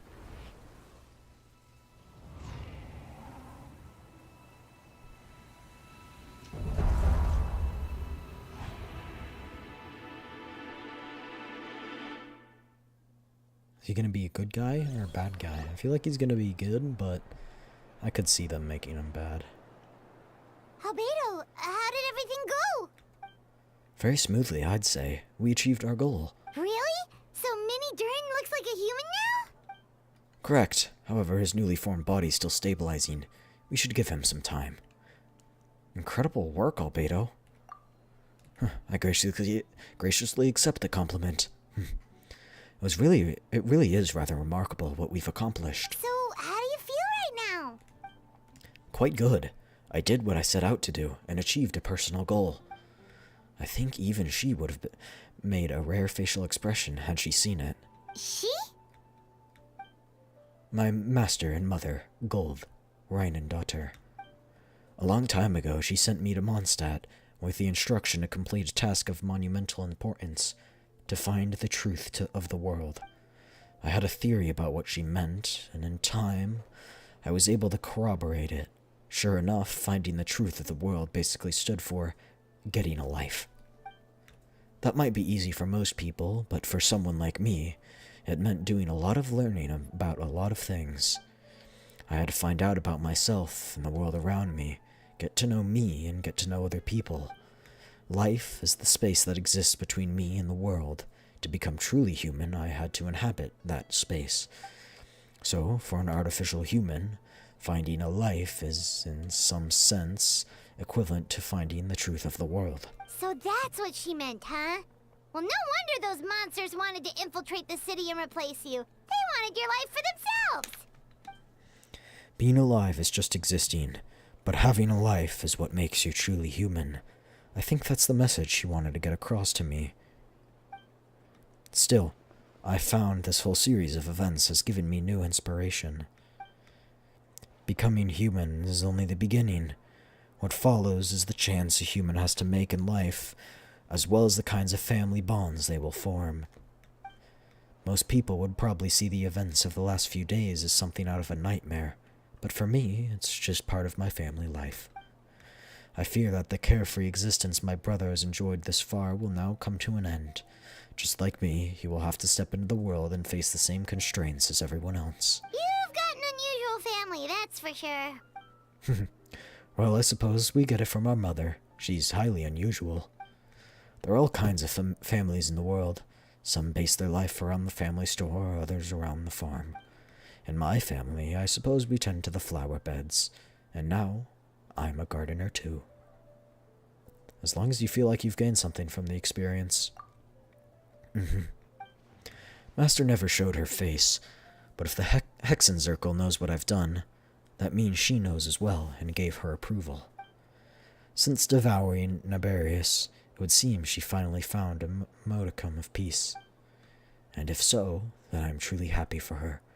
She didn't always have a penchant for madness, you know. Devouring Naberius? What's Naberius? It's the name of the ruler of life. What? Aunt Alice told me about it not too long ago, but it came as no surprise. I knew Master would do it sooner or later.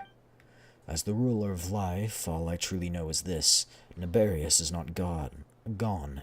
Instead, because of Master's action, she and Naberius are now one. In any case, thank you so much for your help during this ordeal, and for choosing to stand by my side through it all. Of course. That's what friends are for. Paimon took the words right out of my mouth. Hearing you say that means more than I can say. I'll make sure to pass along the sentiment when I report back to Master Jean. Oh, so you're heading back to headquarters? Well, good luck with the report. Thank you. I'll get going.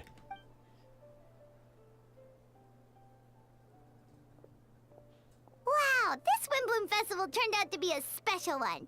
It feels like we really made a difference. Oh, Paimon almost forgot. If the Windbloom star has already been chosen...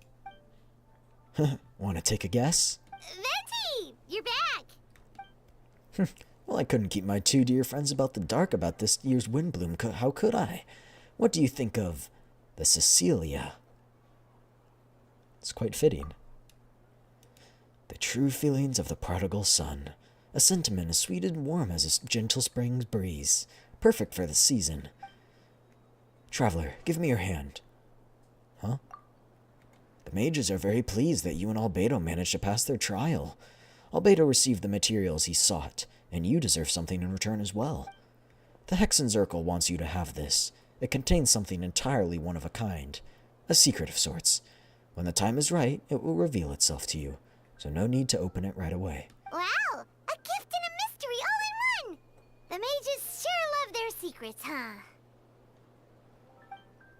According to the sender, you're probably the only person who can make use of something like this, so I suppose it belongs with you.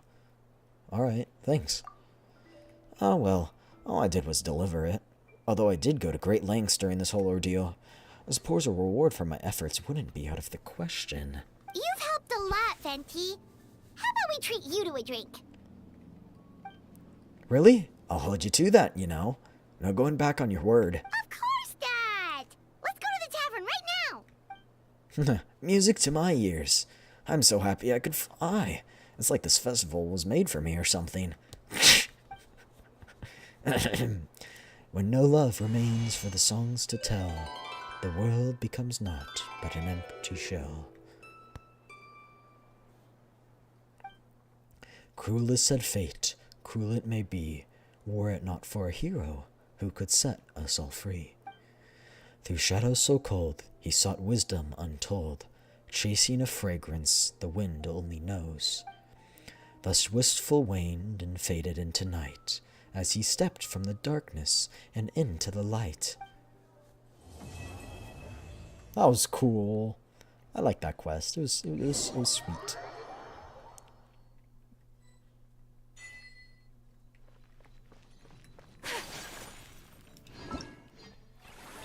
Whirling Waltz.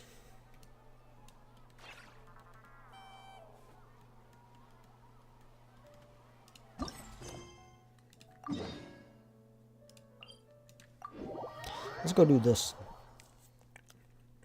Huh? Is that Navia over there? Oh, it's been a while. Let's go say hi. No. That starts the Skullfio's quest. We'll do it later. We just don't have time for it today, so I figured we'd start this. Hey, there's a newsstand over there. Want to grab a copy of the Steambird? We know our Fontanian friends love a little drama. There's no way they let their readers down. Isn't that Charlotte? And standing next to her, surely that can't be Kaniche? How about lost treasure resurfaces at last. Behold the beauty of the Remurian teacup. Hold up. This one's a gem. A legal restaurant caught serving Saurian stew. Proved surprisingly popular. Pretty shocking. But it still feels like it's missing something. Ah, got it. Udex gravely wounded in shocking stabbing. Set to miss cross-border smuggling trial. Oh my, that can't be for real. Fine, I hate to admit it, but you've won this one. Huh? What? Did Paimon hear that right? Neuvillette was stabbed and gravely wounded? No, surely that can't be right. Can it? Surely not. Ah, I thought I heard familiar voices. Well, if it isn't the Traveler in Paimon.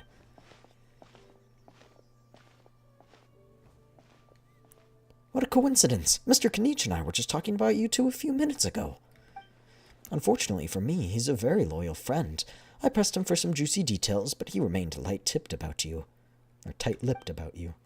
Light-tipped. So, anything you want to share with me about the Great Vixen's triumphs, exploits, in Nightland? It was a team effort. Modest as ever. Anyway, I'm getting a bit ahead of myself. Sorry.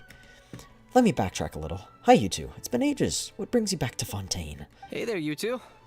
Fancy running into you here. What a pleasant surprise. Yeah, that, and also a less than pleasant shock. What the heck was all that about a Saurian meat restaurant and the Udex getting stabbed? Please say you weren't being serious. No, they weren't, Paimon. Oh, that? We were just trading tabloid headlines. Is that what you're talking about? Trading tabloid headlines? Yeah. Charlotte and I were having a little contest to see who could find the most ridiculous fake news stories. Either I got lucky, or I have a knack for honing in on the most outrageous material. I'm sorry you had to see such an unflattering side to Fontaine, Mr. Kniech. These third-rate tabloids write their headlines purely to shock and scandalize. All they care about is grabbing your attention to boost their sales. The ones who still got a shred of integrity will at least clarify the truth in the main body of the article, although the misleading headline is still an underhanded trick to draw readers in. But others, like the ones we were just reading aloud, have no qualms about making outright fabrications. If I had to quantify it, I'd say about 1% of what they write is the truth. That's pretty lenient of you, Mr. Kniech. Huh? Him? Lenient? Oh, you gotta be kidding! Ah! Don't get me wrong. I'm not trying to give credit to these so-called news stories for occasionally including a grain of truth. Yeah, exactly. All I'm like saying the is, does even exist. the wildest Boom, that's leaps of the 1%. human imagination are always rooted in reality. You mean all those fake headlines you mentioned actually do have some basis in fact? Sure they do. For instance, there was in fact a smuggling trial recently. Considering the amount of speculation surrounding the smuggled goods, it's no wonder there are rumors about restaurants serving saurian meat or teacups being unearthed from ancient ruins. But in reality, the goods in question were simply a few ancient relics dug up from ruins in Natlan. Rest assured, no saurians were harmed in the process. And if you're wondering why the Udex didn't preside over the trial, it's because this case was assigned to another judge from the offset. It's not as the Palace Memoria only has one judge. You can expect Monsieur Neuvillette to handle every single case himself. On a more interesting note, the trial in question went remarkably smoothly, and it was all thanks to Mr. Kniech's testimony as a key witness. Oh, okay. Paimon was so busy freaking out about those headlines that she totally forgot to ask why you're here in Fontaine, Kniech. Phew, it was all a misunderstanding. The world's not gonna end. Maybe not, but it'd be even better world for me if Mr. Kniech here would agree to another exclusive interview with the Steambird. It was a pretty open and shut case, and my testimony in court was clear enough. But I'm guessing, Mademoiselle Charlotte, that you're less interested in the case than you are in trying to uncover some news stories about Natlan. Drat, you saw right through me. I guess I'll put it down to the keen instincts of a renowned saurian hunter.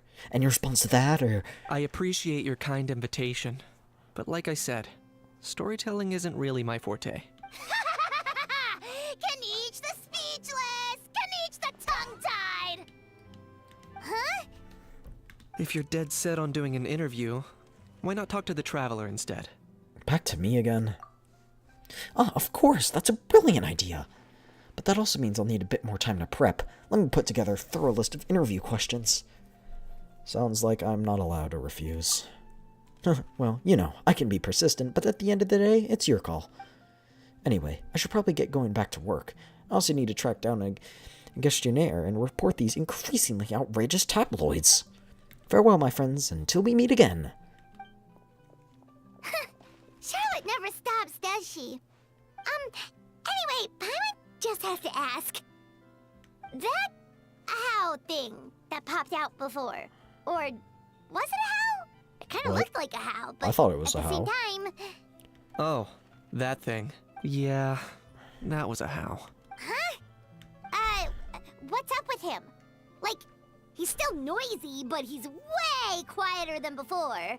Maybe he's It's like not... he's trying to hide or something. Maybe he's not acclimatized very well to Fontaine? Could be. Not acclimatizing? Aw, poor Almighty Dragon Lord is not feeling well. Too bad he can't come out to argue back. What do you mean? There's nothing physically wrong with him. It actually has to do with a The strange law we floating- learned about the after balloon- the arriving in floating Fontaine. thing. Apparently, it's forbidden to release flying objects within Fontaine city limits during the first 3 days of each month. And I'm sure Paimon gets it even better. Paimon sure does. Paimon's been down this road before. There's an easy solution. As long as Kniech holds onto a house tail, he'll be considered an Almighty Dragon Lord balloon, not a flying Almighty Dragon Lord. Not gonna lie, I was considering that. But Ahau wasn't too thrilled with the idea of huffing and puffing away in the form of a mini helium balloon. That said, it's pretty annoying how he keeps randomly popping up all of a sudden. Anyway, this morning I saw a notice outside the Palais Mermonia about an event that's set to take place outside the city soon. Something to do with filmmaking. I hear that's all the rage here. I was planning to stay here and do some exploring for a few extra days anyway, so I think I'll go check it out. It'll be a good chance to let that noisy helium balloon out. He might even learn a thing or two. If you're free, why don't you come along? Sure, seeing how angry always makes my day. I know where it is, so let me lead the way. Whirling Waltz, Act 1.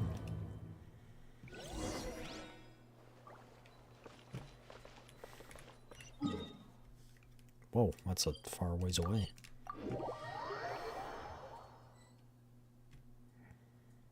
Looks like I remembered correctly.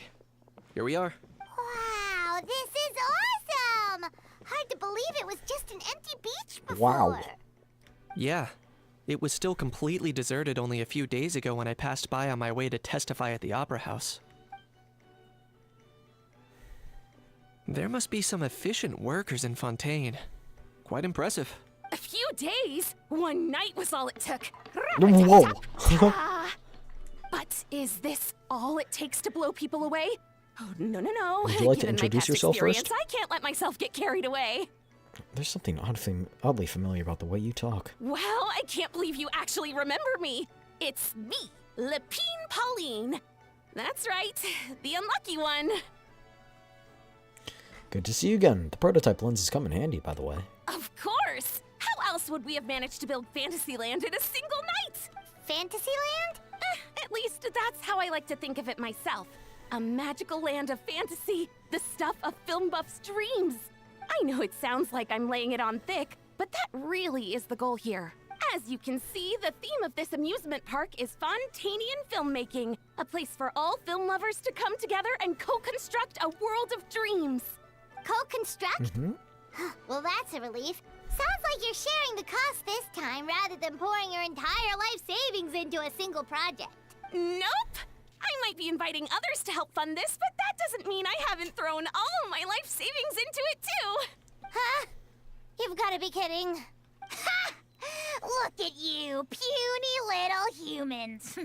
Recklessly betting your entire future against some stupid vanity project. If you're expecting even an ounce of sympathy from the almighty Dragon Lord, dream on! Mockery is all you shall get, straight from the heart! Sorry, just ignore that little gizmoid. He likes to butt in occasionally. Do go on. Gizmoid? Who you calling Gizmoid? You're the Gizmoid! Wow! That's quite a nifty mecha you've got yourself there. Is it some sort of smart personal assistant? You ought to let Miss Charlotte see your cool gadget. Oh, who knows? Maybe you could even look into mass production. Mass production? Ugh, insolent, vulgar, and disrespectful! Hey, he's a flying balloon cat. Dragon Lord, and We one need to of arrest a him. kind! There has never been another like me, nor will there ever be! And another thing, smart is the understatement of the century! I shall have you know that I am Kahulahau, forebear of ancient wisdom. I lived for eons long before any of you were born! What? Heavens above! I beg your pardon, forebear of ancient wisdom. Please, I meant no I hope she's offense. being sarcastic. Idiot meets idiot. What's all the fuss? Navia. Making some new friends, are we? Taylor Swift, Navia. Miss Navia! Allow me to introduce the star behind all the work that's gone into this venue. Miss Navia, president of Fontaine Spina di Rosula. Hello, everyone. Partner, Paimon. How have you been lately? Ah, my trusty partner. Hello there. I'm Kanich. What about me? What about me? My useless servant can't even give me a proper introduction. You think someone yelling their name out in the middle of a public street really needs an introduction? He's not wrong. I caught yours just now, in fact. So, you must be the almighty Dragon Lord, Mr. Ahau. It's a pleasure to meet you.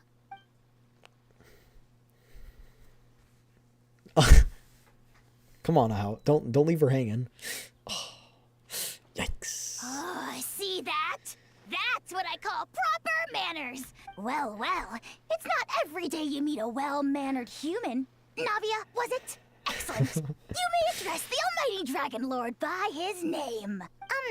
Navia, don't you think the title Almighty Dragon Lord is a bit silly? It's no big deal. All little animals do that, don't they? I mean, try to puff themselves up to look more impressive. I mean, he is totally being treated like a little cuddly pet. Anyway, it's all thanks to Miss Navia and the Spina di Rosula that Fantasyland's gotten up and running in the space of a single night. Honestly, thank heavens! After all that paperwork and I couldn't wait a moment longer. After all, who else but the Okay, stop sapping. Stop Sorry, sapping. traveler. Miss Lapine Pauline sometimes gets a bit overwhelmed by her own excitement.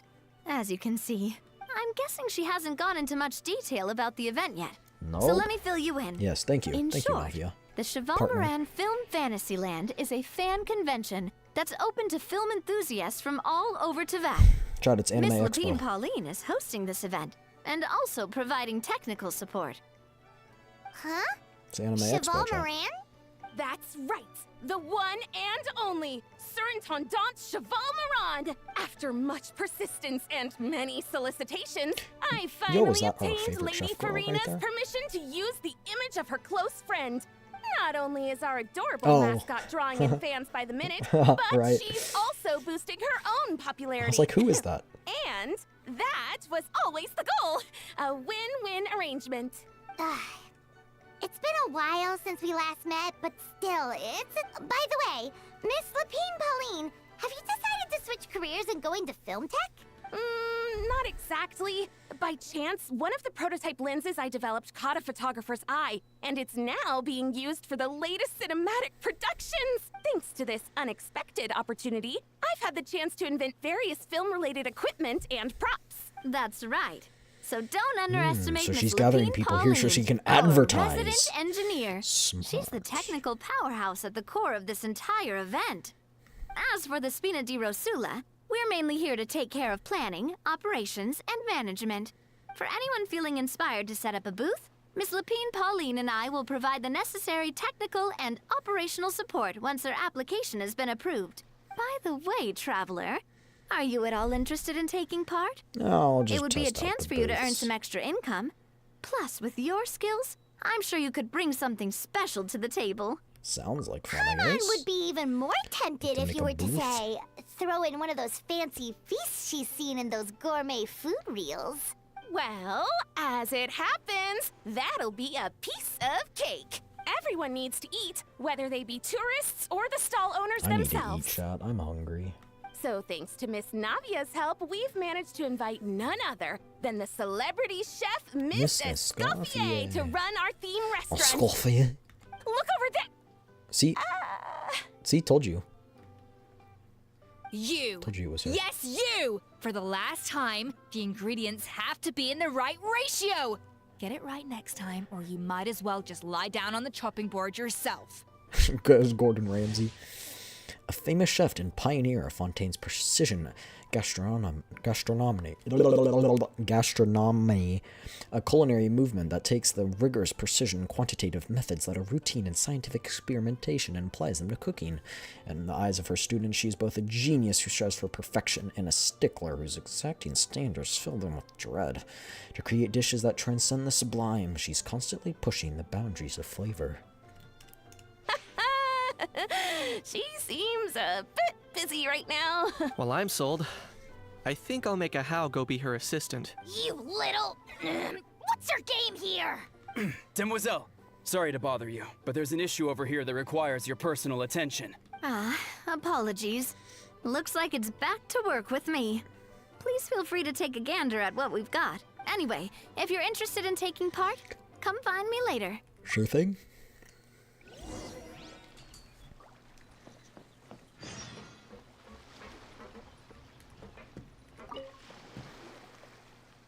Greetings. Apologies if you overheard my harsh words just now, but I assure you it is entirely necessary. The sheer lack of standards here will be the death of me. Do you have any idea of the kind of customers I'm gonna get with how lax things are at the moment? The ones that leave their guns behind by accident, and then come back to collect them later, bringing ammunition with them. Yeah, that's the kind of customer you wouldn't forget in a hurry. Oh. Oh, Lapine Pauline was one of them. Wait, has that happened before? No, it's just the mention of guns reminded me. Someone did actually leave their gun nearby. It wouldn't be Chef Just before we started setting up, as we were cleaning up the site, someone stumbled upon a mysterious locked box. It didn't look like something from Fontaine, though. It had more of a Natlanese vibe. Oh? Do you think a foreign tourist might have left it behind? That's what I assumed at first. But the box was buried beneath a pile of wooden planks, rocks, and whatnot, so it seemed like someone deliberately hid it there. But I didn't see much point in speculating, so the best thing I could think of was to hand would be it the over best to the to ask authorities. about that, because she was probably the one who designed it. All the way over to the Palais But it can't run Mermonia on just to hand it phlogiston. in. It was. What did the authorities make of it? Oh, they made a mountain out of a molehill, as usual. Before even addressing the question of what was actually inside the box, they had several heated discussions about whose responsibility it was to write the lost and found notice. Thankfully, the ever-reliable Officer Sedine stepped up and immediately called in the Marechaussee Phantom to crack the lock and check if there were any dangerous items inside. And, as it turned out, there was a gun. Wow, that's a dangerous item, all right. Mind if I ask what kind of gun it was? Oh yeah, Mr. Rifle, Knut, pistol. you're from Natlan, aren't you? Do you know a lot about guns? You could say it comes with the job. I have an interest in weaponry and the like. I haven't found guns to be very common in What, that are the one. toys I gave you not good enough for you anymore? Yep, got sick of those long ago. You little... Don't dare you turn your nose up at my gifts! Why, Time for a timeout, old-timer. Sorry, where were we? Oh yeah, do you recall what the gun looked like? It's a bit hard to describe. If you ask me, it didn't even really look like a gun. Give me a second. I'll knock out a quick sketch. We got speech bubbles. It's gonna be something that's not even a gun in the slightest. Maybe it's a water gun. Something like this. That's not a gun. Isn't that a part from one of the... Whoa, it's so neat and precise. Sketched by a professional engineer, after all. No, chat, I'll show you exactly what that is. It's literally an item in the game. Sorry. Is something wrong with my drawing? I know it doesn't really look like a gun, but I assure you, this is exactly what it looked like. And it certainly could shoot as well, too. I confirmed that with the officer from the Marechaussee Phantom. No, quite the opposite. The features are very accurate, and it is definitely from Natlan. Please, don't mind me. I'm just taking a moment to admire it. Why are you looking at me? Can't wait for the event to get I started. should be the one thanking you. Thank you, and everyone else for your support. Don't mention it. Besides, we haven't really done anything. Not at all. The buzz and excitement you guys bring is exactly what this event needs. Oh dear, I'm starting to feel a bit guilty watching everyone else toil away. Guess it's about time I got back to work too. But just before I go, one last thing. Traveler, it's wonderful to see you. Here's to a successful collaboration. Alrighty. What was it you wanted to say, Kaniche? After saying goodbye to Lapine Pauline, you and Kaniche find somewhere to I'm chat. sure you noticed that there was something unusual about that gun. It looked ancient. Correct. It's most likely an old weapon dug up from some ancient dragon ruins. Based on my experience, it might be more accurate to refer to it as a hand cannon. But in Fontaine terms, it's not wrong to call it a gun. Given why I came here, don't you think it's curious that an ancient dragon relic of unknown origin would turn up like this, out of the blue? I suspect this gun might have something to do with that smuggling case. It might have slipped through the cracks. Time is of the essence. So I'd like to head over to the Palais Mermonia to verify my suspicions. I'll join you. Then we can head out right away. Or, if you want to catch up with your friends first, I can wait. Okay.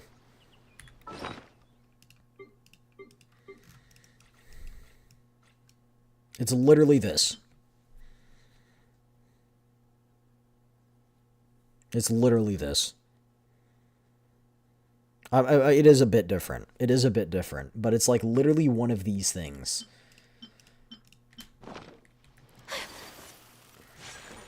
Navia. Hi.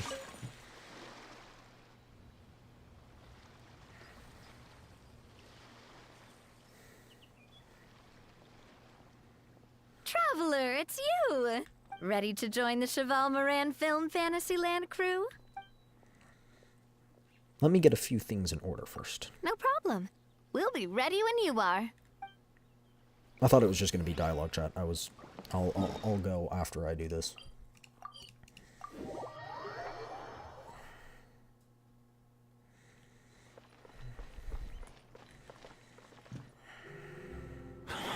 Oh, man. Yo, Auroron, Aoife. Bro! Bro! Are you mimicking me? Now's not the time. Come on. Come on, no, bro. No, I mean, one of our buddies is here, for real. Quite a few of them, actually. Auroron, Aoife, what brings you to Fontaine? Huh? How come you're... Ah, I'm guessing Kanich is here because of that international smuggling case, right? I've heard quite a bit about that. Word sure gets around quickly, huh? First time abroad and you're already making headlines. Oh, stop it. It's not like I was the center of attention. Wasn't expecting to see the Traveler and Paimon here too, though. Come on, Aoife. Huh? A traveler, by definition, is someone who travels around. Fair point.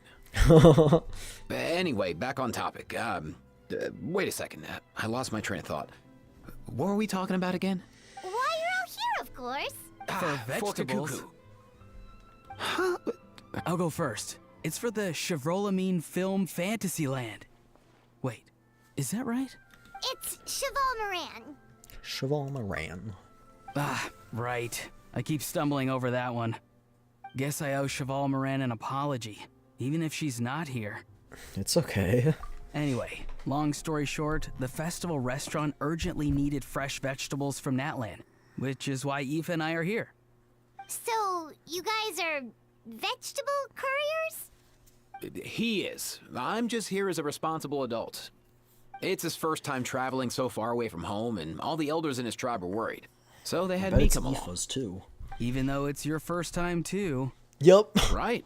But they still picked me to accompany you. You gotta wonder why that might be. Don't you get it? They all just saw how overworked you were, so they used it as an excuse to send you off on a vacation. Wait, what? So I'm getting the grandson treatment now too? See? Doesn't matter how much older you are than this dude. Hang out with him long enough, and you'll eventually find yourself being treated like a kid. Meaning everyone looks after you. What's so bad about that? In theory, nothing at all. In that case, guess I better start over. Hi guys, my name's Aoife, and I just turned 5. Nice to meet you, little bro. Paimon's not sure who the responsible adult is anymore. Sure ain't me, that's for sure. What about Kakuku? If he was here, we'd be making more of a ruckus than we already are. That's exactly what's got me worried. Aoife, there's nothing to worry about. You're a big boy. You can handle yourself now even without Kakuku. You think that's what I'm worried about? Anyway, my priority right now is Kakuku. Suffice it to say, Kakuku's in big doo-doo. How so? He's so small, and all he knows are a few harmless phrases. What kind of trouble could he even get himself into? Let me guess.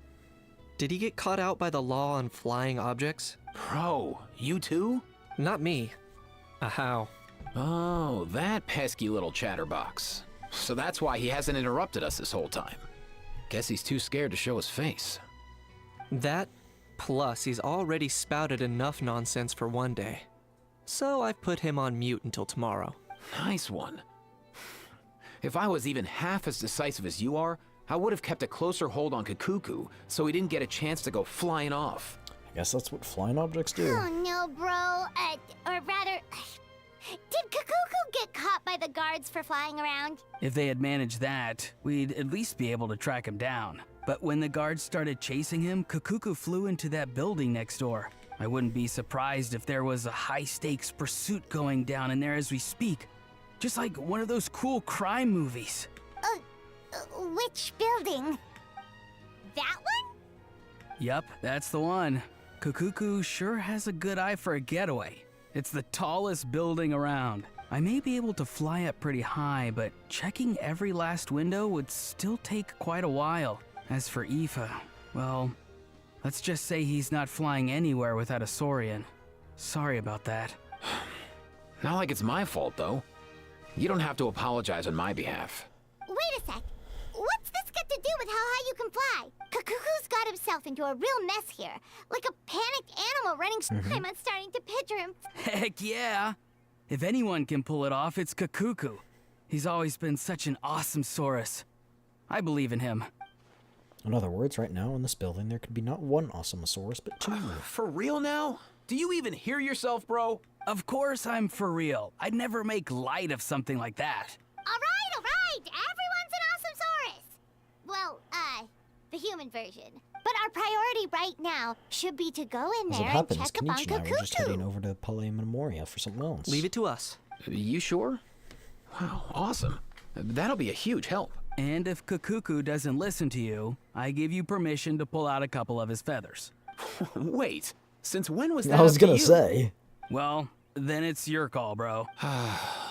All right then, if Kakuku doesn't listen to you, I also give you permission to pull out a couple of his feathers. There you go. If he objects to that, tell him to come find us. And that'll solve your problem. He either won't. way. Trust me.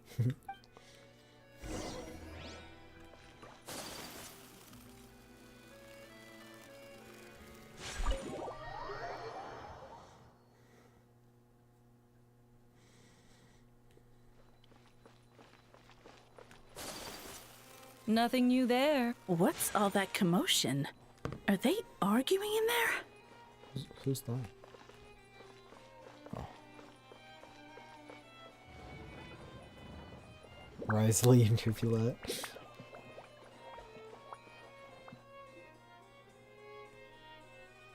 No way, bro.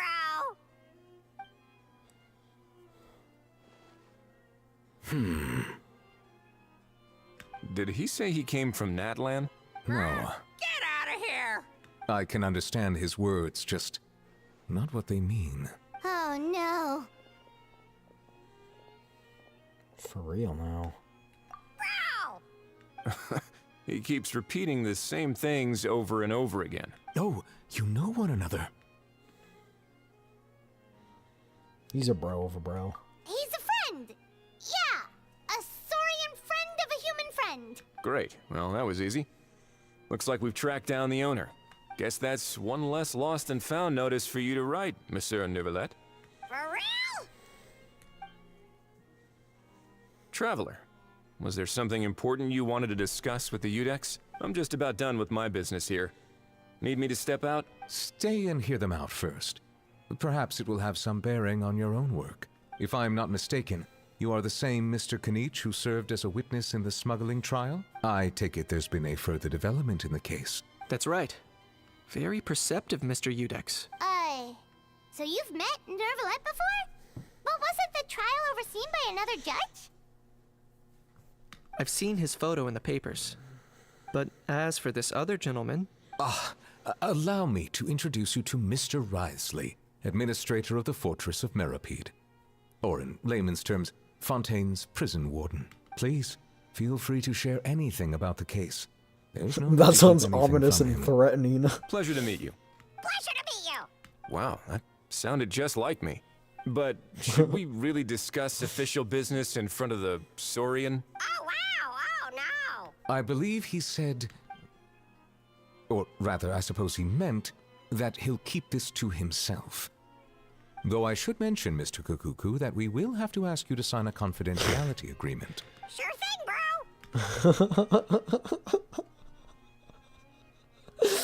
bro! Let us return to the matter at hand.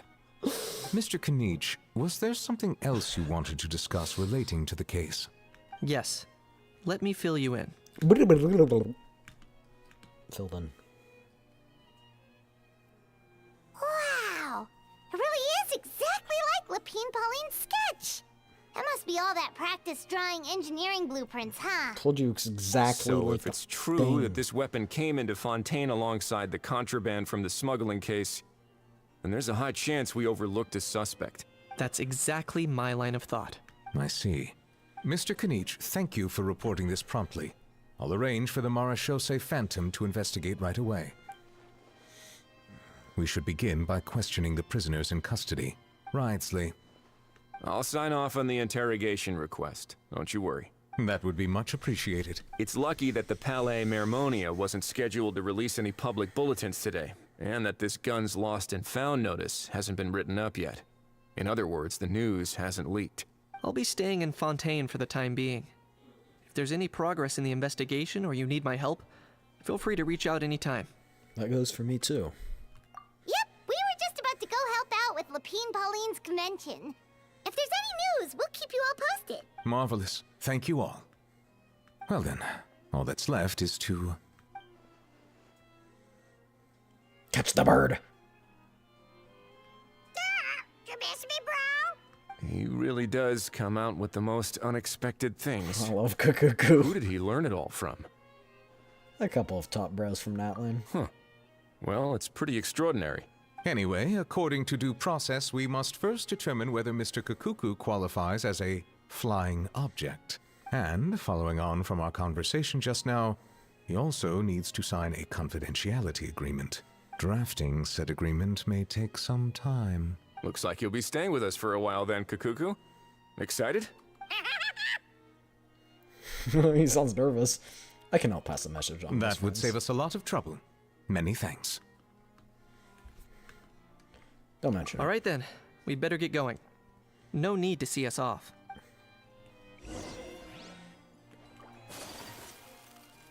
No way, bro. Yeah, bro. I love Kukuku, he's so funny.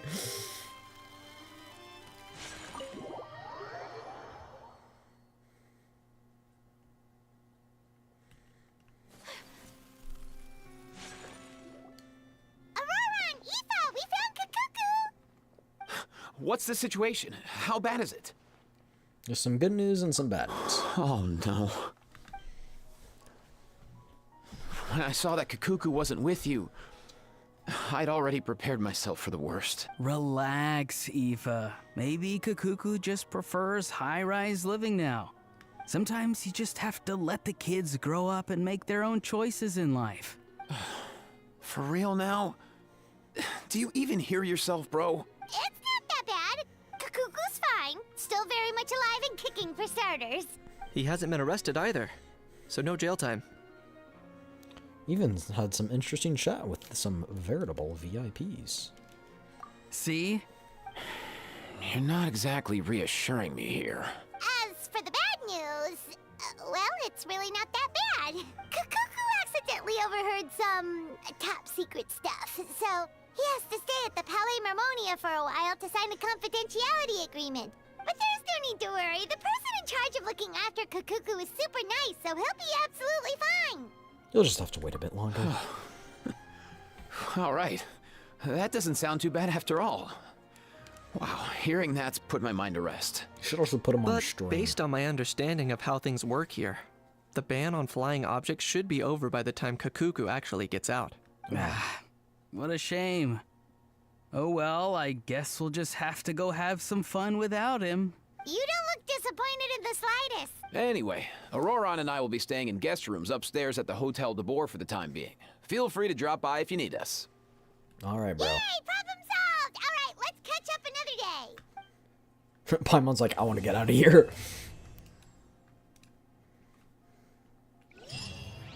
Boom.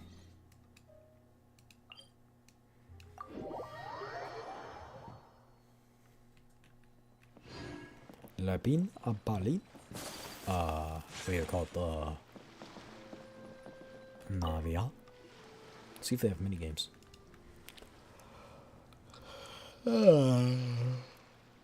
Yawn. Traveler, it's you! Ready to join the Cheval Moran Film Fantasyland crew? Yeah, let's do It's this. time, dear partner in Paimon, for us to turn our attention to the Cheval Moran Film Fantasyland. As I mentioned, the park was started up by enthusiasts who brought in the Spina di Rosula to handle the planning, construction, and operations. Of course, enthusiasts aren't typically all-around experts. They usually stick to designing the event booths. We, for our part, handle long-term operations and develop standardized strategy guides for the different activities. Long-term operations? Strategy? It all sounds so complicated. It's just business, We chat. spend most It's of our time shrimply business. adventuring, and we barely have any experience running a stall. Do you think we can Exactly. handle Not every this? big boss went to business school. That's more like it. You've seen it all before, haven't you, partner? I'd even go as far as to say you've shaped some of Tevat's biggest business ventures. Anyway, first things first. Let's get an overview of how the whole festival's gonna be run. Alright. The minigame. Whoa, that's us.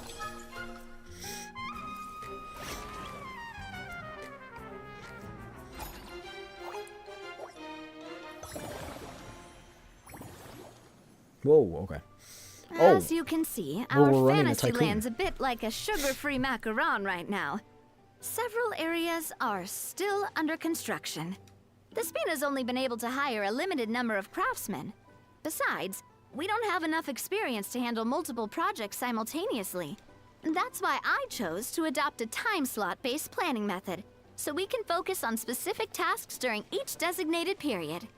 Upgrading facilities, expanding the venue, hiring staff. All of this requires funds and time slots to accomplish. Got it. So, it's our job to allocate precious time slots in each business cycle to the most worthwhile task. As we attract more guests and earn money to add to our funds, we'll also be able to work more efficiently. Which will allow us to divide each cycle into finer time slots, which will let us get more done. So we'll be limited in the decisions we can make and tasks we can focus on within each time period. Which means we have to use our limited actions and Mora to earn even more Mora. Yep. Kinda like playing chess or... Paimon thinks she just about gets it. Sounds right up my alley. You mentioned standardized Of course. Film and entertainment mean different things to different people. If we're not careful, some visitors and others might pick up dangerous props by mistake. To avoid confusion, we need to create a standardized strategy guide for each activity. You want me to set the benchmark? Wow, if we're the first ones to test out the activities, who knows what surprises there could be waiting for us. But if we hit a tough spot, we'll just have to rely on our skills to carry us through. Hopefully it goes without saying that I'd never put you in danger, partner. I carefully checked all the existing activities before you arrived, and I can assure you that they're all perfectly safe. I also wanted you to experience the activities before anyone else gets to. It'll be fun. Plus, we'd like to hear your thoughts and suggestions. Oh, those are two things Navia is best at. Making people feel safe and having fun. Great! Well, I can't wait to hear what you think. Your input is super important to us. All right, then. Let's start with Eclectic Escapades and put our first guide together.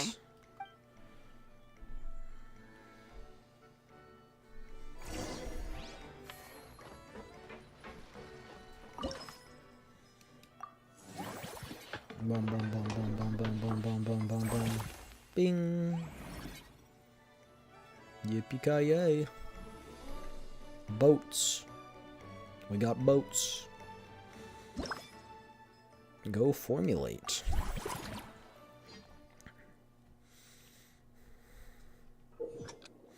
Click the number. Okay, it's just adventure coins, diving, gliding, blah, blah, blah. We got it.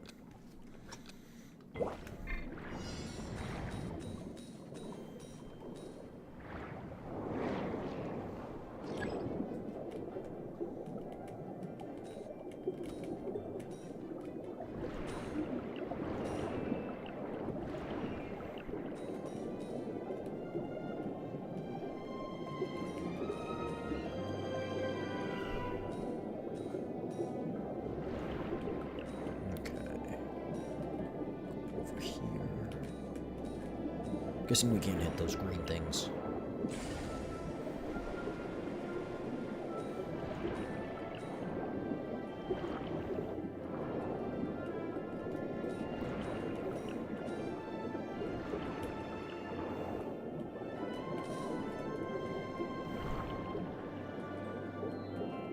I got all the adventure coins. At least the ones that I needed. There we go.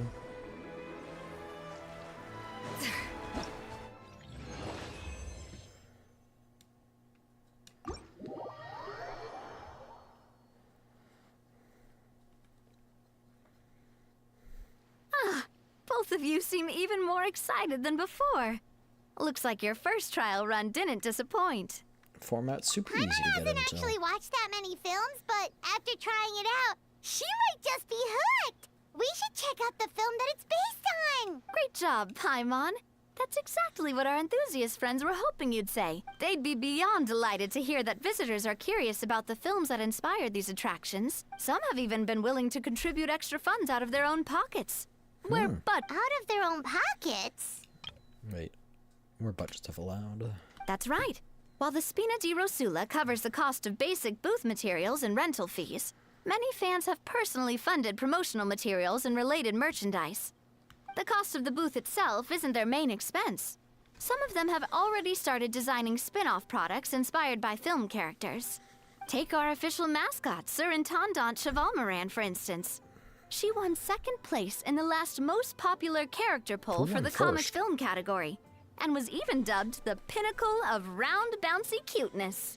Many people have expressed interest in designing cushions based on her image, using the highest quality fabrics and hiring the most skilled artisans to mass produce them. These cushions will officially go on sale at the next convention alongside lots of similar products. Sounds irresistible, right? Plus, as Surintendant Chevalmoran's guardian and official image rights agent, Farina will receive 60% of the sales revenue. Good. After all, the fans are doing this voluntarily, not for profit, but to promote Surintendant Chevalmoran's adorable image.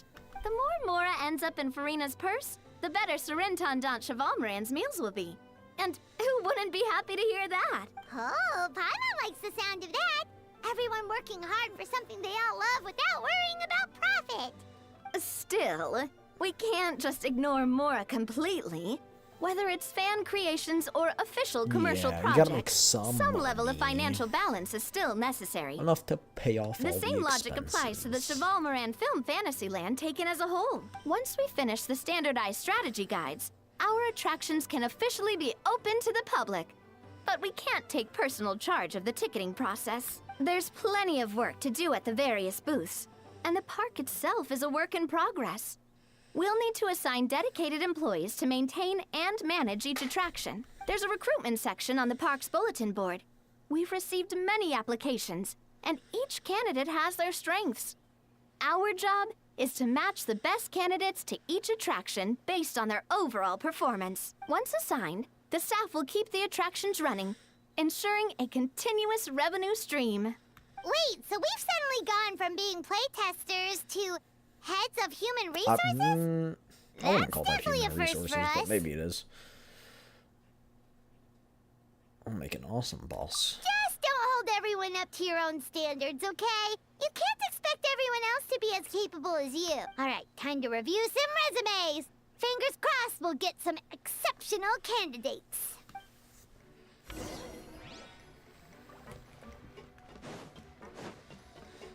Hire employees. Staff center. We can hire Helene, Constantin, or Jala. Service value plus 12. Wages 1,600 though. Confirm assignment. X.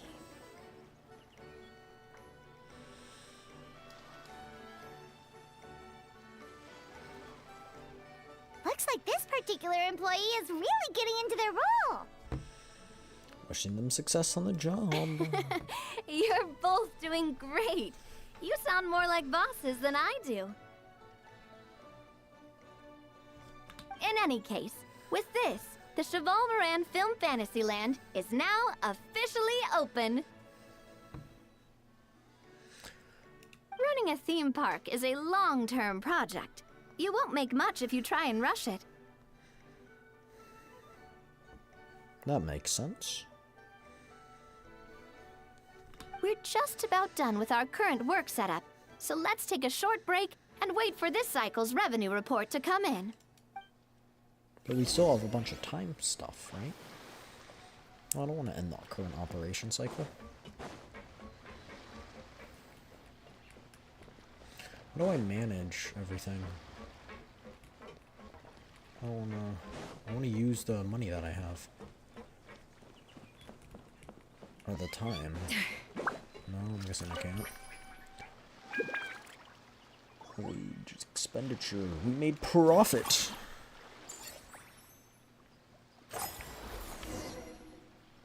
Well, the numbers might not look that impressive, but given that we're just getting the ball rolling, I'd say that wasn't a bad start. Building on this momentum, we must consider rolling out more unique business strategies during the next cycle. To draw in the crowds, I've invited one of Fontaine's very own celebrity chefs, my good friend Escoffier. She'll be performing right here in the amusement park's restaurant. On that note, let's go catch up with her. So, is the restaurant part of our business strategy too? There are so many layers to this operation. A lot of people. A lot of people. Operation.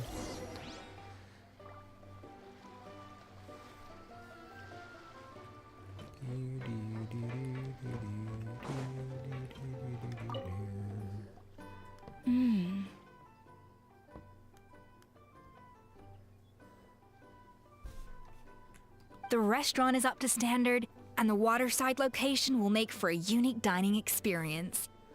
The beautiful scenic reflections in the water create a stunning backdrop, lifting diners. Oh. Ingredients. The restaurant is up to standard, and the waterside location will make for a unique dining experience. The beautiful scenic reflections in the water create a stunning backdrop, lifting diners' spirits and allowing them to truly savor their meals. Hey there, Escoffier! Oh, my employers are here. The president of the Spina di Rosula, plus the famous traveler and Paimon. I must say, you seem a bit overqualified to be running a film-themed amusement park. I'd say that if anyone here was overqualified, it would be the former head chef of the Hotel de Boer. Wherever you walk, the aroma of fine cuisine follows in your wake. Let's get back to business. I'm guessing you want the traveler to help me decide the theme dish for each cycle, right? Theme dish? This is the business strategy I mentioned earlier. Using Escoffier's top-tier dishes to attract more visitors to the park. Alright. This isn't just about attracting visitors. Her culinary masterpieces will surely have other surprising effects. Just imagine, Paimon, if all you needed was a single ticket to enjoy all the attractions and taste all the legendary food. Wouldn't you be tempted? And just a ticket? Then Paimon One come every ticket? single day! Infinite passes?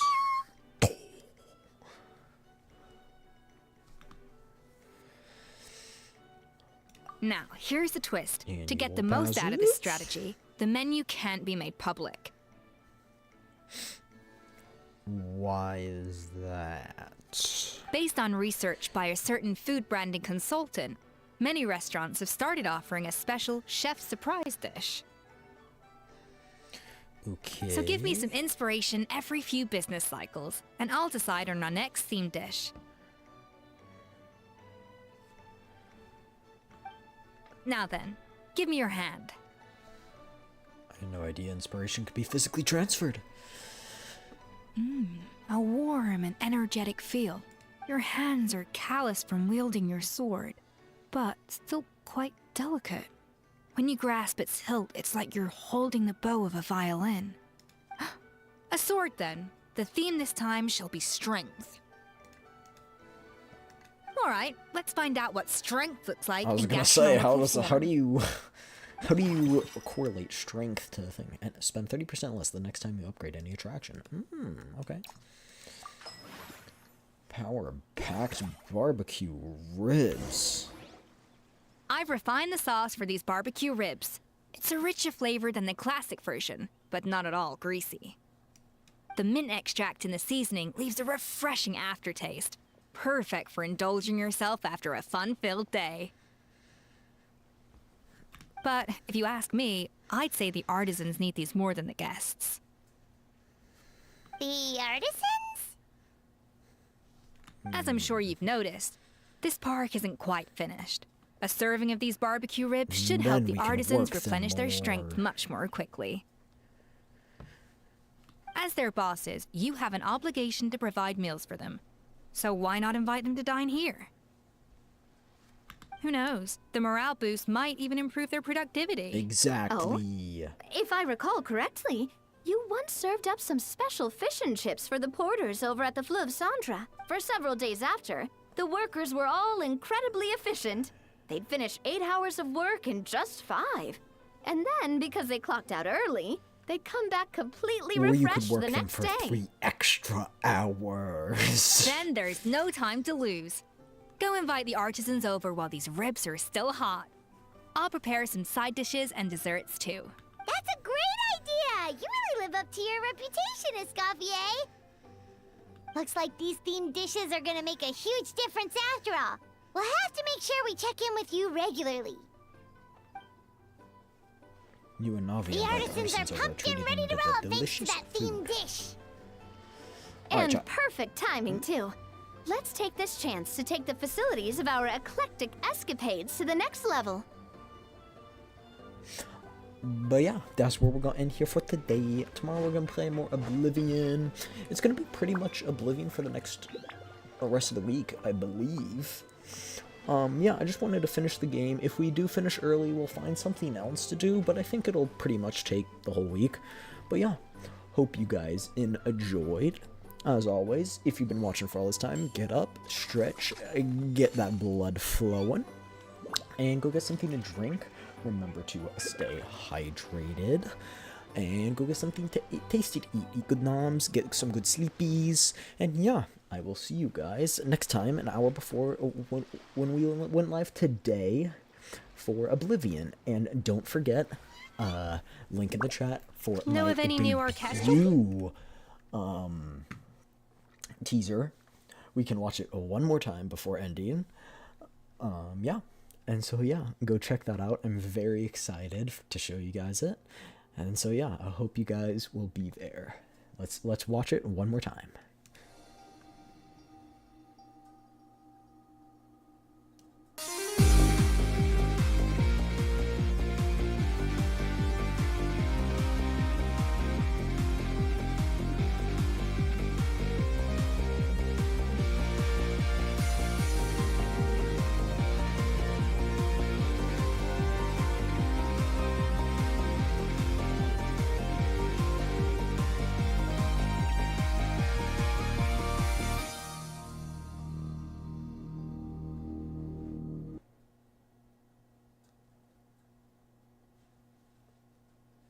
I hope you guys enjoyed that. Alright, I'll see you guys tomorrow. I hope I'll see you again sometime. Bye-bye. Peace.